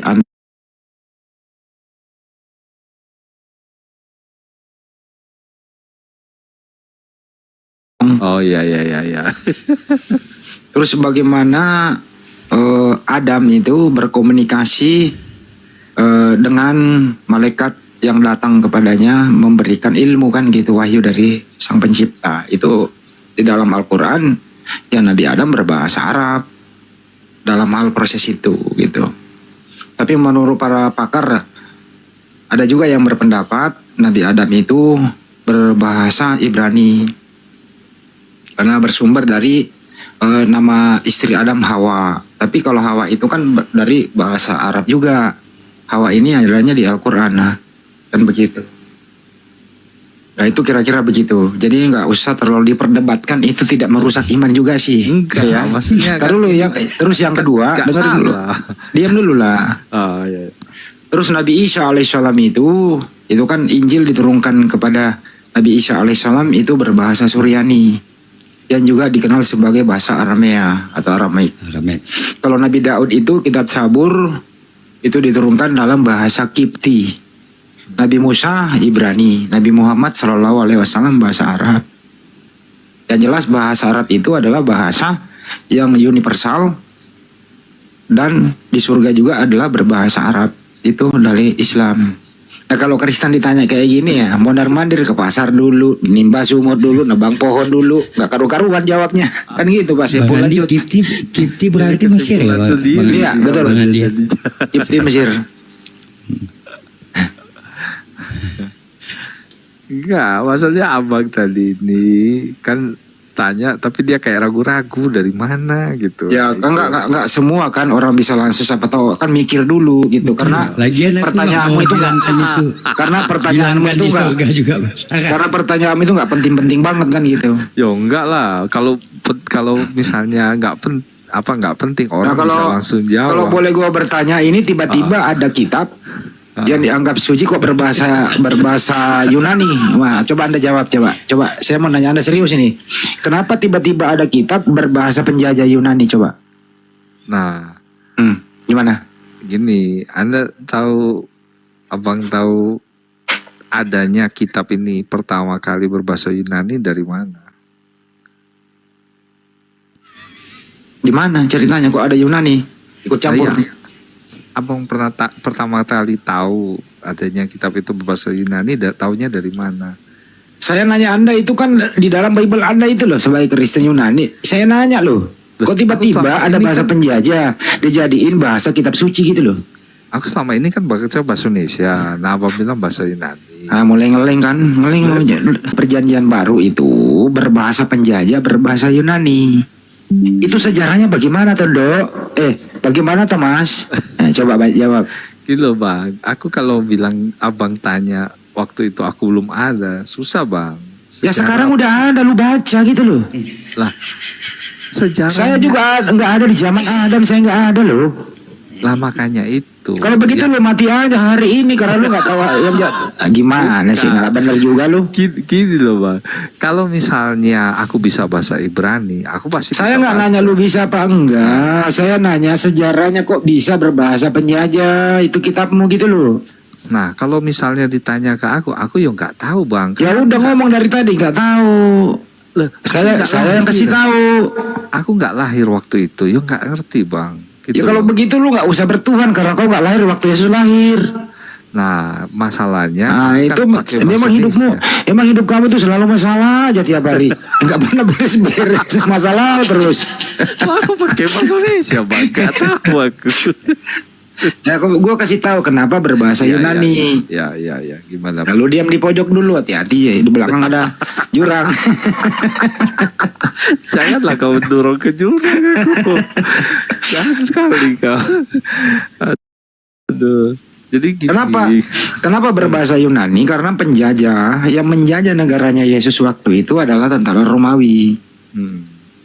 Eksekutor pembunuh Tuhanmu itu adalah tentara Romawi. Betul. Itu kan ya. Terus kemudian budaya-budaya Romawi itu ya, itu memang sudah ada dalam hal penyembah berhala dalam bahasa Yunani. Kemudian penjajah ini setelah kembali ke negaranya menyusunlah suatu kitab menurut Lukas menurut ini ya tentu berbahasa Yunani karena diselesaikan di Yunani. Gitu ya.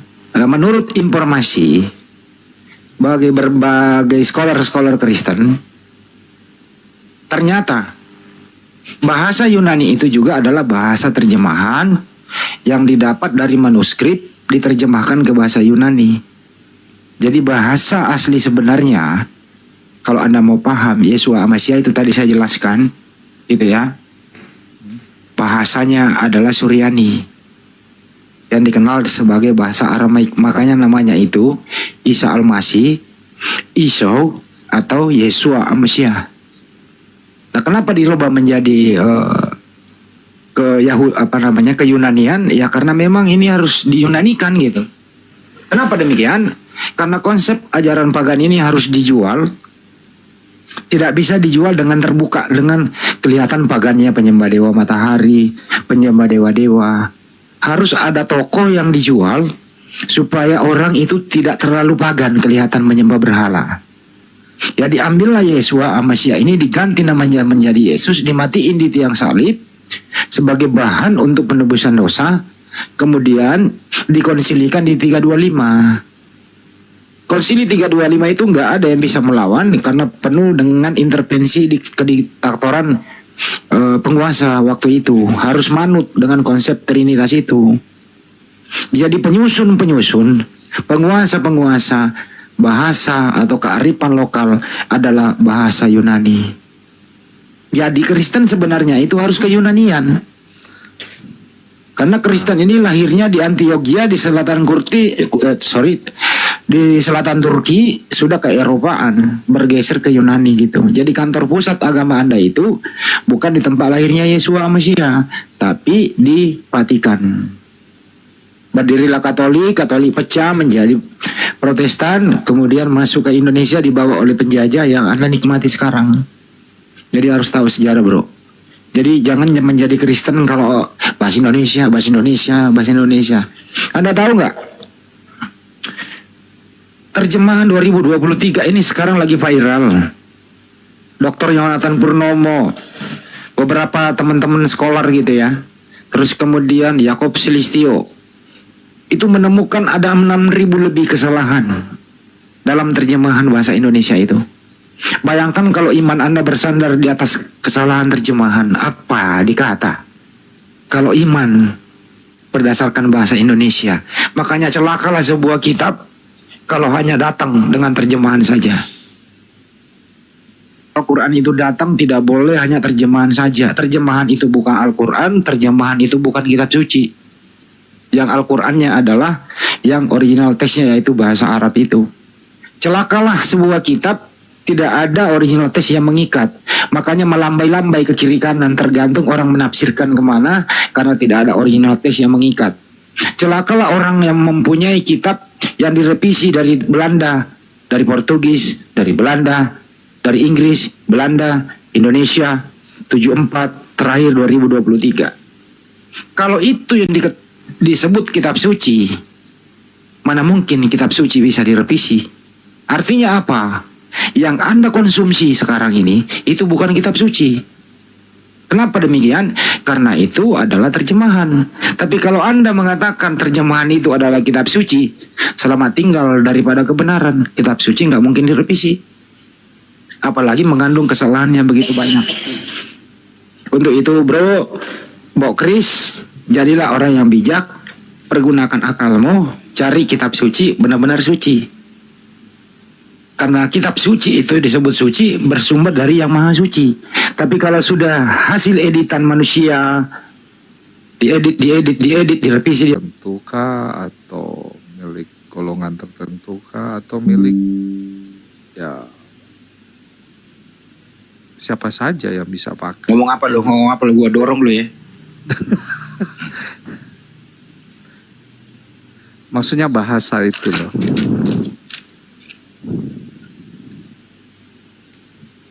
Ya, yang kau pakai sekarang kan bahasa Indonesia. Iya, maksudnya. Ya, itu artinya terjemahan dari original teks kan. Nah, bahasa Indonesia yang terjemahan ini kesalahannya banyak. Nah, masa imanmu berdiri di atas kesalahan terjemahan gimana sih?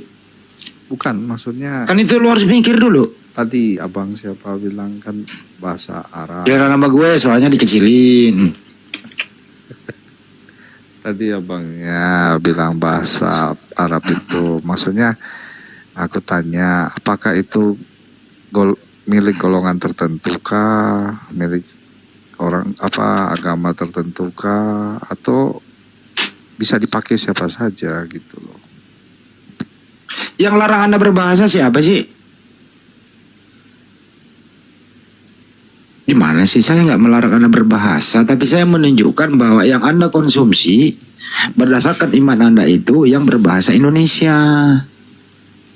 Jadi yang dikonsumsi oleh Jepang, ya berbahasa Jepang. Yang dikonsumsi oleh Inggris berbahasa Inggris. Original teksnya nggak ada. Universal.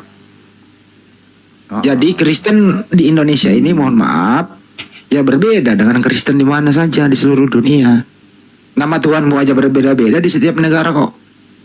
Nah, maksudnya misalnya kalau Alkitab menggunakan bahasa seperti bahasa Arab gitu, apakah nggak boleh gitu maksudnya? Kalau kita berbahasa Arab, mestinya yang benar adalah pakai original teks dulu, baru di sampingnya ada terjemahan. Supaya kau ini, oh terjemahan, bener nggak sih terjemahan ini? Kamu kembali original teks, coba kau cari kamus terjemahan sendiri, supaya kau nggak dibohongin. Begitu loh.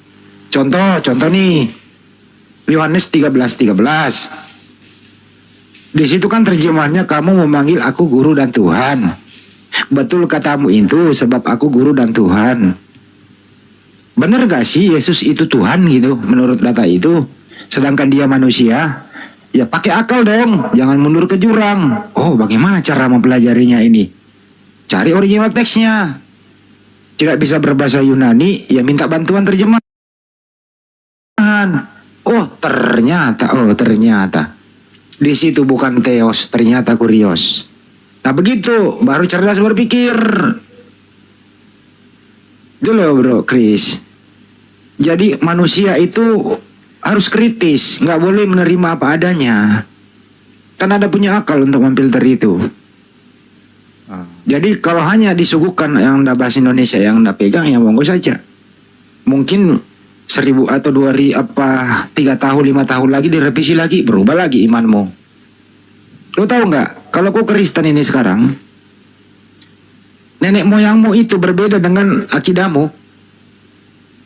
Nenek moyangmu dulu yang hidup di zaman Belanda itu masih imannya mengatakan kamu memanggil aku guru dan tuan.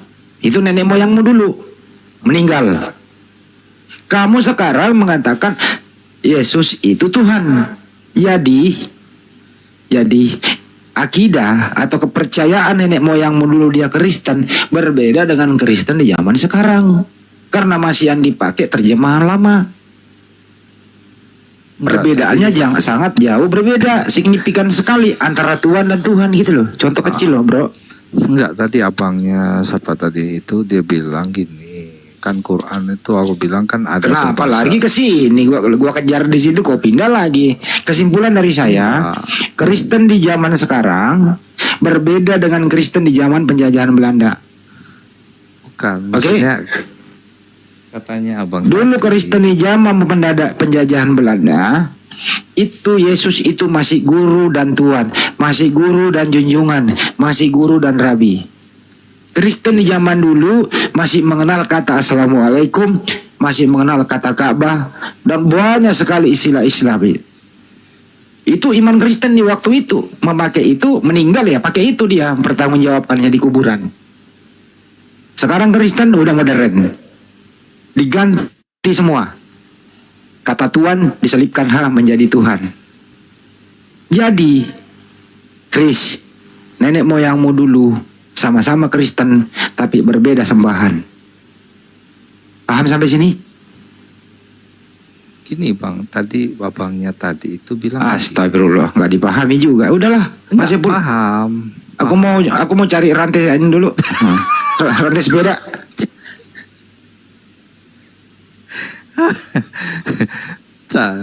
Tadi abangnya bilang katanya Al-Quran itu kan kalau terjemahan Indonesia itu paling ya tipis-tipis lah, kesalahan nggak sampai sesat. Nah jadi yang aku bayangkan juga kalau misalnya Alkitab nantinya diterjemahkan ya pasti kurang lebih sama sih seperti itu gitu loh, maksudnya nggak mungkin sampai ada kesesatan sih, hanya tipis-tipis aja sih. Kayak kapan hari aku lihat dari yang tipis dari Tuhan menjadi Tuhan. Kok tipis, itu tebel banget itu. Aku lihat dari yang tipis. Siapa nih? Siapa?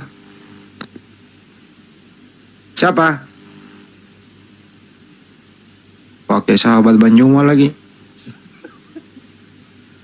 Enggak, bukan tipis itu, buat tebel bro. Dari Tuhan menjadi Tuhan, tebel itu sangat jauh berbeda. Tanya soal Injil itu berarti dibawa oleh Nabi Isa, maksudnya itu yang benar ya seperti apa berarti gitu loh. Itu lagi nanya Injil lah, kan katanya Tuhan keliru benar ke Injil. yang kau pegang itu bukan Injil, yang kau pegang itu Bible. Nah, makanya kumpulan buku-buku itu kan Tuhan Guru kan itu kan perjanjian baru, maksudnya Injil kepada Nabi Isa alaihissalam itu adalah sebuah cahaya penerang untuk Bani Israel sepeninggal Nabi Musa alaihissalam. Nabi Isa diberi Injil supaya menerangi Bani Israel agar kembali menyembah Tuhan. Itu loh. Adapun inti ajarannya semua para nabi itu tauhid, menyembah satu Tuhan. Syariatnya bolehlah berubah, boleh berbeda di kondisi dengan zamannya Nabi Isa alaihissalam. Jadi nggak usah cari Injil. Tapi inti dari pengajaran semua para nabi itu adalah menyembah kepada satu Tuhan. Jadi kalau Anda mencari Injil, ya dan jangan nanya kami. Kenapa? Iman kami percaya bahwa Nabi Isa alaihissalam pernah ada di muka bumi ini. Dia adalah nabi yang kami hormati, kami imani, kami muliakan karena pernah diutus oleh Allah Subhanahu wa taala untuk Bani Israel. Itu aja. Apa yang diajarkan ya cahaya kebenaran dari Tuhannya. Selesai. Nah, justru Gak usah dipersulit tuh hidup. Yang kau yang sulit sekarang yang menjadi masalah lu. Anak orang lu Tuhan kan, itu yang problem. Gua dorong juga lo ke jurang lu. Udahlah, capek gua ngomong sama lu. Pak Sepul lanjut lagi Pak Sepul. mau turun, host bisa turunkan aku mau turun jam 2 ngantuk.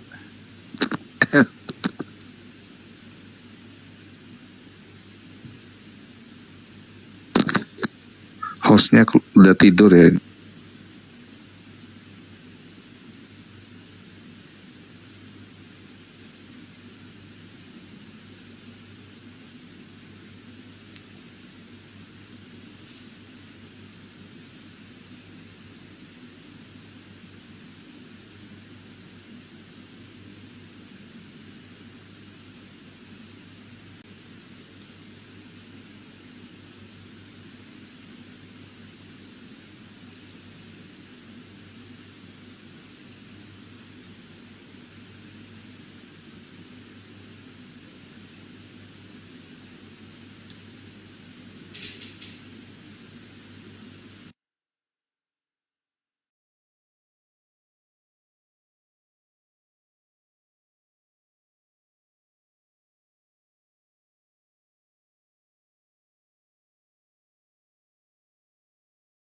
Lah diskusi kalau nggak pakai akal gitu,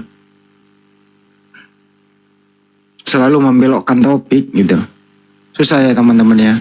Karena Bang Juma juga istirahat, mungkin ada Saldi ditutup aja dulu. De Saldi bawa aja garum. Ya buat istirahat dulu, buat besok Ya, kita capek. Iya. buat ditutup aja dulu ya. Siap. Oke, terima kasih buat teman-teman semua yang telah ada di sahabat Bang Juma. Terima kasih atensi dan perhatiannya. Semoga antum semua sehat selalu, tetap dalam lindungan Allah Subhanahu wa taala, akidah Islamnya dibetulkan. Jangan sampai saudara kita atau keluarga kita ada yang mengincar untuk dimurtadkan. Lindungi saudara-saudara kita. Terima kasih atas semuanya. Kita jumpa lagi di lain kesempatan. Apabila ada kata hilap dari kami mohon maaf.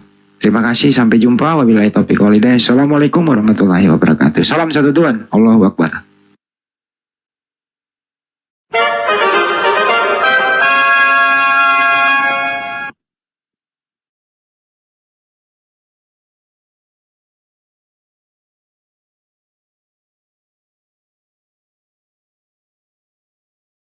Oh iya, silakan aja Bang, kita berdiskusi aja.